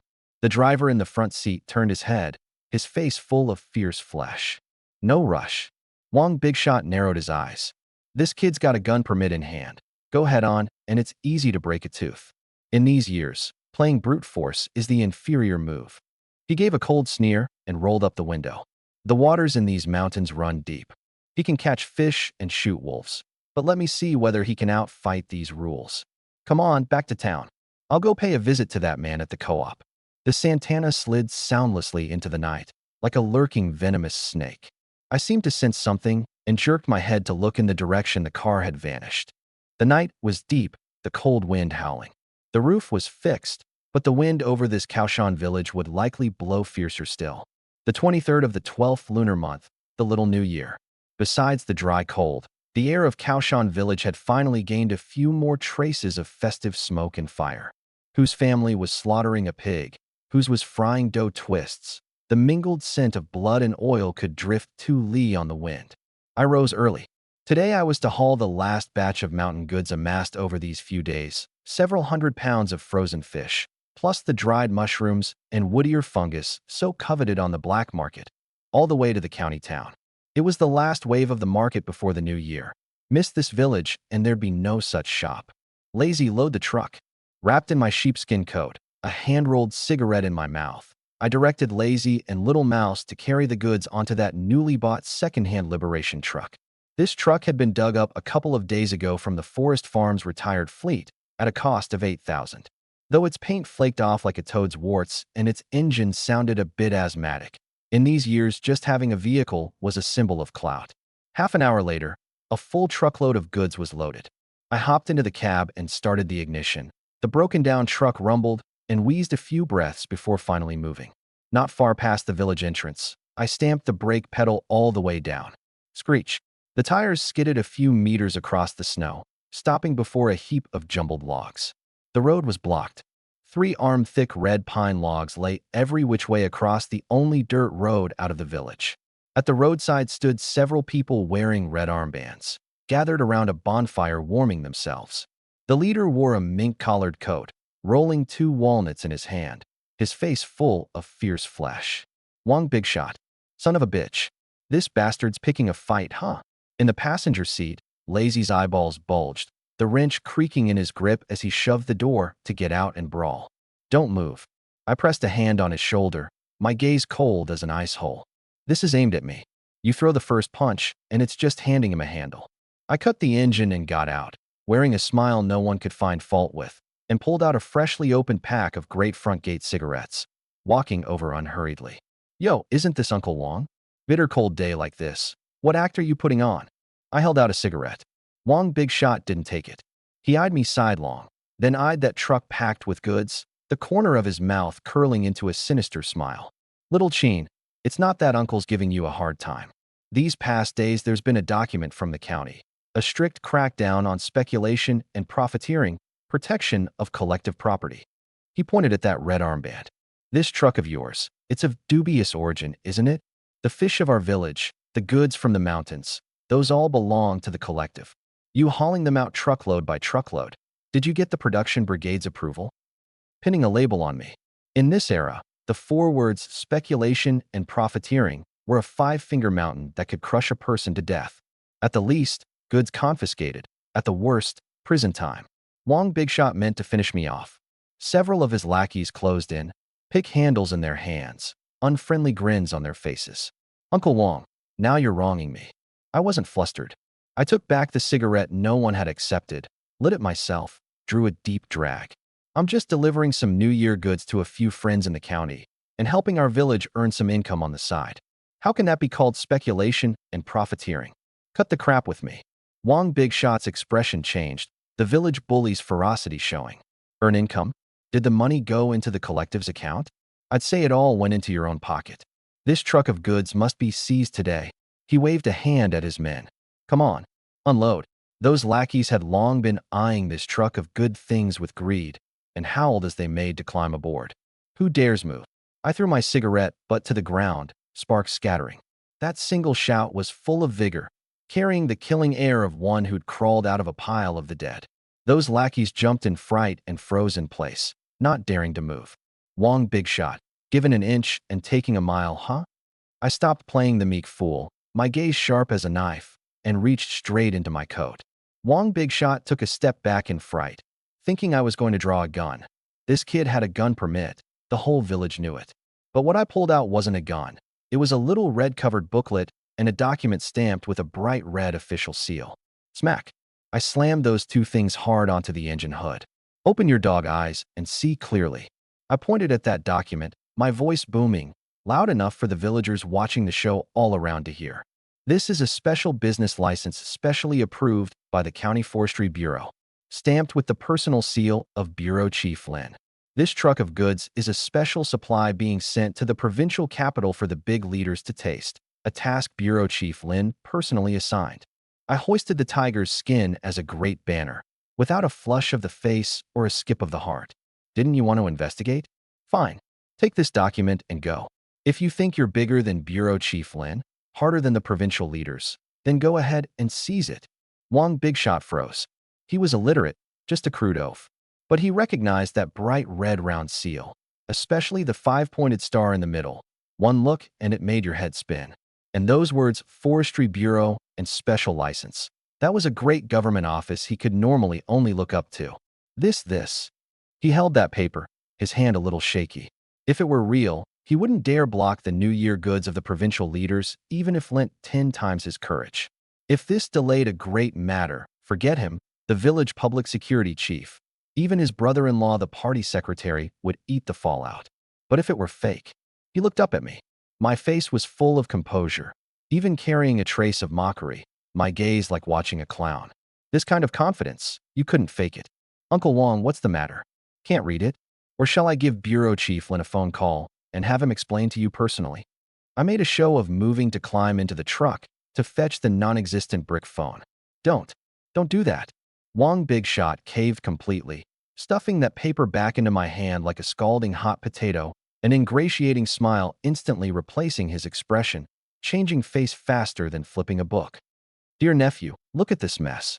Uncle's just doing his job, afraid someone might fish in troubled waters. Since it's Bureau Chief Lin's task, how could there be any fakery? He turned and roared at his still dumbstruck men.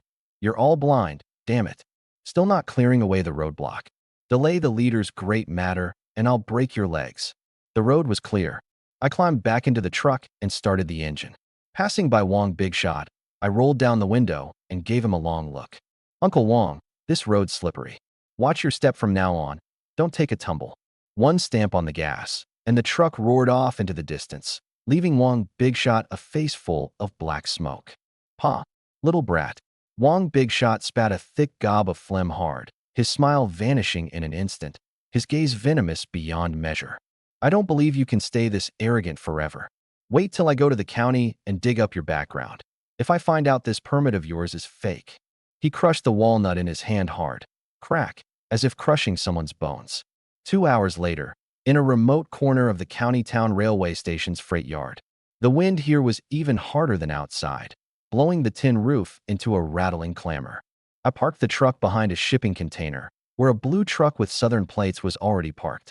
Beside it stood a middle-aged man, wearing a black leather jacket rarely seen in these times, hair combed back, sporting toe-dye sunglasses, a Marlboro in his mouth. The black market trader Sister Hong had introduced Old Joe. He ran the Guangzhou route, with wild connections. So this is Brother Chin? Sister Hong mentioned you, said you're the newly risen mountain king of these parts. Old Joe took off his sunglasses, revealing a pair of shrewd little eyes, sizing me up and down. Boss Joe is too kind, just scraping by for a meal. I hopped down from the truck and directly opened the canvas over the truck bed. The goods are all here. The fish were caught live last night and flash frozen. The flesh is beyond reproach.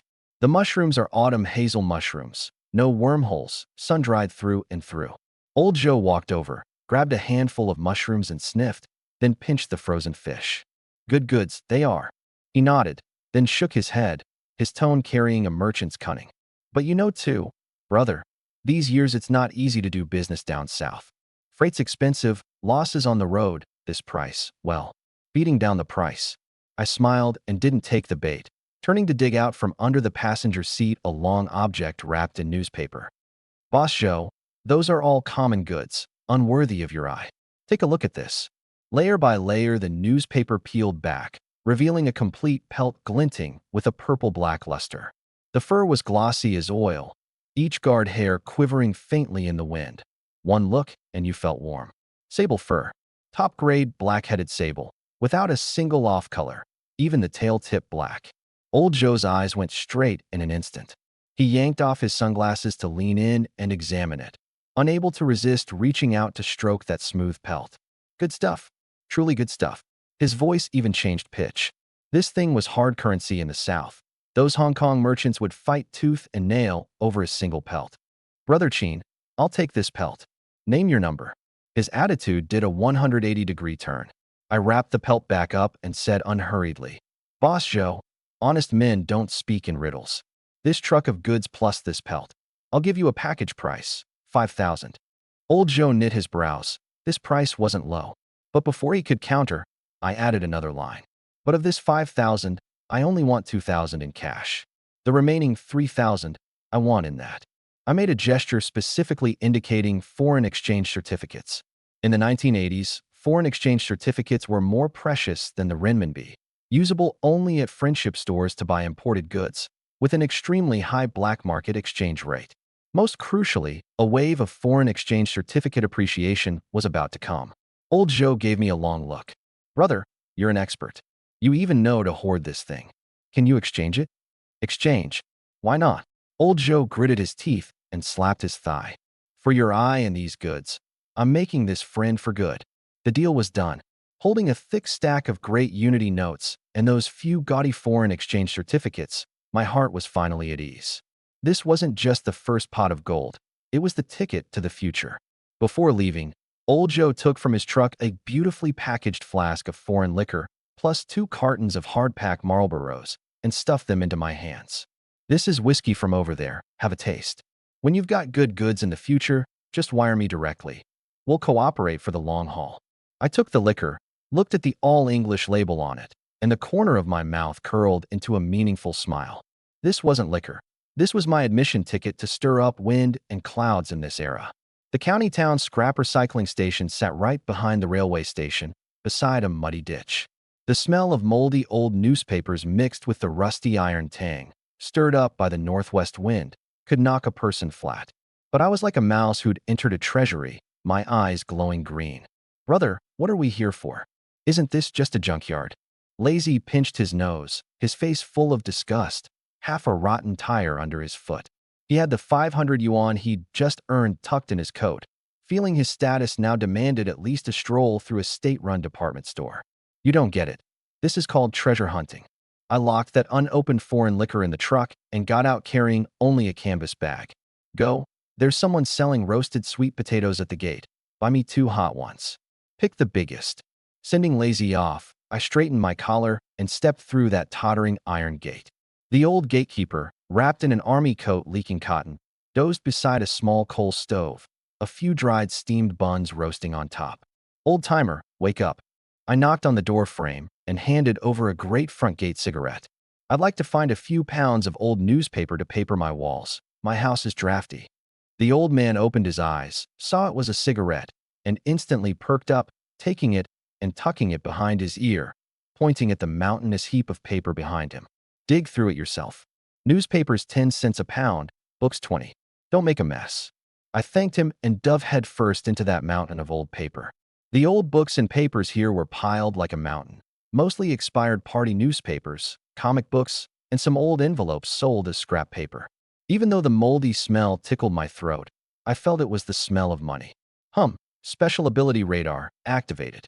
My field of vision shifted abruptly, the surrounding world turning into a stretch of gray static. Holding my breath and focusing, like a minesweeping sapper, I scanned every corner bit by bit. Nothing. Still nothing. Mostly worthless junk.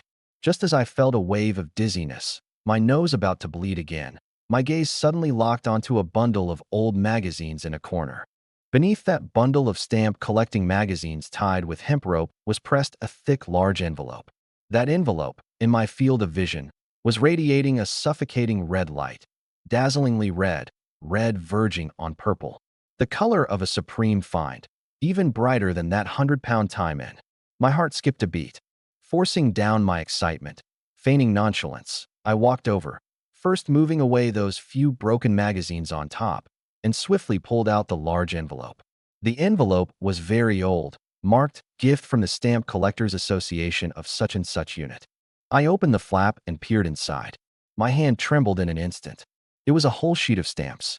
The background color was a festive bright red, printed with lifelike golden snub-nosed monkeys, each staring at me with jet-black eyes. The Gongxian Year monkey stamp, commonly called the Golden Monkey, New China's first cycle zodiac stamp, issued in 1980, with a face value then of only 8 fun. But this thing was a legend in the stamp world. In the era before my rebirth, a whole sheet of 80 had shot up to an auction price of over 2 million. Even now in 1987, because of the small issue and heavy consumption, one sheet could sell for at least several hundred to over 1,000. But that wasn't the point. The point was, there was more than one sheet in this envelope. 2 more sheets were layered underneath. A full 3 sheets of golden monkeys.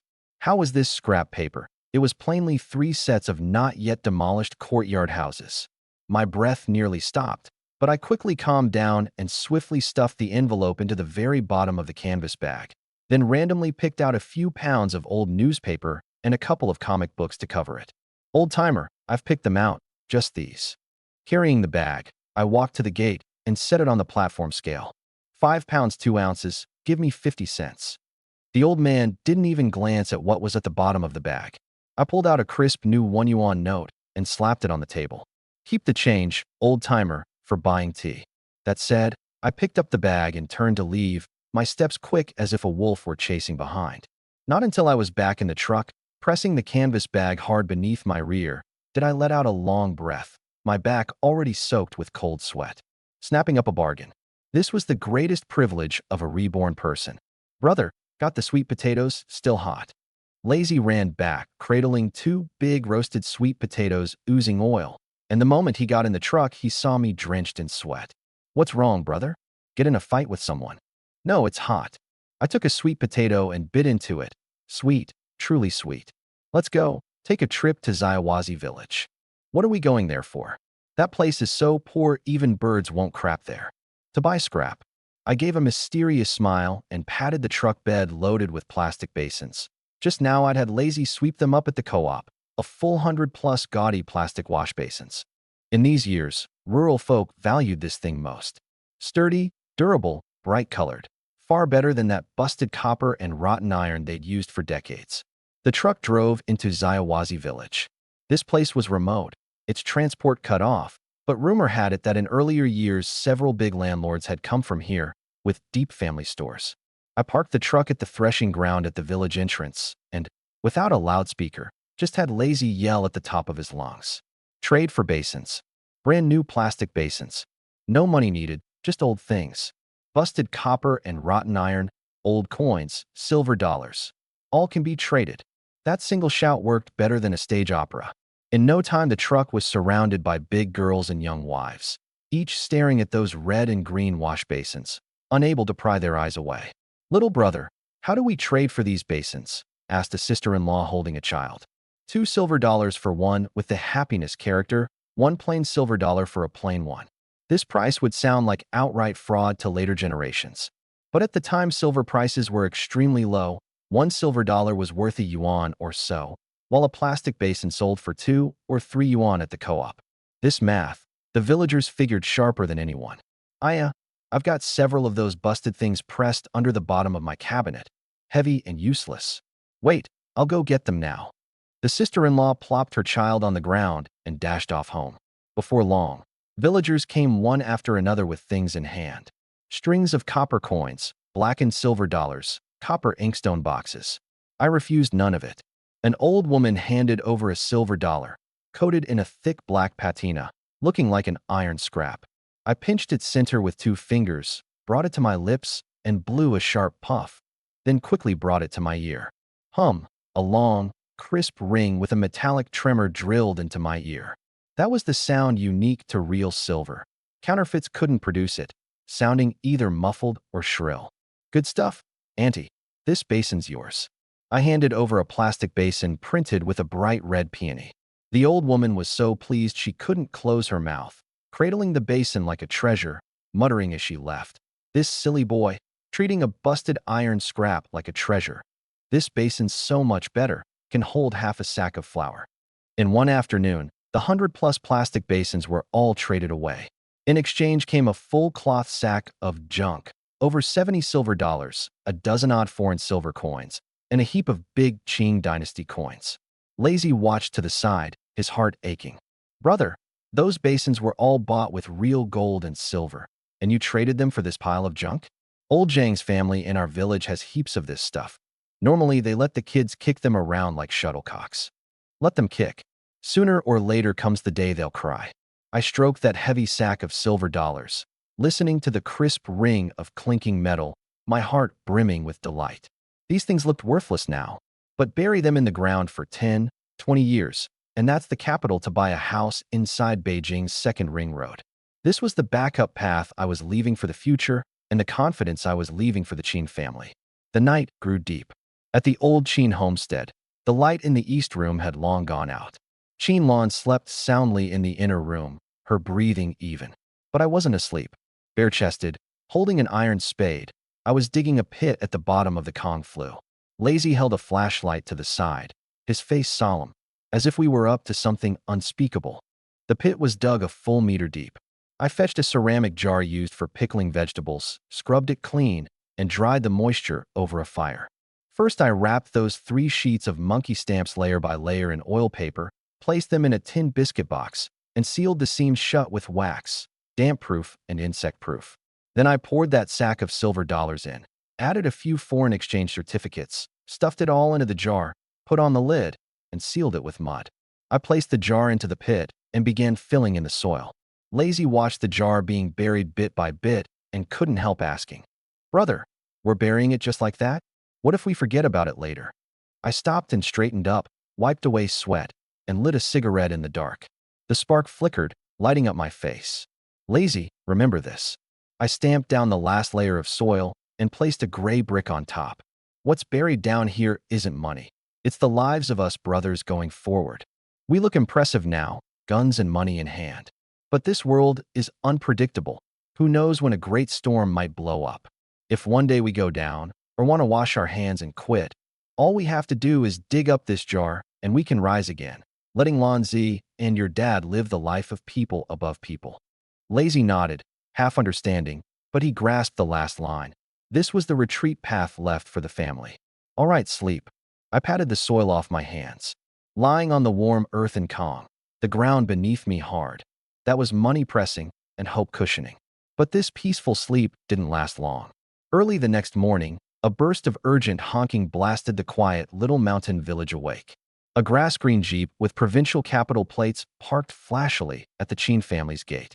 The door opened, and Lin Wanxiu, in a red cold-weather suit, hopped down, followed by 2 fashionably dressed young men who at a glance were young lords from the city.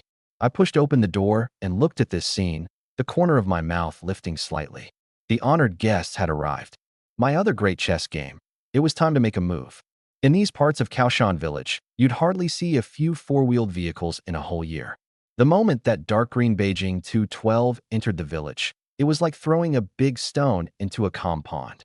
The wheels crunched over the packed snow, followed by a gaggle of little brats with twin trails of snot chasing and shouting, "A big car!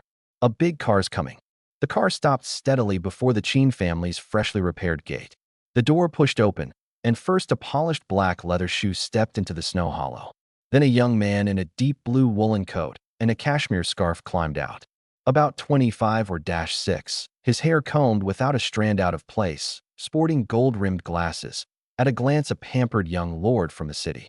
He frowned at the black snow mixed with mud beneath his feet and stamped his foot in disgust. "Wanxiu, this is the place where that miracle man you spoke of lives? This environment is too. Zhou Yang, if you find it dirty, go wait in the car. No one invited you to get out."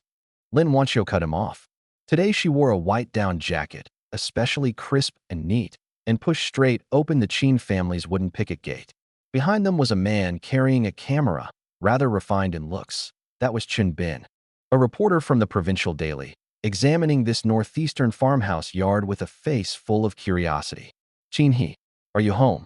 Lin Wanxiu called out, her voice carrying a casualness only one's own people would have. "Coming." I lifted the door curtain and stepped out. I wasn't wearing my sheepskin coat, only a thin white undershirt, a blackened apron tied at my waist, a gleaming boning knife in my hand. Though it was the depth of winter, steam rose off my body, the sturdy lines of my muscles especially distinct beneath the sweat. the sinewy flesh forged by year-round labor. That rush of untamed, rough and ready air made the one called Zhou Yang instinctively shrink back a step. Expert Lin, a rare guest. I stuck the knife into the wooden block at the door and grabbed a towel to wipe my face. And these two are Zhou Yang, the son of Section Chief Zhou of the Provincial Forestry Department. He insisted on coming to experience life. This is the great reporter Chun, here to gather material. Lin Wanxiu introduced them simply, but her eyes kept drifting toward me, carrying a hint of pride. Welcome, welcome. Whether young lord or reporter, once through this door you're a brother. I gestured them in with a welcoming motion. We just finished slaughtering a pig at home, getting ready to fix up a solid meal. It's cold out. Come inside onto the Kong and warm up. Zhou Yang looked at my big hand still greasy from the meat, too embarrassed to shake it, and only nodded reservedly. Comrade Qin, right?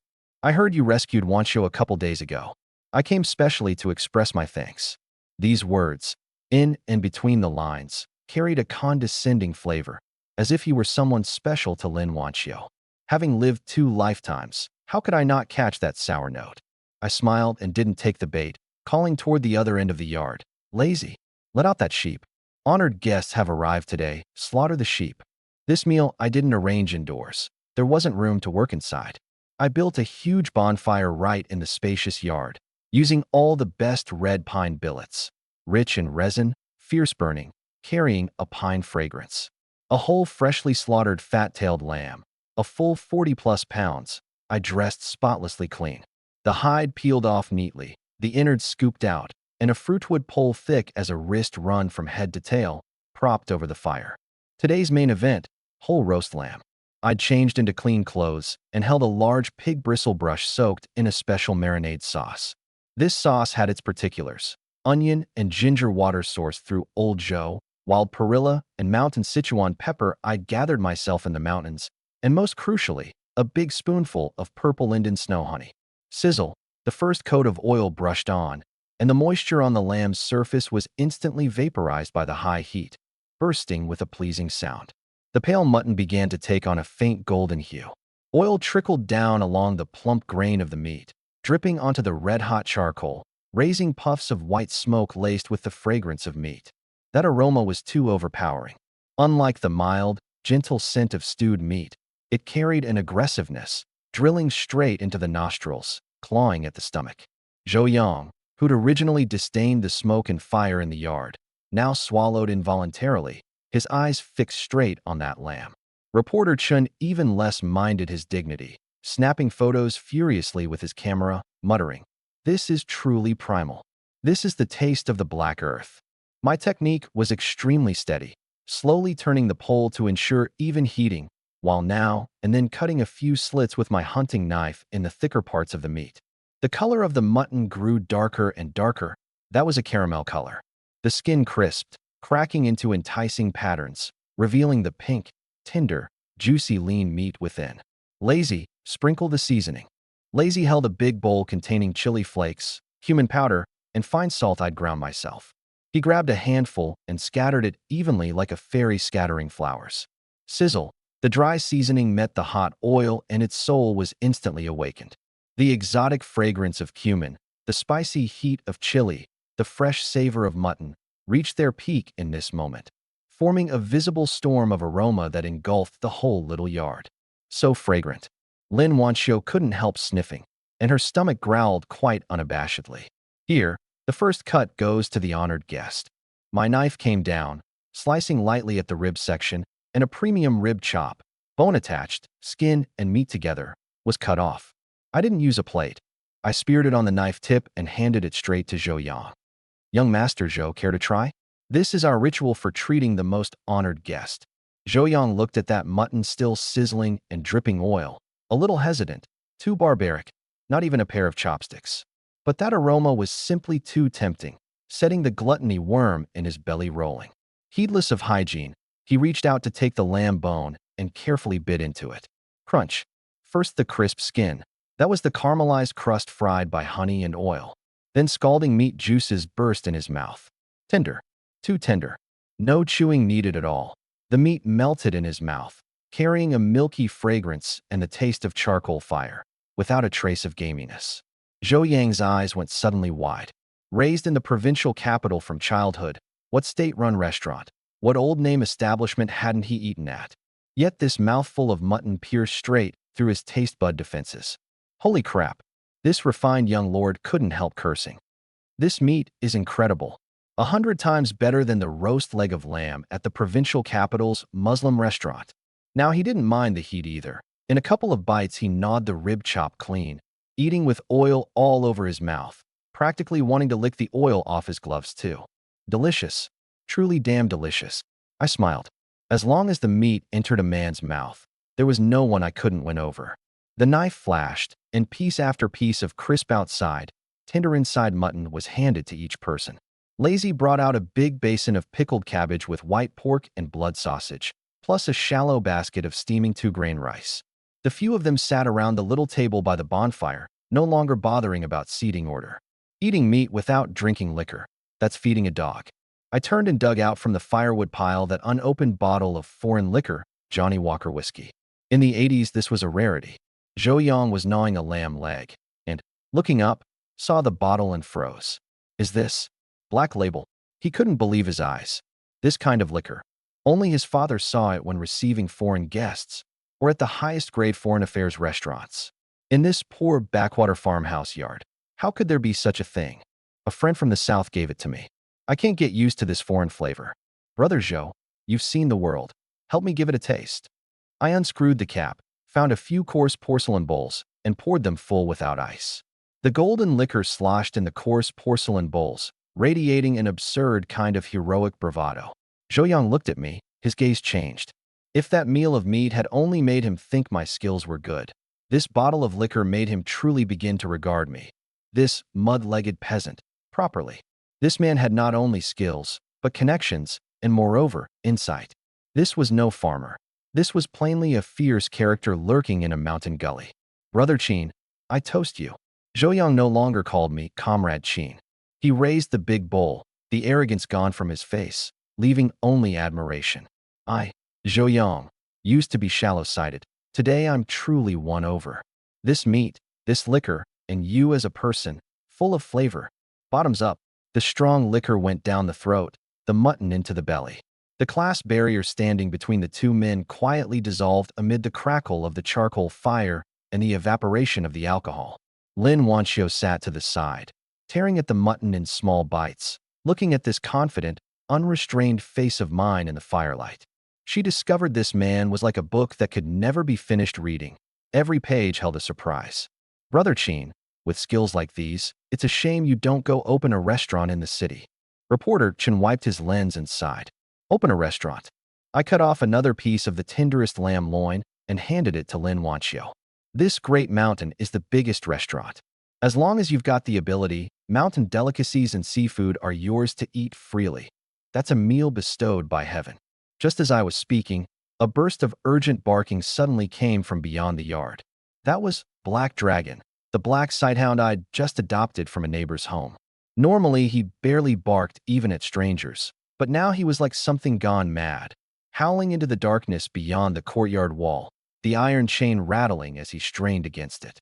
The smile on my face instantly withdrew. I set down my liquor bowl, and those slightly tipsy eyes were now clear beyond measure. In my field of vision, the radar interface automatically popped up. Several glaring red dots were furtively sneaking down from the woods on the back mountain, already pressed up against the base of the courtyard wall. Everyone, don't move. My voice was very soft, yet carried a coercive pressure that made people unable to disobey. Uninvited guests have come to freeload a meal. That black sighthound Black Dragon, adopted only a few days ago, had gone as if mad. Originally docile, he now strained the iron chain taut, both front paws clawing desperately at the frozen earth, letting out a shrill, agitated whimper toward that pitch-black mass. The fur along his spine stood up strand by strand. That sound wasn't right. It wasn't the warning at seeing a stranger, but a whimper laced with fear, yet frantically sounding the alarm all the same. What's wrong with this dog? Did it catch a chill? Zhou Yang, right in the swing of his drinking, was vexed by the barking and muttered, holding his liquor bowl, 2 patches of high plateau flush on his face. He had his arm around Lazy's shoulder, calling him brother. utterly unaware that danger had already pressed up against the back of his skull. Don't make a sound. My voice wasn't loud, but it was like a basin of ice water dousing the warm cheer at the table. I slowly set down my liquor bowl. The hand that had just been carving meat was now steady as a boulder. Lazy, pull Black Dragon back. Wanchio, take the guests and retreat toward the doorway. Brother Chin, what's going on? In the dead of night like this? Zhou asked, thick-tongued, his gaze bleary, not taking it seriously. I ignored him, my gaze sweeping past the leaping bonfire, fixed hard on that impenetrable darkness beyond the courtyard wall. The radar interface flashed with glaring red light. 5. No, 7. 7 blood-red dots in a semi-encircling fan formation, silently closing in on the wall. That color was even deeper than what I'd encountered last time at Old Blackwind Pass. The signal of extreme hunger, the madness of creatures that would stop at nothing for food. The snow this winter was too heavy. It had sealed off the mountain.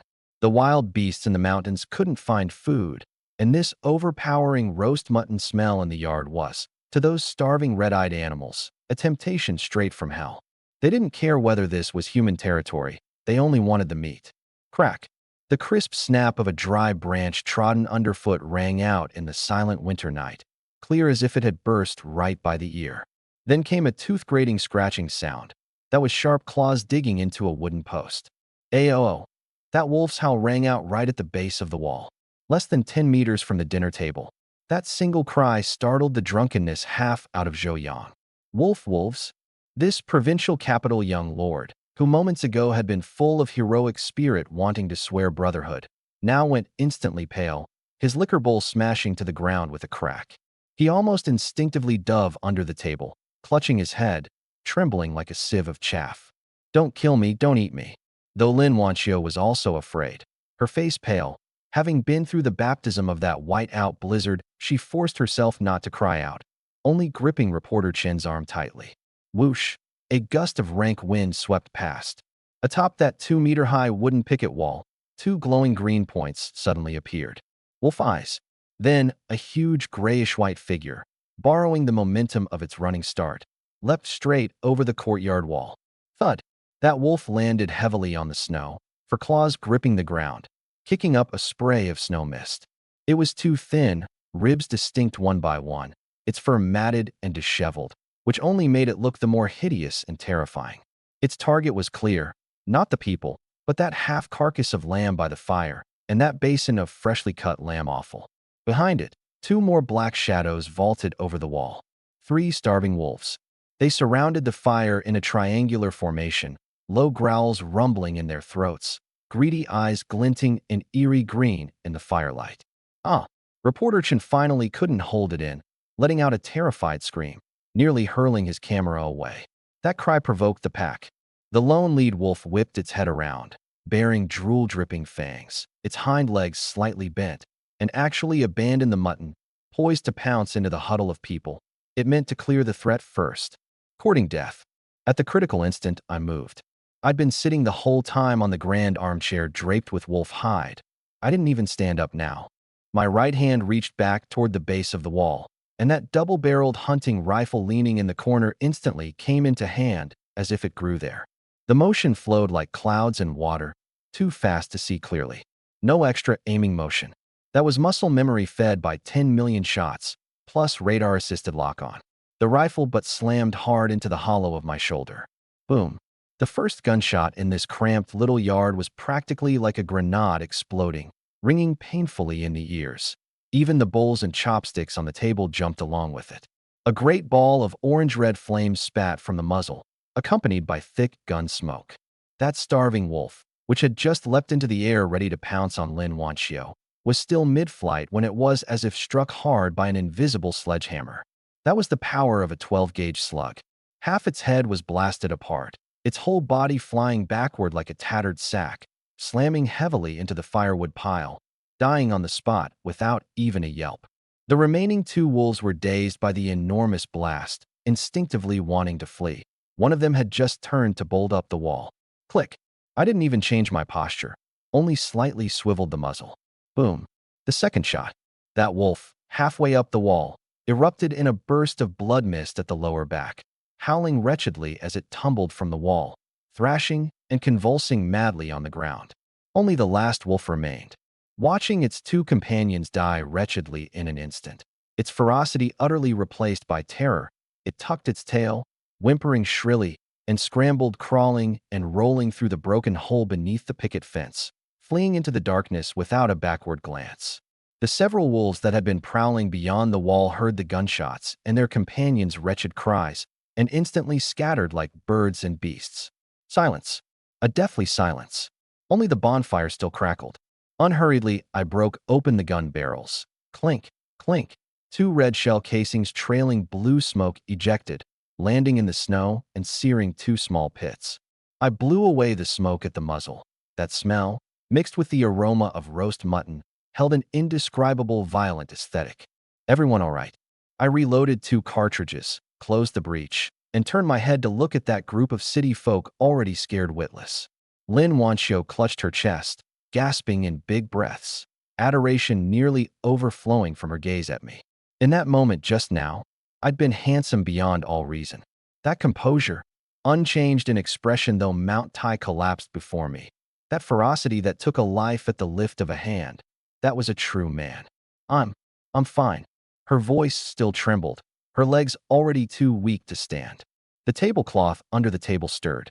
Zhou Yang, his face covered in grime, poked out half his head trembling, his glasses knocked askew. The wolves? Where are the wolves? Are they gone? Gone. I walked over and hauled him out from under the table by the scruff, patting the grime off him. Young Master Zhou, that gave you a fright. The beasts in these mountains don't know the rules. They spoiled our drinking mood. Zhou Yang looked at the wolf corpse still bleeding not far off, especially that blasted apart head, and his stomach churned violently. He nearly vomited up all the mutton he'd just eaten. But looking at the gun still smoking in my hand, then looking at my face as if I'd merely swatted two flies, the awe in his heart reached its peak. This man was truly ruthless. Brother Qin, you're just too incredible. Those were wolves. If it had been me, I'd have wet my pants long ago. Though Zhou Yang had lost face, this man had one virtue. He knew when to yield. At this point, reporter Chun, who'd been stunned frozen the whole time, finally came to his senses, professional instinct overwhelming his fear. He raised his camera, aimed at me, at the hunting rifle, at the two wolf corpses, and mashed the shutter madly. Click, click. The flash kept bursting in the dark night, freezing this bloody, primally wild scene in place. Big news. This is absolutely big news. Reporter Chun was so excited his hands shook. The new hunter of the forest sees snowy plains.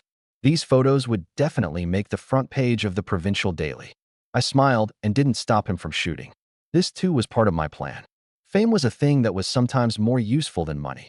With the promotion of a provincial daily reporter, my identity as a legal hunter would be all the more solid, and whatever I did afterward would carry a halo. Lazy, stop standing there in a daze. I nudged the dead wolf with my toe. Drag these two things off and skin them. Make cushions from the wolf hides for young Master Zhou and expert Lin. That stuff wards off evil. As for the meat, I looked at those firm wolf legs, the corner of my mouth curling into a smile. It's a bit tough, but it's a great tonic. Lazy, take off the hind legs and add a dish. Tonight we'll eat braised wolf meat to settle everyone's nerves. Huh? This you can eat this. Zhou Yang's eyes went wide, his face full of disbelief. In his view, wolves ate people. Now we were going to eat one? Why not eat it? Dragon meat in the sky, donkey meat on the ground. This wolf meat doesn't quite rank there, but it's still wild game. I hung the gun back on the wall and picked up the bowl of liquor I hadn't finished. Come, let's keep drinking. Those two shots just now count as setting off firecrackers to liven things up. The bonfire blazed anew. Lazy nimbly dragged the wolves aside to dress them, and the smell of blood was soon covered by the fresh aroma of meat and liquor. But the mood of this meal had utterly changed. If moments ago Zhou Yang and the others had only thought me a capable man of ability, then now, in their eyes, I was an unfathomable legend. Especially Lin Wanxiu. She sat by the fire cradling warm liquor, watching me chat and laugh with Lazy, an unusual light flickering in her eyes. She discovered she seemed to have fallen in a little. That unique sense of security this man carried, brimming with an air of danger, was, to a girl like her who'd followed the rules obediently since childhood, simply a deadly poison. Those 2 gunshots hadn't only cowed the wolf pack, they'd also jolted awake all of Kaoshan village. Lu Lizzie, peeping from a hidden spot, heard those 2 thunderous shots and shrank back into his quilt in fright, burying his head deep. He knew that from now on he'd never dare casually kick down the Qin family's gate again. This Qin, he had already come into power. The dawn of the greater Xing'an range. Now that's what you call bone-crackingly cold. Though the sun was out, hanging on the crowns of the white birch grove, this winter sunlight was like the light in a refrigerator. Only brightness, no warmth. At the Qin family's gate, that freshly bought second-hand liberation truck was parked, its exhaust pipe puttering out white smoke. To get this old fellow to start smoothly, I'd gotten up before daybreak, burned a pile of charcoal beneath the oil pan to warm it for half an hour, and poured 2 kettles of boiling water into the radiator. Everyone seated tight. We're heading into the mountains. Sitting in the cab, a dog fur hat on my head, both hands gripping the big steering wheel wrapped in tape, I turned back and called out. Zhou Yang, Lin Wanxiu, and reporter Chen huddled on that narrow seat in the back row. Zhou Yang had specially changed into a new outfit today, a dark green officer's wool coat, gleaming knee-high riding boots, and a fine pair of binoculars in hand, looking every bit the chief on an inspection tour. Only the cab's heater didn't work too well, so this young lord kept stamping his feet from the cold, snot nearly running down. Brother Qin, where are we headed? Didn't you say hunting? Why not use the gun? Zhou Yang watched me hang the double-barreled hunting rifle by the rear window and instead tuck a Y-shaped wooden handle into my waist. Is that a slingshot? Reporter Chen had sharp eyes. For the big fellows, you use the gun. For that dragon meat in the sky, you've got to use this handy little gadget. I gave a mysterious smile, released the clutch with a stamp, and the truck rumbled over the thick snow, driving toward the depths of the vast forest sea. This journey was quite the eye-opener for the city folk. The truck jolted along the rugged mountain road, red pine forests on both sides like giant sentinels, hung all over with crystal-clear rime frost.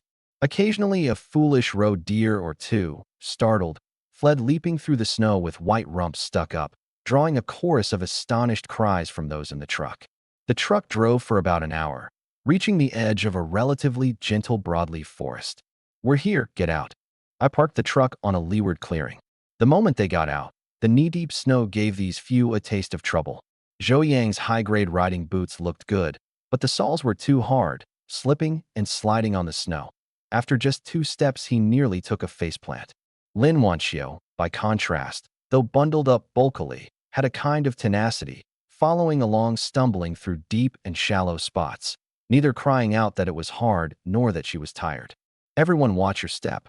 I walked at the very front, breaking trail, a wooden stick in hand pointing at the snow now and then. Look at this, plum blossom prints, left by a wildcat last night. That one, like a little fan, is a pheasant. As for this string, I pointed at a row of deep footprints like an infant's palm. Those were left by that wolf pack last night. By the direction, they retreated into the deep mountains. At the mention of wolves, Zhou Yang hurriedly crowded up close to me, no longer daring to look around with his binoculars. Brother Qin, let's just look around here. Let's not go in too deep. I ignored him and turned to look at Lin Wanxiu. There was a small step in the path ahead, covered by snow. It looked flat, but was hollow beneath. Lin Wanxiu, not paying attention, stepped into the void, her body tilting, about to pitch into the snow hollow. Careful. A large hand grabbed her arm with extreme precision. My grip was strong. Even through the thick down jacket, she could feel that heat and power. I yanked hard back, and her whole body, out of control, tumbled into my arms, her cheek striking that stiff sheepskin coat of mine. A scent carrying a faint tobacco smell and biting cold instantly enveloped her. That was the life-saving scent from that day in the snow cave. The snow in these woods is a trap too. Looks smooth, but it's all pits underneath.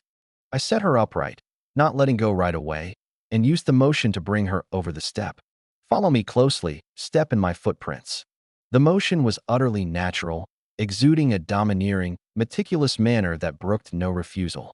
Lin Wanxiu's face reddened. Even through the face mask, that flush of crimson could be seen. She lowered her head and gave an obediently following behind me. Behind them, Zhou Yang watched this scene, grinding his teeth to bits. He wanted to help her, but he himself had just slipped and fallen. Where was the face for that? He could only watch sourly as that mud-legged peasant gave the goddess hands-on instruction. Shoo! Not far along, I suddenly stopped, raising my index finger to my lips. Narrowing my eyes and tilting my head slightly, my gaze locked onto an old hazel tree dozens of meters ahead. In the special ability field of vision, several fist-sized white glows were faintly swaying in that tree's crown. That glow was very gentle, not carrying the aggressive red of wild beasts, but instead exuding a kind of guileless air. See them? I lowered my voice and pointed at the treetop. Everyone looked along my finger. On the bare branches crouched several gray-brown little birds, looking somewhat like pigeons, with a ring of pretty markings around their necks and a tuft of silly feathers on their heads. These few birds were dopey. Seeing so many people, they didn't fly off, still leisurely pecking at hazelnuts. Is that a hazel grouse? Being in forestry, Lin Wanxiu recognized it at a glance. Right, its scientific name is spotted-tailed hazel grouse. But around our parts we call it flying dragon. I slowly untied the slingshot from my waist. This thing's foolish. People nicknamed it Silly Half-Pound.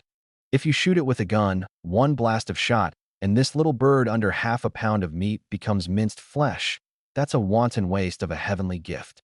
This flying dragon bird had been a tribute item in the Qing dynasty, dubbed dragon meat in the sky. The flesh was extremely fresh, no seasoning needed, just a bit of salt, and the broth would make your eyebrows fall off from the freshness. I fished a round, smooth steel ball from my pocket, dismantled from a scrapped bearing at the recycling station. The rubber band drew back. In that instant, my whole bearing changed. The laziness vanished, replaced by the focus unique to a hunter. My breathing slowed, my arms steady as a boulder. Under radar lock, the head of that fattest flying dragon had become a red bullseye. Watch closely, I'll add a soup for you all. Twang. The rubber band snapped back, crisp and pleasing. The steel ball tore through the air with a faint whistle. Dozens of meters away, that flying dragon didn't even manage a whimper. Its head pierced by the steel ball, it dropped straight down from the branch, landing plop in the snow. Only then did the other flying dragons react, flapping away in a flutter. Incredible. Reporter Chun held his camera but forgot to press the shutter, his mouth hanging wide open. This accuracy, this force, simply more miraculous than a gun. Zhou was dumbstruck too. He'd played with slingshots as a child. Those were for breaking people's windows. But to headshot with one shot from dozens of meters away like me, how many years of practice would that take? Lazy, fetch it back. I put away the slingshot, my face light and breezy, as if I'd merely tossed a pebble on a whim. Lazy ran over stumbling through deep and shallow snow and brought back that still twitching flying dragon. Its beautiful plumage shimmered in the sunlight, and the markings on its neck truly did resemble dragon scales. So this is the legendary flying dragon? Lin Wanxiu came over and curiously stroked it. This is a nationally protected animal, though it's not so strict yet now. She muttered under her breath. As a forestry worker, she knew the rules, but in these years mountain folk lived off the mountains, and no one really made a fuss over these few birds. Come, let's find a leeward spot. I'll show you all a little something. Carrying the bird, I led everyone to a sunny snow slope. Lazy nimbly cleared a space and set up a bonfire. I lifted down a small military iron pot from the truck and, straight from the cleanest, untrodden snow hollow beside us, packed the pot with big handfuls of snow. This, boiling with snow? Zhou looked at that pot of snow with disgust. Isn't this snow dirty? This is called rootless water. Even as I scrubbed the plucked flying dragon meat with snow, I laughed. In these deep mountains and old forests, this snow is 100 times cleaner than your city tap water. No pollution whatsoever, carrying the fresh fragrance of pines. The dressed flying dragon meat was cut into small chunks and tossed into the melted snow water. No scallion, ginger, or garlic. No spices, not even oil added.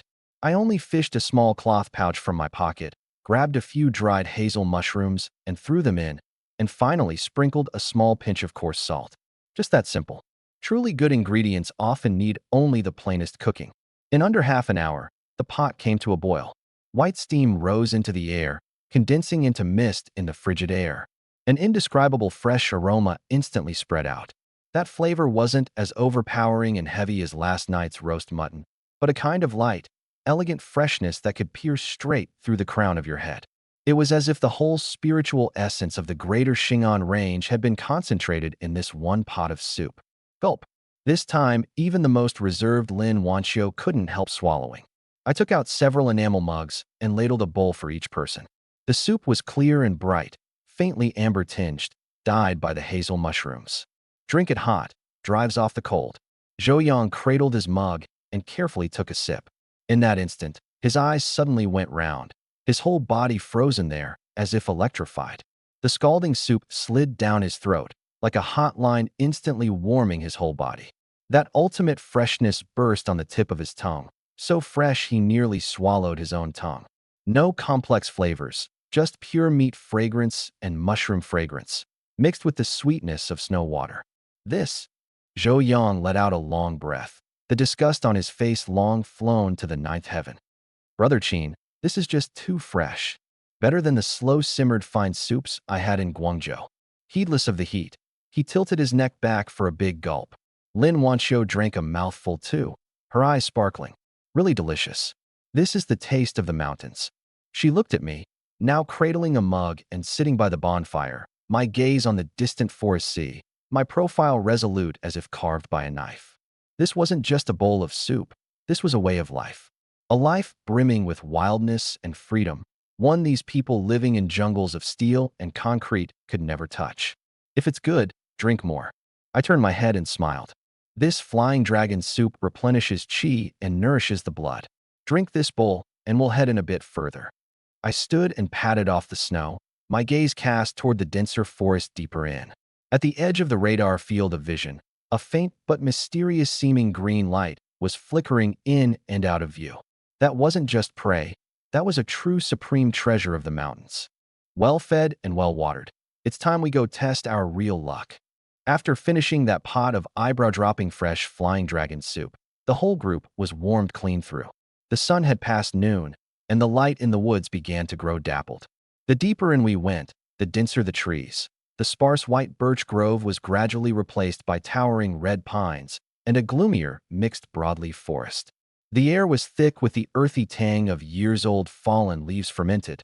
That was the body scent of the deep mountains. Brother Qin, why is it getting gloomier the further we go? Shouldn't we head back? Zhou Yang shrank his neck. That heroic spirit from before had shrunk back quite a bit as his body temperature dropped. It was too quiet all around. So quiet you couldn't even hear a bird call. Only the crunch of feet in snow, which, heard for a while, made one's skin crawl. I walked at the very front without turning back or making a sound, all my attention concentrated in my eyes. As I pressed into this territory the locals called Old Shady Slope, the radar interface began to be extremely unstable. That faintly appearing green light now flickered madly like a poorly connected bulb, its color deepening and deepening, from tender green to emerald green, and finally faintly showing a heart-pounding ink green. That was the trait of a supreme-grade mountain good. In the legends of the greater Xing'an range, only old items that had become spirits would show such anomalies. Suddenly, my footsteps nailed themselves in place. About 30 meters ahead, at the root of an old linden tree 3 arm spans thick, there was a shady, gentle slope there, the snow thinner than elsewhere, exposing a few patches of black rotting soil. Right at the boundary of black earth and white snow, an unremarkable plant stood quietly. And in my eyes, that plant was erupting with a dazzling green light, rich as jade, nearly blinding. My heart skipped a beat. Then came wild joy, a joy that even surpassed the moment yesterday of chopping open the ice hole and seeing the fish schools surge out. I took a deep breath and abruptly raised my right hand. The halt, gesture unique among hunters. Nobody move. Don't make a sound. My voice pressed extremely low, yet carried a suffocating gravity. Zhou Yang and Lin Wanxiu behind me jumped, hurriedly stopping, not daring to breathe loudly. I slowly turned, my expression turning unprecedentedly solemn, even carrying a trace of reverence. I gave a meaningful look to Lazy, who'd been following behind. Though Lazy hadn't yet seen that thing, one look at this bearing of mine, and he knew it was the rules of opening the mountain. Every muscle in his body instantly went taut. I removed my dog fur hat, revealing a head of short hair steaming with heat, and, facing that old linden tree, suddenly sank my breath to the dantian and roared out. Bang Shui. That voice was resounding and clear, bursting through the silent, deep mountains and old forests, shaking the snow off the treetops in a rustling cascade. That single shout left the few city folk utterly bewildered. Bonchue? What Bonchue? Just as they hadn't reacted, Lazy beside me immediately followed with a line of the trade lingo, as if long rehearsed. What goods? This is called calling the mountain. It's the ironclad rule, unchanged for thousands of years, among the ginseng gatherers of the Changbai Mountains and Greater Xing'an Range. Legend says ginseng has a spirit, that it's a child who can run. Once you see it, you must shout it out loud at the first instant, to fix its soul in place, or in the blink of an eye it will burrow into the ground and flee. I fixed my gaze hard on that plant, my voice trembling. Six-prong leaf. Boom. Lazy's head went buzz. Six-prong leaf. That was a true great treasure. The ancestor among great treasures.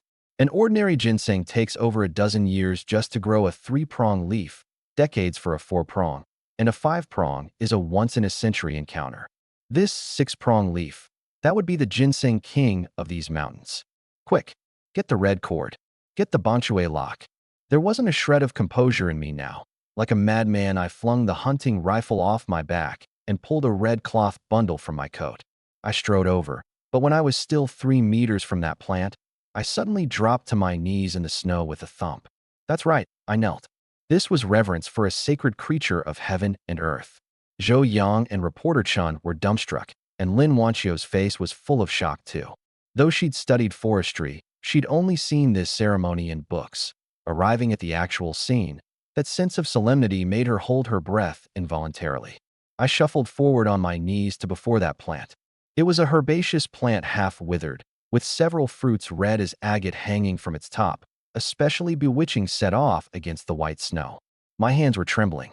Carefully, I opened the red cloth bundle and took out a red cord with copper coins tied at both ends. This is called the Sobua, the dragon-locking cord. Holding my breath, my movements as gentle as caressing a lover's cheek, I lightly tied one end of the red cord to the ginseng stem where it emerged above ground, and pressed the copper coin at the other end beneath a nearby stone. Only after finishing all this did I let out a long breath, plopping down into the snow, my forehead covered in fine cold sweat. Locked. I wiped away sweat and looked back. Everyone keep your distance. Don't trample the earth, Chi. Lazy, hand me that deer bone spike. Deer bone? Lin Wanchio asked curiously. It's the rule. I took a bone tool polished smooth as jade, one end pointed, one end flat. Ginseng is a delicate thing. It dies at the sight of iron, dissolves at the touch of metal. If you dig with an iron spade, once you break the skin, the spiritual essence disperses and it's worthless. You must use deer bone or a bamboo splint to pick away the soil bit by bit. This is called lifting the bonchue, not digging up a radish. I knelt properly again and lay prone in the snow, like the most devout believer. First, I gently brushed away the surface snow and dead leaves with my hands, exposing the black, oily humus beneath. Then, that tedious and lengthy surgery began. The deer bone spike became the finest scalpel in my hand. I picked away the soil bit by bit, each movement extremely careful, as if what was buried below was not a plant root but a landmine that might explode at any moment. No one around dared speak. Even the sound of reporter Chen's camera shutter seemed especially jarring. Time passed minute by minute, second by second. In the -30-degree cold wind, my back was drenched, white steam rising from the top of my head. Half an hour, 1 hour, 2 hours. The sun had already slanted west, and the light in the woods grew darker. Zhou Yang stamped his feet from the cold, and several times wanted to speak up and urge me on, only to be glared back into silence by Lin Wanchio's stern gaze. Finally, with my last pick, a ginseng tendril fine as a hair was revealed intact from the soil. The whole pit had been dug a full meter across and over half a meter deep. In the center of that black soil lay a yellowish-brown, human-shaped object. The goods have come out, I said in a low voice, cupping the soil beneath that object in both hands, as if cradling a newborn infant, and slowly lifted it out. Everyone immediately crowded around, heads pressed together. Hiss, a uniform chorus of sharp intakes of breath. So beautiful. How was this a plant? It was practically an artwork of nature. The main root was thick and stout, a full infant's arm's thickness, its skin showing an old yellow color brimming with the sense of years, covered densely with ring patterns. That was the symbol of growth rings, called iron line veins in the trade. Further down it divided into two thighs, truly resembling a little person running. Most marvelous was the reed head, long and curving, densely covered along its length with reed bolls, too many to count. And the tendrils grew frighteningly long, a full meter or more, distinct one by one, studded all over with small nodes like pearls. Pearl points. These are pearl points. Lazy was so excited he was incoherent, pointing at the tendrils and shouting, "Brother, this is a true wild mountain ginseng. Purely wild." Lin Wanxiu was dumbstruck too. She crouched down wanting to reach out and touch it, but didn't dare, only saying in a trembling voice, "So this is a six-prong leaf. Looking at the length and patterning of this reed head, this ginseng is at least 50 or 60 years old in ginseng age, maybe even longer." 50 or 60 years. Reporter Chun beside her swallowed. He worked the news, was widely experienced. "Brother Chin, you've struck it rich. 2 years ago, I was interviewing at the provincial capital's medicinal herb company. A 30-year wild mountain ginseng sold for 1,800. This one of yours." He held up 3 fingers. 3,000. Zhou Yang pursed his lips. Though shocked, he thought it exaggerated. 3,000. That's the starting price. Reporter Chun was so excited his face flushed red. This quality, this 5-form-6 body, it could go to auction. If you run into a big boss desperate to save a life, even 5,000 would be fought over. In the provincial capital, that's a whole apartment. 5,000 yuan. A whole apartment. These two concepts crashing down left Zhou Yang utterly speechless. He looked at that man kneeling in the snow, covered in mud. Feelings extremely complicated in his heart. Wasn't this man's luck just too good? He casually enters a mountain, shoots 2 birds, and can dig out a whole apartment? But I paid no mind to those appraisals. I carefully cleaned the soil off the ginseng, took out a piece of birch bark prepared long ago, and laid down a thick layer of moss on top. This is called packing. Only fresh moss and birch bark can lock in the ginseng's moisture and spiritual essence, ensuring it stays fresh and alive once out of the mountains. I wrapped the ginseng up, bound it carefully with red cord, and finally cradled it in my hands like a work of art. When heaven bestows a meal, you can't swallow it alone. I stood and patted the snow off my knees, revealing my signature smile. I didn't tuck this priceless treasure into my own coat. Instead, under everyone's astonished gaze, I turned and walked over to Lin Wanxiu. "Expert Lin here." I held out the birch bark bundle into her hands. "Huh." Lin Wanxiu froze, taking it instinctively, yet it felt heavy as 1,000 pounds in her hands. Give it to me. I heard your mother's health has never been too good. Qi deficiency? This thing's got no other talents. But for sustaining life and replenishing qi, it's the most effective." My tone was casual, as if what I was giving away wasn't a whole apartment, but a green onion pulled from my own field. "Take it back and let the old lady tonify her body." The whole scene fell dead silent. Zhou Yang's jaw nearly dropped to the ground. This was 5,000 yuan. Just given away like that? This kind of hand, this kind of bearing. Even his section chief father wasn't this lavish. No way. Lin Wanxiu came to her senses and hurriedly pushed the bundle back, as if scalded. "This is far too precious. I can't take it. Absolutely can't take it." Her face flushed crimson, her heart both moved and flustered. "Take it." I didn't accept it back. Instead, I stepped back, hands in my pockets, a rogue's look on my face. Whoever heard of taking back a gift once given? Wouldn't that be slapping me, Qin He, in the face? I looked into her eyes, my gaze deep and earnest. Besides, my life was given by this great mountain, and this thing was given by the mountain too. We shared hardship together in that snow cave. You count as my friend to the death. It's just a radish. Compared to a life, it's worth a fart. The words were crude, yet spoken with perfect confidence. Lin Wanxiu cradled that birch bark bundle still warm with body heat, and her eyes instantly reddened. She looked at this man before her, covered in mud, his face full of stubble, yet still standing straight as a pine. In this moment, whatever class, whatever status, none of it mattered at all. This ginseng wasn't just a lavish gift. It was a stepping stone I'd hurled down hard within this circle, in this era. This stone had broken open the door to Lin Wanxiu's heart, and had also stunned those 2 self-important city folk beside her. Zhou Yang looked at me, his gaze utterly changed. From the initial contempt, to the later astonishment, to the admiration now. even carrying a trace of envy. This was a true man. This kind of scope that regarded money as dirt. This kind of heroic spirit of a rough and ready hero.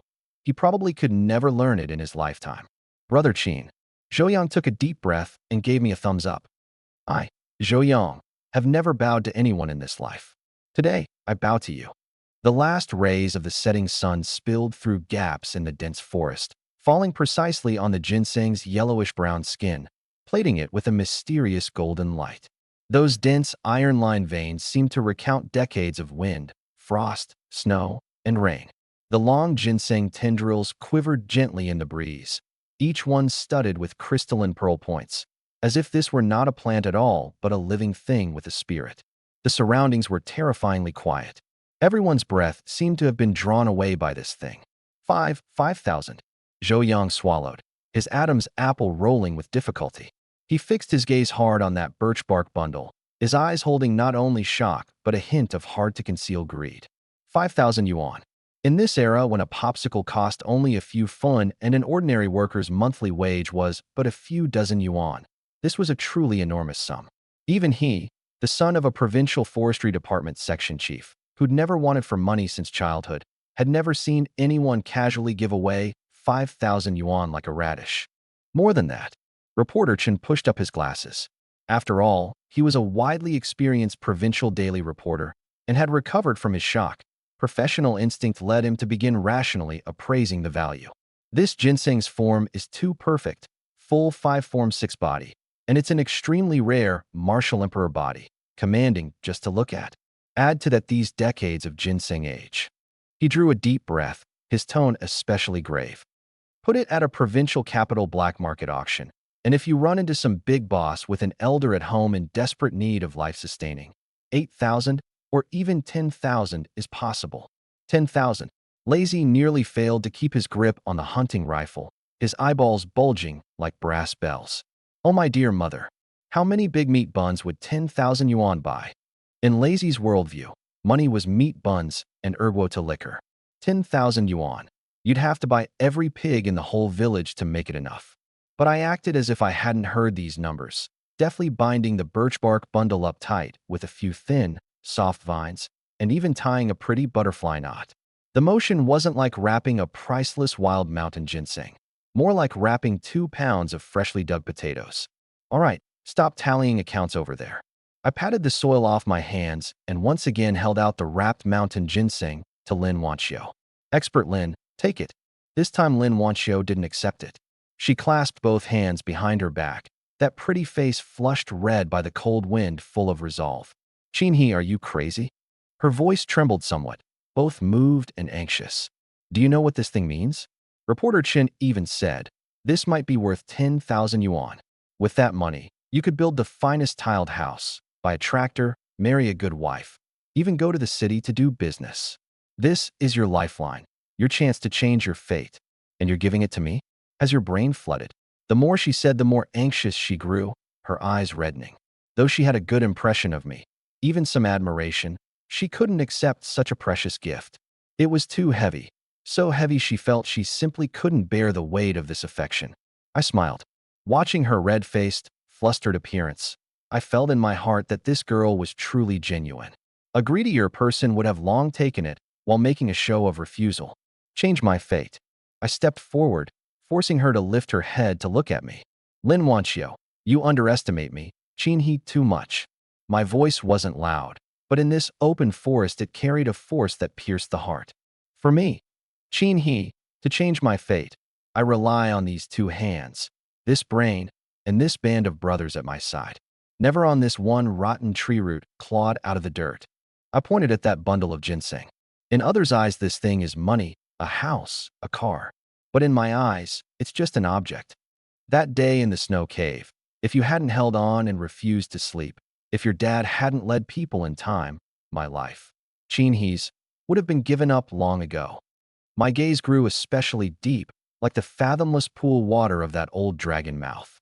My life, isn't it worth this 10,000 yuan? This? Lin Wanxiu was at a loss for words.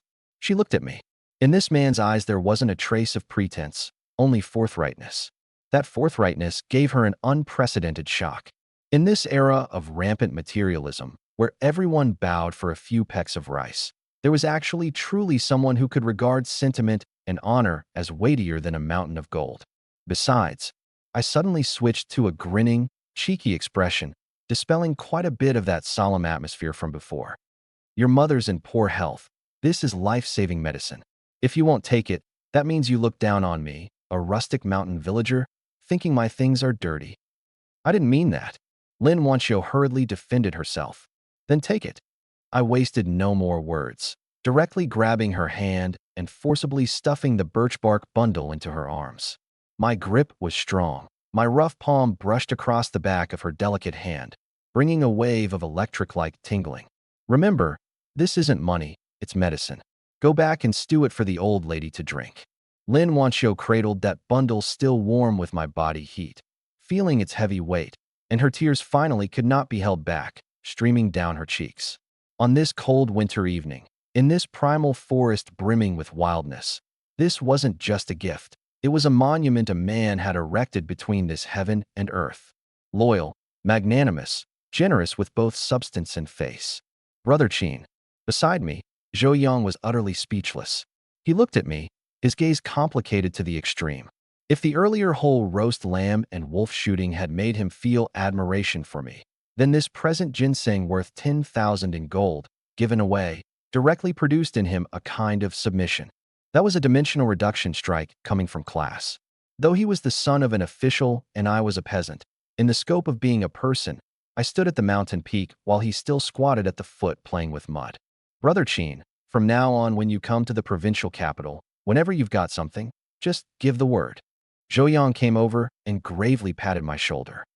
I, Zhou Yang, may have no great abilities, but in those parts one can still put in a word or two. From now on we're blood brothers. Good brother.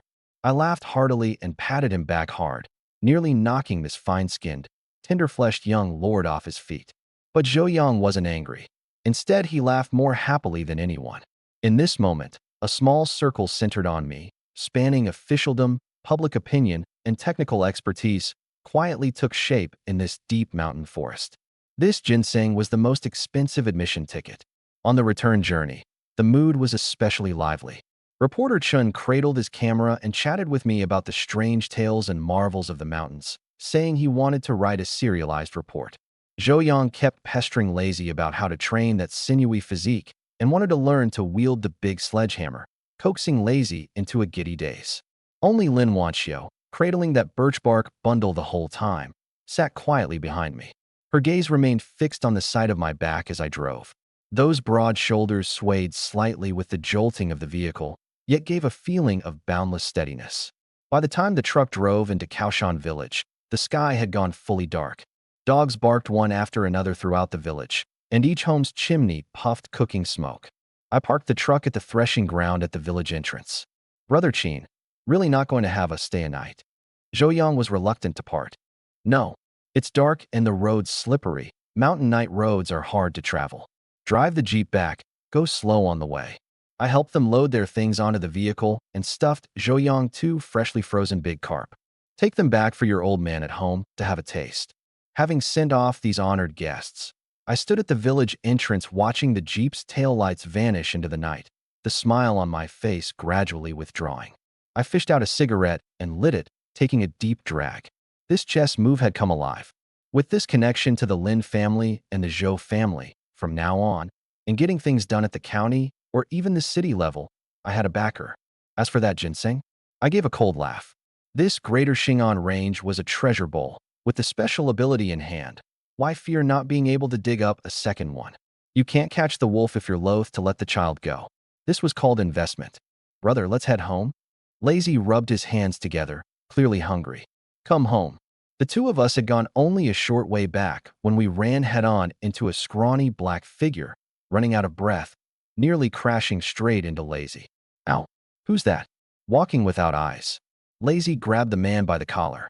Brother Qin, it's me, Little Mouse. His head was covered in sweat, his little face, purpled with cold, written all over with urgency. What is it?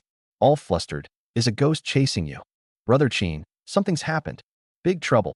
Little Mouse gasped a big breath and lowered his voice, looking around in terror. That bastard Wang Bigshot is spreading rumors all over the village. Rumors? What did he say? I flicked my cigarette ash, not surprised. He says you're doing speculation and profiteering out there, making dirty money. He also says that ginseng of yours belongs to the state, that you stole it from the Forest Farm Protected Reserve. Little Mouse was so anxious he stamped his feet. He also says you gave the state's treasure to a loose woman from the city, that this is a matter of morals. Now the whole village is in an uproar, saying they'll come settle accounts with you, make you hand over the money to split among the collective. Split among the collective? I couldn't help laughing. This one big shot really was a dog that bites. Though this tactic was old, in the countryside it worked extremely well. The psychology of envying the rich, plus that big hat of collective property, was enough to incite those green-eyed villagers to skin me alive and swallow me whole. Brother, I'll go kill him. Lazy flared up in fury, grabbing the big sledgehammer to charge at Wang Bigshot's house. Get back here. I yanked him back, my gaze cold and sharp as a knife. Go hit someone now, and we've confirmed we're the bullies. He's just waiting for us to make a mistake. I threw my cigarette, but in the snow and ground it out hard with my toe. Want to play dirty? Fine. Then I'll play along with him. I turned to look at Little Mouse, the corner of my mouth curling into a smile that sent chills down the spine. Little Mouse, you just said Wang Bigshot most covets that ginseng of mine? Yeah. His eyeballs turned red. That's easy then. I patted his shoulder and leaned in to whisper a few words in his ear. Tomorrow, you say it just like this. As he listened on, Little Mouse's eyes grew wider and wider, finally revealing an expression of, "You're so wicked and I love it." Brother, will this work?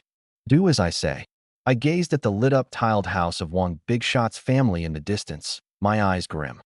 Since he wants to eat meat, then I'll prepare him a great big animal trap. This time, I'll make him spit out what he's eaten, principle and interest both. The Jeep's taillights vanished completely into the night, as if swallowed in one gulp by these vast mountains. I stood beneath the old elm tree at the village entrance, the snow underfoot crunching as it was trodden. The news Little Mouse brought was like a gust of sinister wind wrapped in ice shards, pouring straight down my collar. Brother, what do we do?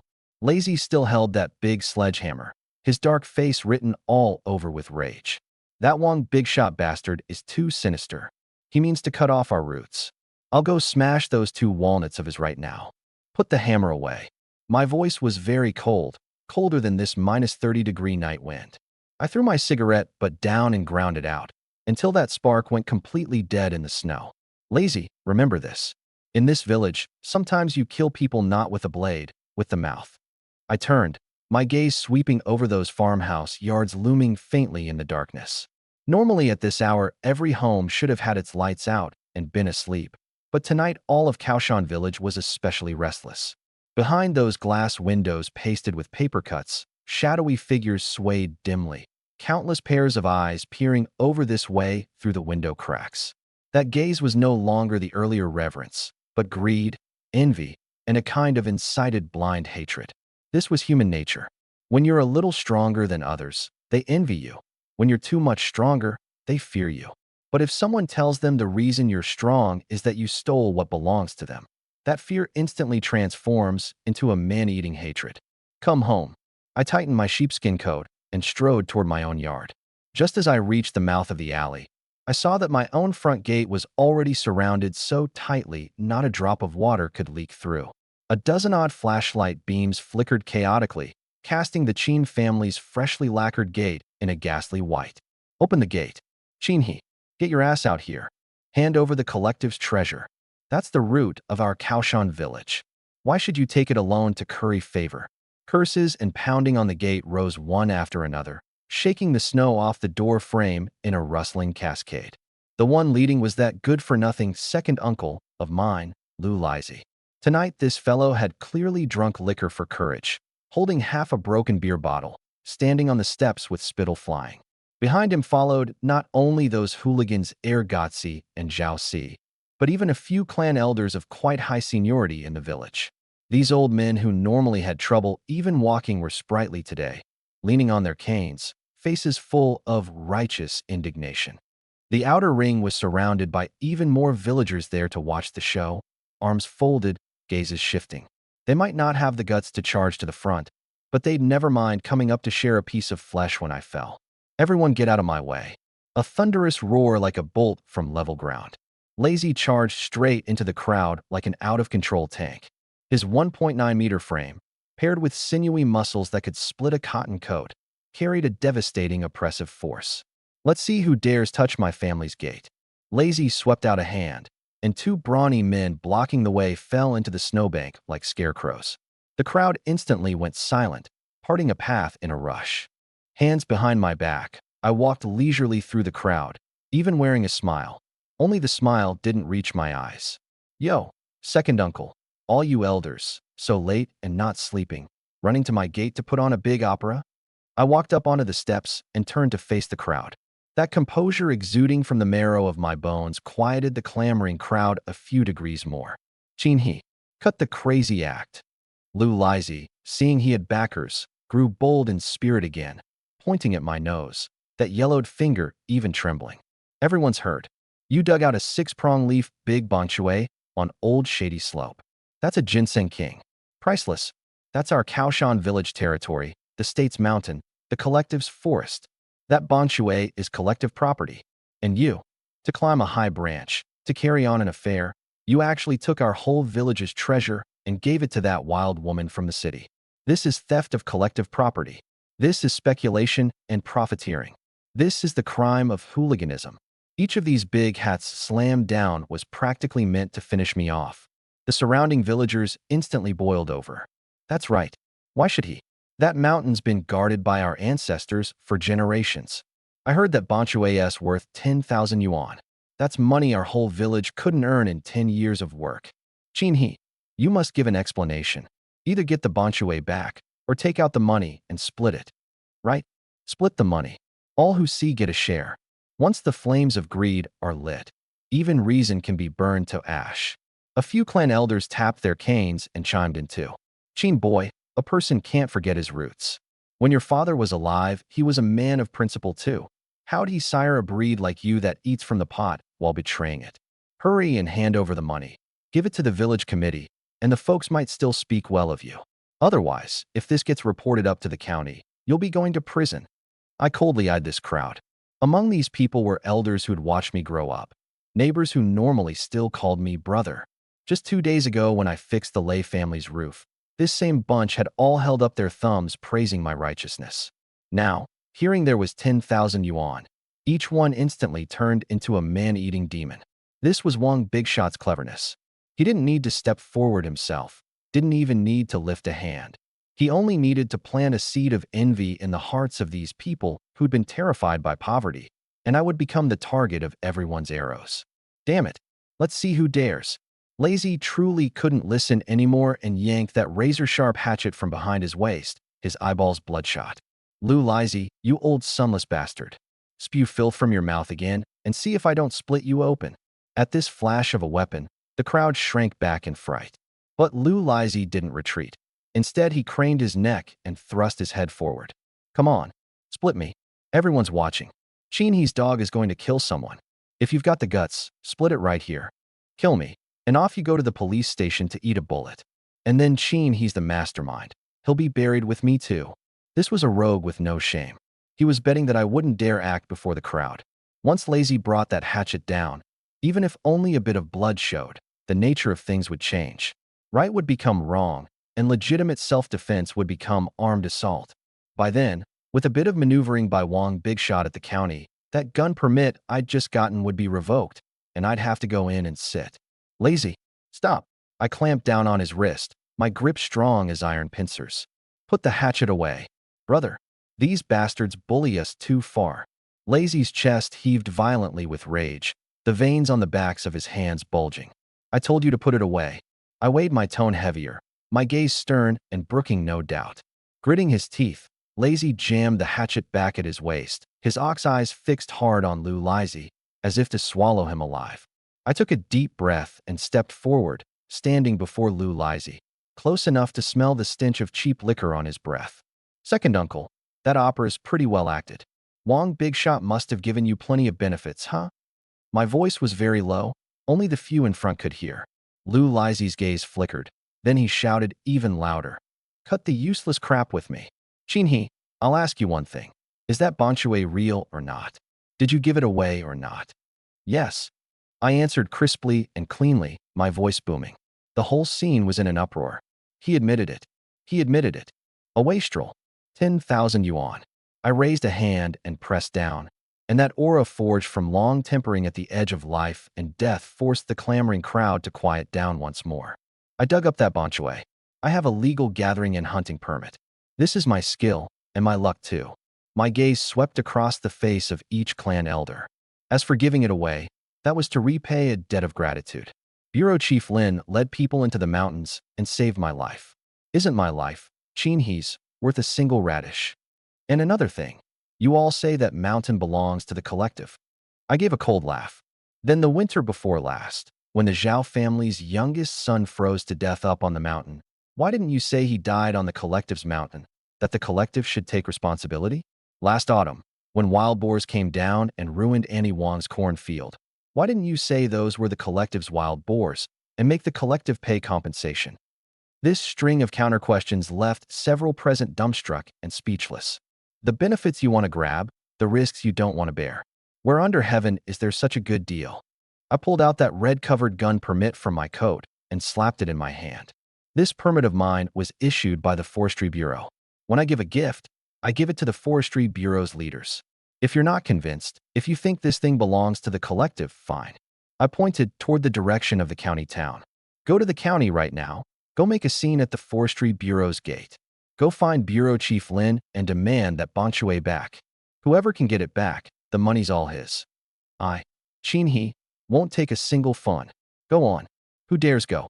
At this shout, the few who'd been clamoring most fiercely a moment ago instantly fell mute. Go make a scene at the Forestry Bureau? Go find Bureau Chief Lin, who held the power of life and death over the whole county's mountains and forests. Lent 10 times their courage they wouldn't dare. That was a true high official. One word from him could have this bunch of mud-legged peasants arrested and locked up for half a month. This bunch was the classic type that bullies the weak and fears the strong. They dared bully me because they thought I was still that youngster from the village. But once officials got involved, that fear in their marrow surfaced. Lu Lizzie hadn't expected me to haul out Bureau Chief Lin to press people down. His expression shifted a few times. But he was unwilling to give up. The task Wang Big Shot had given him was to smear me. To make it so, I couldn't stay in the village. Quit using a big official to press people. I don't believe Bureau Chief Lin can cover the sky with one hand. Lu Lizie's eyes rolled, and he began to play the rogue. Anyway, that's our village's mountain goods, and you handled it privately without the village committee's approval. That's just wrong. Today, if you don't take out a sum of money to settle this, we're not leaving. Right? Not leaving. We'll block it right here. Let's see how he goes out tomorrow. Led by a few hooligans, a crowd plopped down onto the snow at the Chin family's gate, striking the pose of dead pigs unafraid of boiling water. This was the so-called feasting on the rich household. Even if they couldn't do anything to you, they'd sicken you to death, forcing you to spend money to ward off disaster. Lazy was so angry his teeth itched, his fists clenched till they cracked. I looked at this bunch, my gaze turning utterly cold. Reasoning with rogues like this got nowhere. Since reason wouldn't work, I'd have to switch methods. Fine. If you want to sit, then sit here. My wall base is sheltered from the wind anyway. It won't freeze anyone to death. I suddenly smiled, a somewhat eerie smile. Lazy, close the gate, let the dog out. Black Dragon hasn't eaten his fill yet. Let him roam around the yard. That said, I turned and went into the yard, closing the gate with a clang and barring it. Then, from the yard came Black Dragon's low growls, along with the rattling of the iron chain dragging the ground, sounding closer and closer to the gate. Though the crowd outside talked tough, they still involuntarily shrank back. Back in the house, the clamor outside was mostly cut off, but it still buzzed like a swarm of flies. Qin Lan was so frightened she hid in the inner room, not daring to come out, teardrops hanging on her little face. Lazy plopped down on the edge of the Kong, huffing and puffing with rage. Brother, are you just going to swallow this? These bastards have climbed onto our necks to take a crap. I took off my sheepskin coat, took a bottle of liquor from the cabinet, poured myself a cup, and downed it in one gulp. The pungent liquor burned down my throat, warming that ice-cold heart just a little. Swallow it. I set the cup down hard on the table, a fierce glint flashing in my eyes. When have I, Chin-hee, ever swallowed anything? Then what do we do? Lazy was stunned. Don't they want money? Aren't they green with envy? I stood and walked to the window, looking through the gap in the curtain at that greedy crowd of figures outside. Since they want to get rich, then I'll point them down a bright road. I turned my head to look at Little Mouse, sitting somewhat at a loss in the corner. Little Mouse, come here. Little Mouse hurried over. Brother Chin, what do you need me to do? I lowered my voice and said a few words in his ear. Little Mouse's expression went from puzzlement to shock, and finally to that kind of excitement of wanting to laugh, but not daring to. Brother, isn't this move too nasty? Nasty. I gave a cold laugh. That was the expression of a hunter watching prey step into a trap. To deal with this bunch of beasts who want to drink human blood, you've got to be nastier and more ruthless than them. Tomorrow morning, at the village head general store, in front of Zhao Si, you let this slip from your mouth. Remember, act it out convincingly. Don't let anyone spot the flaw. Don't worry, brother. This mouth of mine is famously unable to keep a gate. Little Mouse thumped his chest in guarantee. I nodded, my gaze once again cast out the window. Wang Bigshot, Lu Lizy, since you two love collective property so much, love the treasures of the mountains so much, then I'll give you a grand gift you'll never forget in your lifetimes.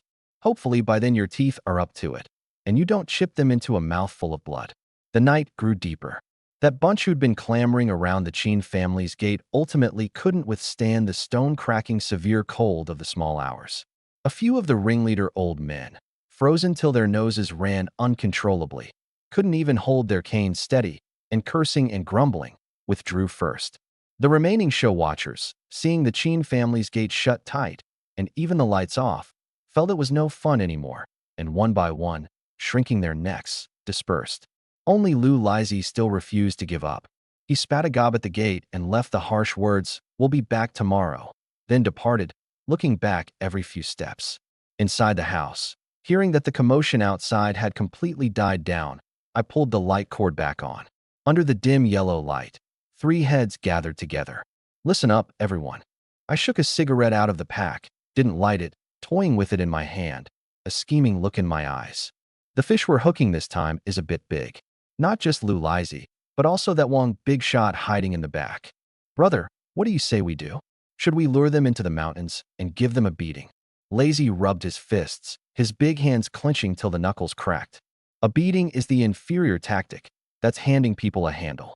I shook my head, the corner of my mouth curling into a cold smile. I want them to jump into the pit themselves, and jump scrambling and fighting to do it, and in the end, even thank us for not stopping them. I turned my head to look at Little Mouse. Little Mouse, first thing tomorrow morning, you go to the village head general store. That's the whole village's news clearinghouse. Zhao Si, that loose-lipped fellow, is bound to be there mooching off the heat. You go buy things. Buy 2 coils of the thickest hemp rope, then 5 flashlights, and also, I lowered my voice, the words seeming to carry hooks, and also 2 bottles of Shadaozi liquor and a pack of red cloth strips. What am I buying all this for? Little Mouse looked utterly baffled. These are called props. A sharp glint flashed in my eyes. You just tell the shopkeeper that Brother Chin had you stock up. That tonight we're going to that Ghost's Dread cave down below Eagle's Beak. Ghost's Dread. Lazy and Little Mouse both sucked in a cold breath at the same time. That place was a forbidden zone in the village. It was said that in the early years, when the Japanese Guandong army retreated, they'd blown up a fortification over there. Later, people always claimed to have seen ghost fires there. Even hunting dogs didn't dare go that way. Right, Ghost's Dread. My voice was low and enticing. You just pretend it slipped out of your mouth. Say that I pried a yellowed oil paper map out of a crack in the old wall at home. On it there's a drawing. Back when the little Japs left in a hurry, there was a batch of gold bars they didn't take, buried in that cave. Gold bars. Little Mouse swallowed, his eyes staring round. Brother, is this true or false? False. I answered crisply and cleanly. But to greedy people, the more bizarre a thing is, the more they believe it. Especially since I just dug up a wild mountain ginseng. If I say now that I can dig up gold, they'll all believe it. Remember, act it out convincingly. Don't let anyone spot that you're doing it on purpose. Make them feel it's just that you can't keep your mouth shut, that you're secretly showing off.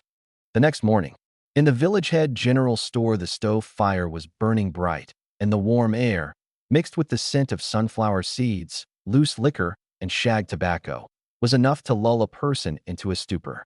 Zhao Si was sitting cross-legged on the head of the Kong, cradling an enamel tea mug and bragging with a few idle men. Hey, let me tell you all, last night the Qin family's commotion was really something. TSK. That Qin he kid is really arrogant. Doesn't even hold the clan elders in his eyes. What can you do about it? The guy's got a gun in hand. He's a mountain king. Just as they were talking, the door curtain lifted, and a gust of cold air, sweeping snowflakes, drilled in. Little Mouse, bundled in that ill-fitting big cotton coat, ducked in, shrinking his neck. He didn't greet anyone, walking straight to the counter and slapping a wrinkled Tinyuan note down on the table. Uncle, get me 2 coils of hemp rope, the kind for hauling big livestock, the thickest kind, and get me 5 flashlights, batteries in double supply. This lavish, big spending manner instantly drew the eyes of everyone in the room. Io, isn't this Little Mouse? Struck it rich. Zhao Si's eyeballs rolled, and those thieving eyes fixed on the money on the table. Did Qin he give you this money? Little Mouse shuddered violently, as if his tail had been stepped on, hurriedly covering the money and looking at Zhao Si with a face full of wariness. No, this is my savings. Buffed, you could save up this much money? Fooling a ghost, Zhao Si hopped off the Kong and leaned in, his wrinkled face breaking into a grin. Nephew, tell your uncle, what are you buying so much rope for? Going into the mountains to snare big livestock. No, it's not that. Little Mouse's gaze dodged. While urging the shopkeeper to fetch the goods, he muttered under his breath. Brother Qin won't let me say, we're going to haul GOL. Ah no, to haul timber. Though that word gold was only half said, in the ears of a shrewd operator like Zhao Si, it was practically a thunderclap. Gold? You mean gold bars? Zhao Si grabbed Little Mouse's arm and lowered his voice, his gaze turning extremely greedy. Qin he's going to dig up gold? Uncle, stop asking. I don't know anything. Little Mouse, as if scared witless, shoved Zhao Si away, grabbed the things off the counter without even taking his change, turned, and ran. Running to the door, he didn't forget to shout back a line. Whatever you do, don't tell anyone about this. Brother Qin said, that's the Japanese people's, that's a secret. That said, he vanished in a puff of smoke. The room instantly went silent. Zhao Si stood rooted in place, his eyeballs rolling wildly, his breathing quickening a few degrees. The Japanese people's secret? Rope? Flashlights?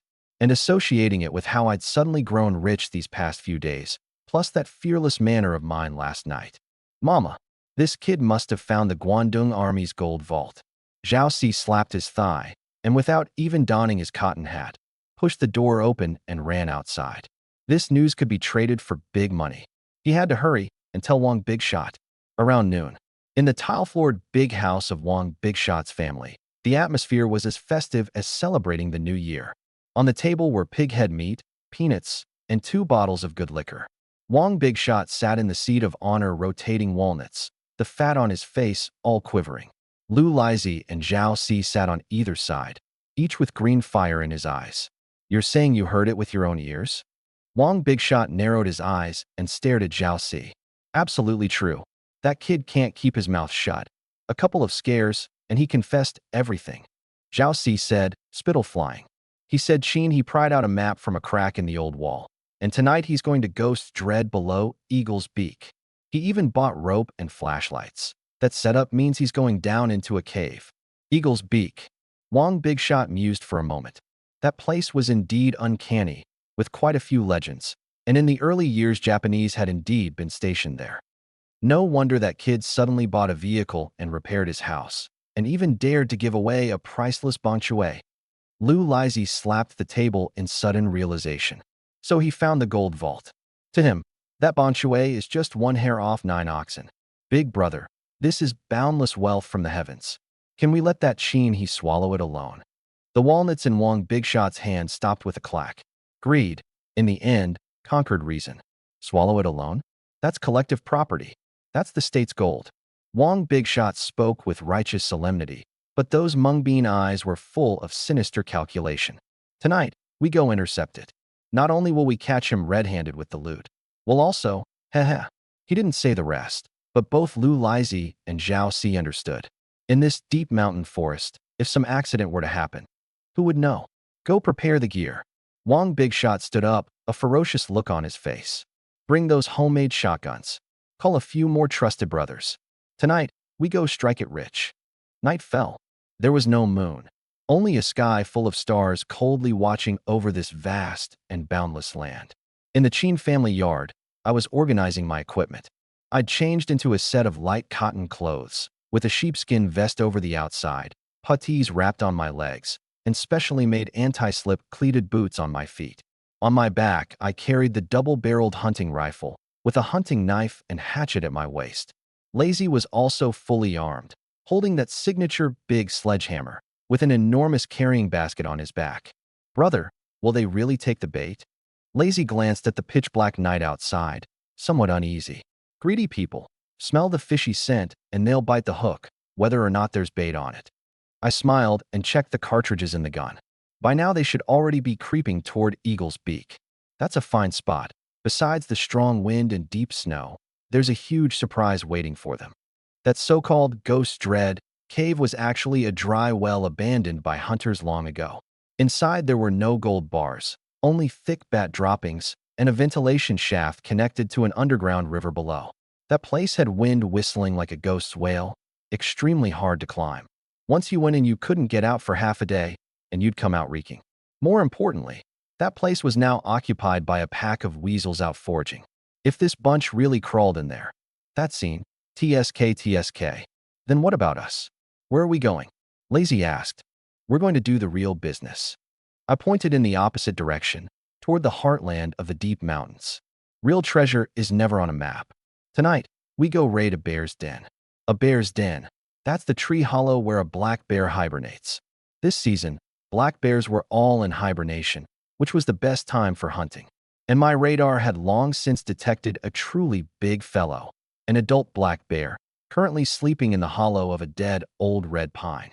Its gallbladder, the golden gall, in this era was a hard currency truly harder than gold. Since Wang Bigshot says I'm speculating and profiteering, says my dealings are shady. I pushed open the yard gate and walked into the wind and snow. Then I'll bring back a real tiger skin for him.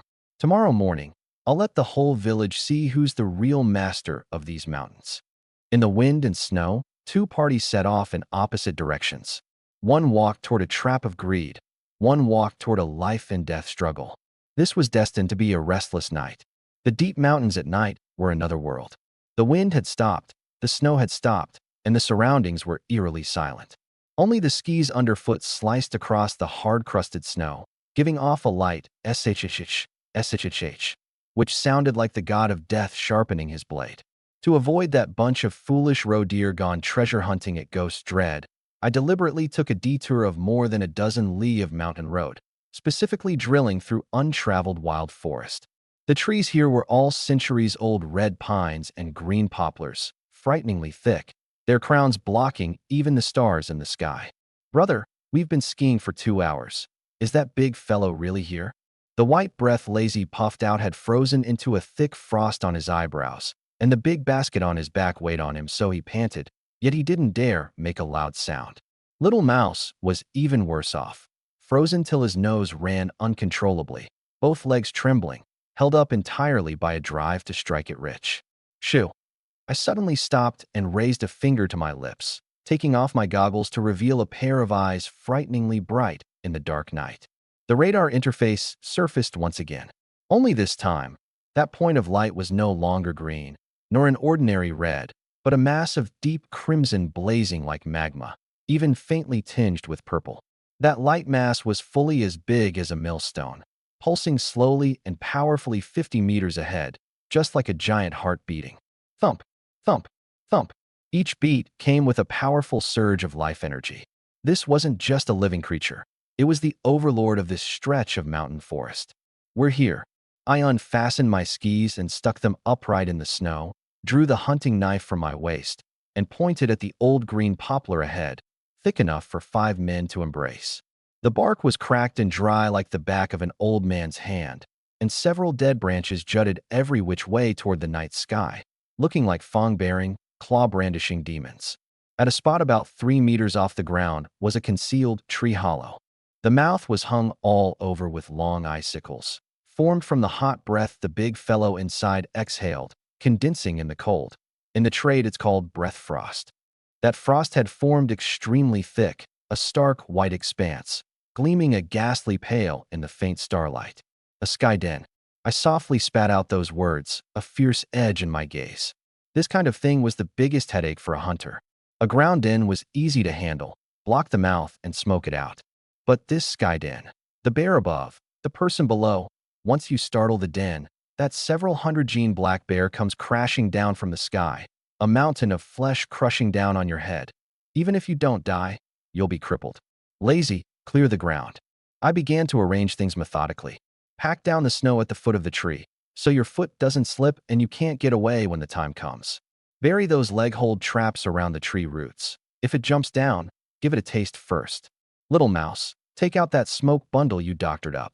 Little Mouse, trembling, pulled out a large medicine bundle wrapped in oil paper from his coat.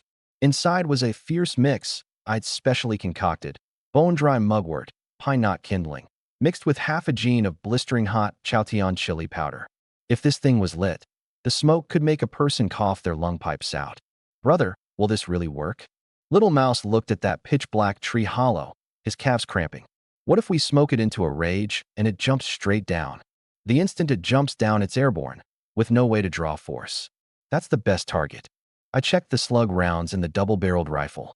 Those were specially made heavy lead slugs, made for shooting big, thick-skinned, tough-fleshed creatures like wild boar and black bear. One shot could shatter bone. Lazy, you take the red-tasseled spear and stand guard below. If it lands and isn't dead through, don't hesitate. Stab it in the neck for me.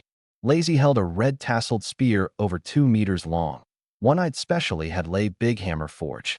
The spearhead was 3-edged, with a barb and a blood groove, made specifically for dealing with fierce beasts at close range. Don't worry, brother. As long as it dares come down, I'll skewer it clean through. Lazy gritted his teeth, a ferocious look on his face. I took a deep breath, gripped the hunting knife in my teeth, took a coil of rope from the basket, and nimbly climbed up a big pine tree beside us. I found a fork level with the tree hollow and secured myself there, positioned to look right down into the hollow's mouth. This was a superb firing position. Light it. Little Mouse struck a match and lit the smoke bundle tied to the long pole. SSSS. An orange flame leapt up, accompanied by a pungent, spicy smell. Lazy took the long pole and, like an ancient soldier storming a city wall, precisely thrust that torch billowing thick smoke into the 3-meter-high tree hollow. Whoosh whoosh. The smoke poured backward into the tree hollow. A few seconds of dead silence, as if the whole world had held its breath. Then, cough, cough, cough. Roar. A muffled, furious roar, as if issuing from the depths of hell, shook the entire old green poplar so it trembled, icicles clattering down. That was the king of the forest, disturbed from a beautiful hibernation dream, and the god of slaughter, driven berserk by chili powder choking it. Lazy only felt the pole in his hands jolt violently, an enormous force transmitting through it. That wrist-thick pine pole was actually snapped clean off by a bear paw that reached out from inside. Crack! The torch fell to the ground, still burning, the smoke growing even thicker. It's coming out. My pupils contracted sharply. I saw that hollow mouth, hung all over with icicles, suddenly smashed open by an enormous black head. That head was fully as big as a wash basin, crowned with soot and ice shards, its 2 eyes reddened from the smoke, streaming tears, yet blazing with a chilling ferocity. It opened a blood basin maw, revealing a mouthful of yellowish-brown fangs, and let out a deafening roar at the several 2-legged beasts below the tree. Roar! That sound wave even carried a fishy, foul heat, spraying straight into Lazy's face below the tree. This was a true giant beast. Just looking at the half of its body exposed, it had to be at least 700 or 800 gene. This was no black bear. This was plainly a furry tank. Damn, so big. Though I'd been mentally prepared, I was still shaken by this bulk. But the gun in my hands didn't waver. I was waiting for the moment the black bear fully emerged from the hollow's mouth, its body suspended in the air. The black bear, unable to bear the smoke, clawed at the bark with its 2 front paws, nails digging deep into the wood, and with a shove of its hind legs was about to leap down. That massive body was like a black boulder, slamming toward the ground with a whistling wind. Now, I squeezed the trigger. Bang! The enormous gunshot exploded in the silent forest, shaking snow off the treetops in a rustling cascade. In that instant, time seemed to freeze. Life and death, right there on that razor's edge. That thumb-thick lead slug tore through the air with enormous kinetic energy, streaking straight at that plummeting black mountain of flesh in midair. Squelch. That was the distinctive muffled sound of a lead slug boring into flesh. But this shot didn't hit the fatal point between the brows as I'd anticipated. This black bear was too big, and during its fall, uncomfortable from the smoke choking it, it violently jerked its head. The bullet grazed past its skull and bored fiercely into its thick, broad left shoulder. Crunch. The sound of the shoulder blade shattering was clearly audible. A great burst of warm blood mist exploded in an instant, spraying a mournful arc through the air, landing on the pristine snow like the blossoming of gaudy red plum flowers. Roar. The searing pain fully ignited this beast's ferocity. It let out a heaven-rending howl in the air, mixed with pain, rage, and a kind of madness bent on ripping apart every living thing before its eyes. Boom! The nearly 800-gene black bear slammed heavily onto the snow, the ground seeming to shudder 3 times, snow blasted flying in all directions. The several leg-hold traps buried at the tree roots a moment ago triggered instantly. Snap! Snap! That was the sound of steel biting into bone. But to this thick-skinned, tough-fleshed colossus, it was practically like scratching an itch. It didn't even glance at the iron traps on its feet, forcibly dragging the traps and iron chains as it reared up on its hind legs. Standing up, it was fully over 2 meters tall, like a black iron tower blocking the starlight overhead. Its heavy black long fur was hung all over with ice shards and bloodstains, its mouth spewing white foam and a bloody stench, and its 2 smoke-reddened little eyes now held nothing but endless killing intent. It saw Lazy, that 2-legged beast holding the red-tasseled spear, standing beneath the tree, meaning to stab it. Roar! The black bear gave Lazy no chance to react at all. That uninjured right paw, like a giant palm leaf fan, came slamming down head-on with a whistling wind. If that swipe landed solidly, forget a person, even an ox would have its skull crushed. Lazy! Hold on! I bellowed from up in the tree, swiftly breaking open the hunting rifle. Clack! Ejecting the shell and reloading. But this took time. Even 2 or 3 seconds, for Lazy below the tree, was the distance between life and death. Screw your mother. Come on. Lazy was a reckless one too. If he ran now, exposing his back to the bear meant certain death. His eyeballs bloodshot, all that brute strength forged in the blacksmith shop erupted to its extreme in this moment. He didn't retreat but advanced, both feet planted hard against the ground, thrusting the red-tasseled spear in his hands sharply upward. Squelch! The 3-edged spearhead, with its blood groove, stabbed fiercely into the bear's thick chest, sinking in 3 fun. But this bear was too robust. That layer of thick fat and muscle was like a bulletproof vest, forcibly wedging the spearhead in place. Then, that giant bear paw slapped down onto the spear shaft. Crack! That old elmwood shaft was actually bent into a bow shape by this freakish strength. The enormous impact transmitted along the shaft. Lazy only felt his tiger's mouth grip jolt violently, as if struck by a sledgehammer, and his whole body slid backward 2 meters out of control, his back slamming hard against a pine tree. Cough! A trickle of fresh blood escaped the corner of Lazy's mouth. His internal organs had been jolted and injured, but he still gripped the broken spear shaft tightly, not letting go, because that bear had already gone mad. It pulled the spearhead from its chest, blood gushing out, but this small wound only made it more berserk. On all fours, like an out-of-control truck, it opened its fong-filled blood basin maw and charged at the cornered Lazy, who had nowhere left to retreat. That fishy, foul stench rushing at his face. That was the smell of death. Lazy closed his eyes in despair, his hand reaching for the hatchet at his waist. At that very moment, a sharp shout came from overhead. Duck! Lazy instinctively pulled his head down. He saw a black shadow descending from the sky. That was me.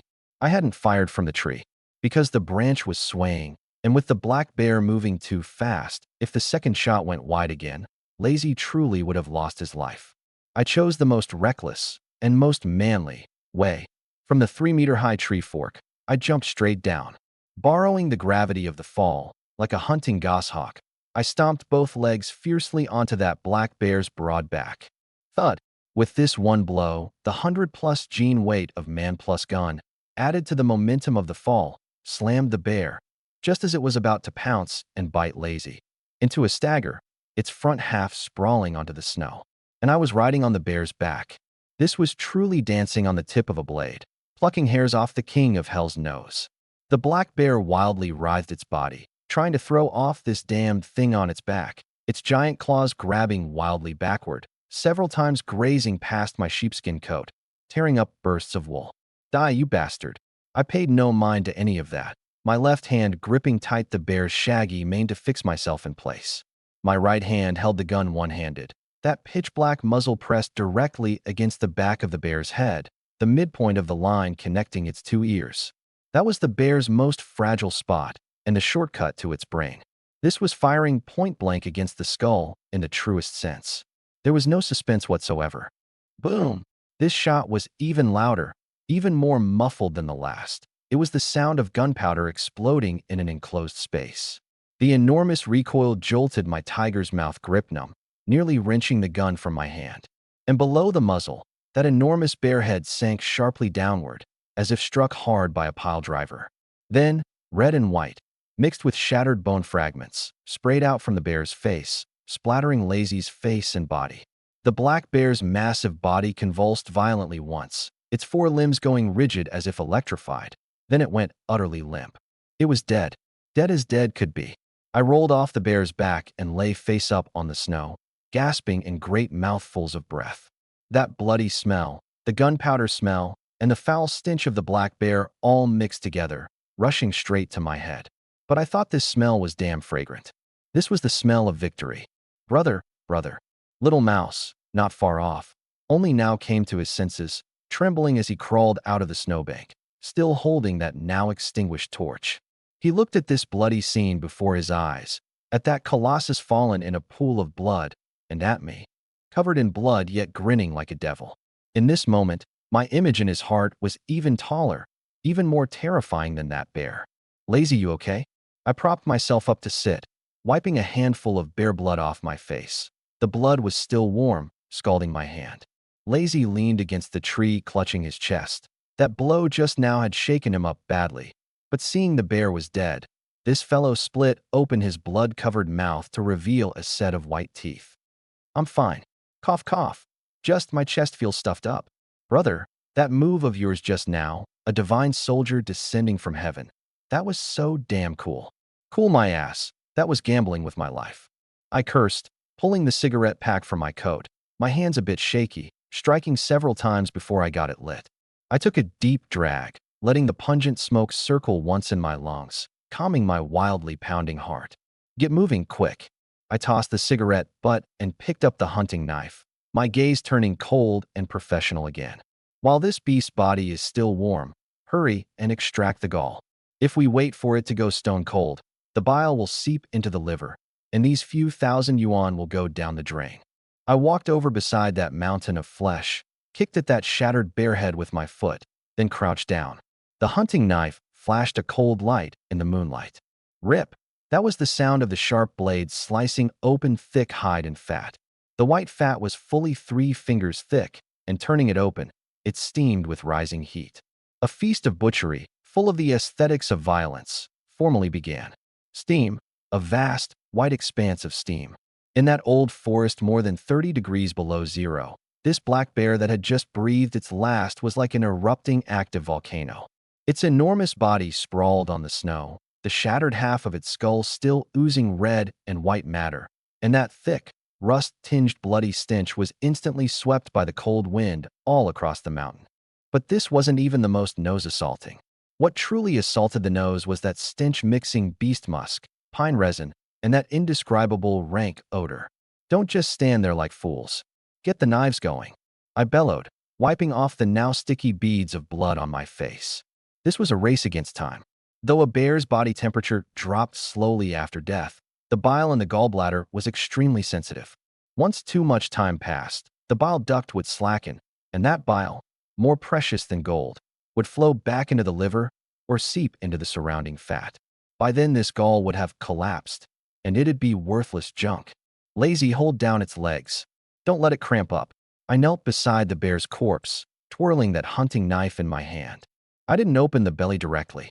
Instead, I first pressed hard with my fingers at the spot 3 cun below the bear's soft ribs. That was where the liver was. Squelch. The knife tip pierced that layer of thick black mane and sliced open the tough outer hide. Then came a layer of stark white, oily sheened fat. This black bear had done its share of ravaging crops and pine cones in autumn. That autumn fat was fully 4 fingers thick, and the knife cutting in was like slicing into a giant slab of lard, giving off a tooth-grating sizzle. As the fat split open, a steam-carrying, fishy stench rushed at the face, even stinging the eyes a bit. Little Mouse, holding the torch off to the side, had meant to lean in for a look, but this smell hit him, and he nearly threw up the hazel grouse soup. Hold it in. Give me some light. I didn't even lift my head, both hands reaching into that steaming chest cavity, groping among that pile of slippery innards. This work not only had to be fast, it had to be precise. If my hand shook and nicked the gallbladder, those few thousand yuan would flow away down the guts. Found it. My gaze sharpened. Beneath one lobe of the liver was a full, elastic, sack-like object. I held my breath, my movements gentle as though defusing a mine about to explode. The hunting knife carefully picked away the surrounding connective tissue, slowly peeling free that bile duct connecting to the liver. Red cord. Lazy quickly handed over a red string he prepared in advance. I pinched the base of the bile duct with 2 fingers and swiftly bound it tight, tying a dead knot. Then the blade gently flicked. Out it comes. As my hand withdrew from that bloody, mangled cavity, a fist-sized object was lifted high, held up to the moonlight. In that instant, everyone was stunned speechless. It was an utterly perfect gallbladder. Its skin showed a translucent amber color, thin as a cicada's wing. The liquid sloshing inside wasn't the common dark green or black, but a pure, clear golden yellow. Under the dual illumination of torchlight and moonlight, it was like a glass ball filled with golden water, radiating an eerie, captivating luster. Oh, my dear mother. Lazy swallowed, his eyeballs nearly popping out. Brother, is this made of gold? This is a golden gall. My voice was a bit hoarse from excitement. In the trade they say, a grass gall that's black is low grade, an iron gall that's blue-green is mid-grade, a copper gall that's yellow is top grade, and this kind that lets light through, bright as amber, is called a golden gall. I carefully packed this priceless treasure into the iron box in my coat and stuffed in a handful of snow to cool it. This thing, out of 100 bears you might not even get one. With this trip counts as striking it rich. At current market rates, 1 golden gall sold to a discerning southern medicine merchant or exported would fetch several thousand at the least, even over 10,000. This wasn't killing a bear. This was practically striking a gold mine. Don't just gawk at the gall. Get to work. With the most valuable thing in hand, the rest was labor. Every part of this bear was a treasure. The bear paws were the main dish in a Manchuan imperial feast. The bear hide made the finest bed mat, and even these several hundred gene of bear meat were fine tonic fare. Lazy chopped the paws. I handed the hunting knife to Little Mouse and grabbed up that firewood-splitting mountain axe myself. Lazy held down that fattest, plumpest right front paw. This paw was the most valuable, because the old-timers said a black bear survives its hibernation by licking this paw, so the gelatinous matter inside it was the thickest. Crack. 1 axe stroke landed right in the gap of the wrist joint, the sound of breaking bone crisp and piercing. The 4 bear paws were soon dismembered and stacked neatly on the snow, each weighing 5 or 6 gene, like little palm leaf fans. Next came the skinning. This was delicate work and exhausting work too. The bear hide clung extremely tightly to the fat, and it had to be sliced open bit by bit with the knife, neither cutting through the hide nor taking off too much meat. The 3 men surrounded this enormous corpse like 3 butchers. Blades flashed, flesh and blood flew. That rip of fat being torn and the creak of the blade scraping across bone seemed especially horrifying in this silent night. My hands were all oil and blood, slick and greasy, until I could barely grip even the knife handle. But I didn't feel the least bit sickened. This was the truest law of survival. Either eat meat or be eaten. Half an hour later, an intact, immense black bear hide had been peeled off, spread on the snow like a black carpet. The remaining bear meat was cut into large chunks and stuffed into hemp sacks. As for that pile of colorful innards and that shattered bear head, I didn't touch them. Leave it. I kicked that pile of offal aside. This is the rule of the mountains. Whoever sees it gets a share. We've eaten the meat, so we've got to leave some soup for the wolves. Otherwise, next time we come into the mountains, the mountain god would take issue. Actually, it was also to lighten the load. Those several hundred gene of stuff, even for 3 strong laborers, hauling it down the mountain was a punishing job. Pack up, let's pull out. I rolled up that heavy bear hide and shouldered it. That bloody smell and steam had me heaving, but I gritted my teeth and bore it. Lazy carried a hemp sack packed full of bear meat and paws, weighed down until his waist bent like a big shrimp. Little Mouse walked at the very back, carrying the gun and tools, responsible for erasing our tracks. The road back was 100 times harder than the way in. It wasn't just the matter of the load, it was the limit of physical endurance. During that battle just now, with adrenaline surging, we hadn't felt tired. Now that surge had passed, and every muscle in our bodies ached as if filled with lead. Huff, huff. Heavy breathing echoed through the forest. Sweat ran down our foreheads, and before it even reached our chins it froze into ice, hanging itchily on our stubble. The undershirts inside were soaked through, sticking to the body, icy and biting. Yet the sheepskin coats outside were steamed hot by the sweat vapor. This taste of ice and fire in one. Only these mountain men could endure it. Brother, how do you figure Wong Big Shot's side turned out? Lazy, panting, didn't forget to toss in a bit of gossip to divert his attention.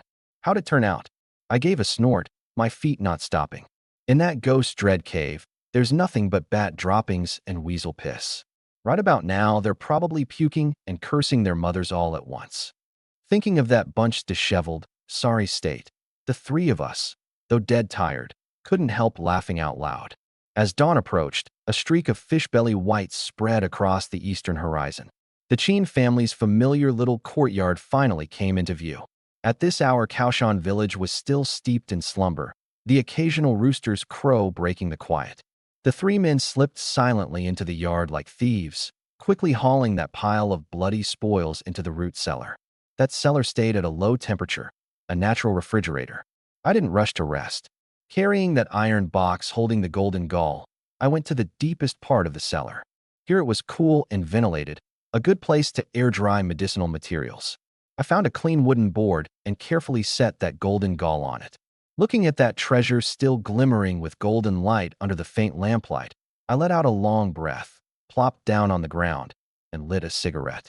This whole night of risking my life, it was worth it. This wasn't just a gall. This was my capital for making a place for myself in this era, and it was a ringing slap I dealt to those greedy scoundrels. Wong Big Shot, oh Wong Big Shot. I blew out a smoke ring, a touch of mockery in my gaze. Over here I've got a haul full of gold and jade. Over there on your side. I'm afraid it's shit and piss flowing everywhere, eh? But what I didn't know was that the trouble on Wong Big Shot's side was far more than just shit and piss. A great calamity, enough to alarm the whole county, even the whole province, was quietly brewing near that Ghost Dread cave. Eagle's Beak, Ghost Dread. The reason this place had this name was that the terrain was perilous, the wind gap like a funnel, and all 4 seasons of the year it blew that kind of sinister wind that could whistle right through the seams of your bones. At this moment, Wong Big Shot and his group were in a truly wretched state. Having just crawled out of that dry well full of bats and weasels, every one of them reeked of that smell from head to toe. That sharp, sour stench mixing aged bat droppings, weasel farts, and vomit, when hit by the cold wind, froze directly onto their clothes, forming a hard, stinking crust. Ugh! Zhao Si braced himself against a big rock, on the verge of vomiting up even his yellow bile. Big brother, let's pull out. This place is too uncanny. Forget gold. We haven't even seen a golden hair, just beasts. Zhao Si's guts were now green with regret. This wasn't striking it rich. This was plainly coming to suffer. Pull out my ass. Wong Big Shot wiped a handful of filth off his face, those already small eyes now red as if he'd caught pink eye. He wasn't willing to accept it. He'd lorded it over Kaoshan village for so many years. When had he ever swallowed this kind of silent loss?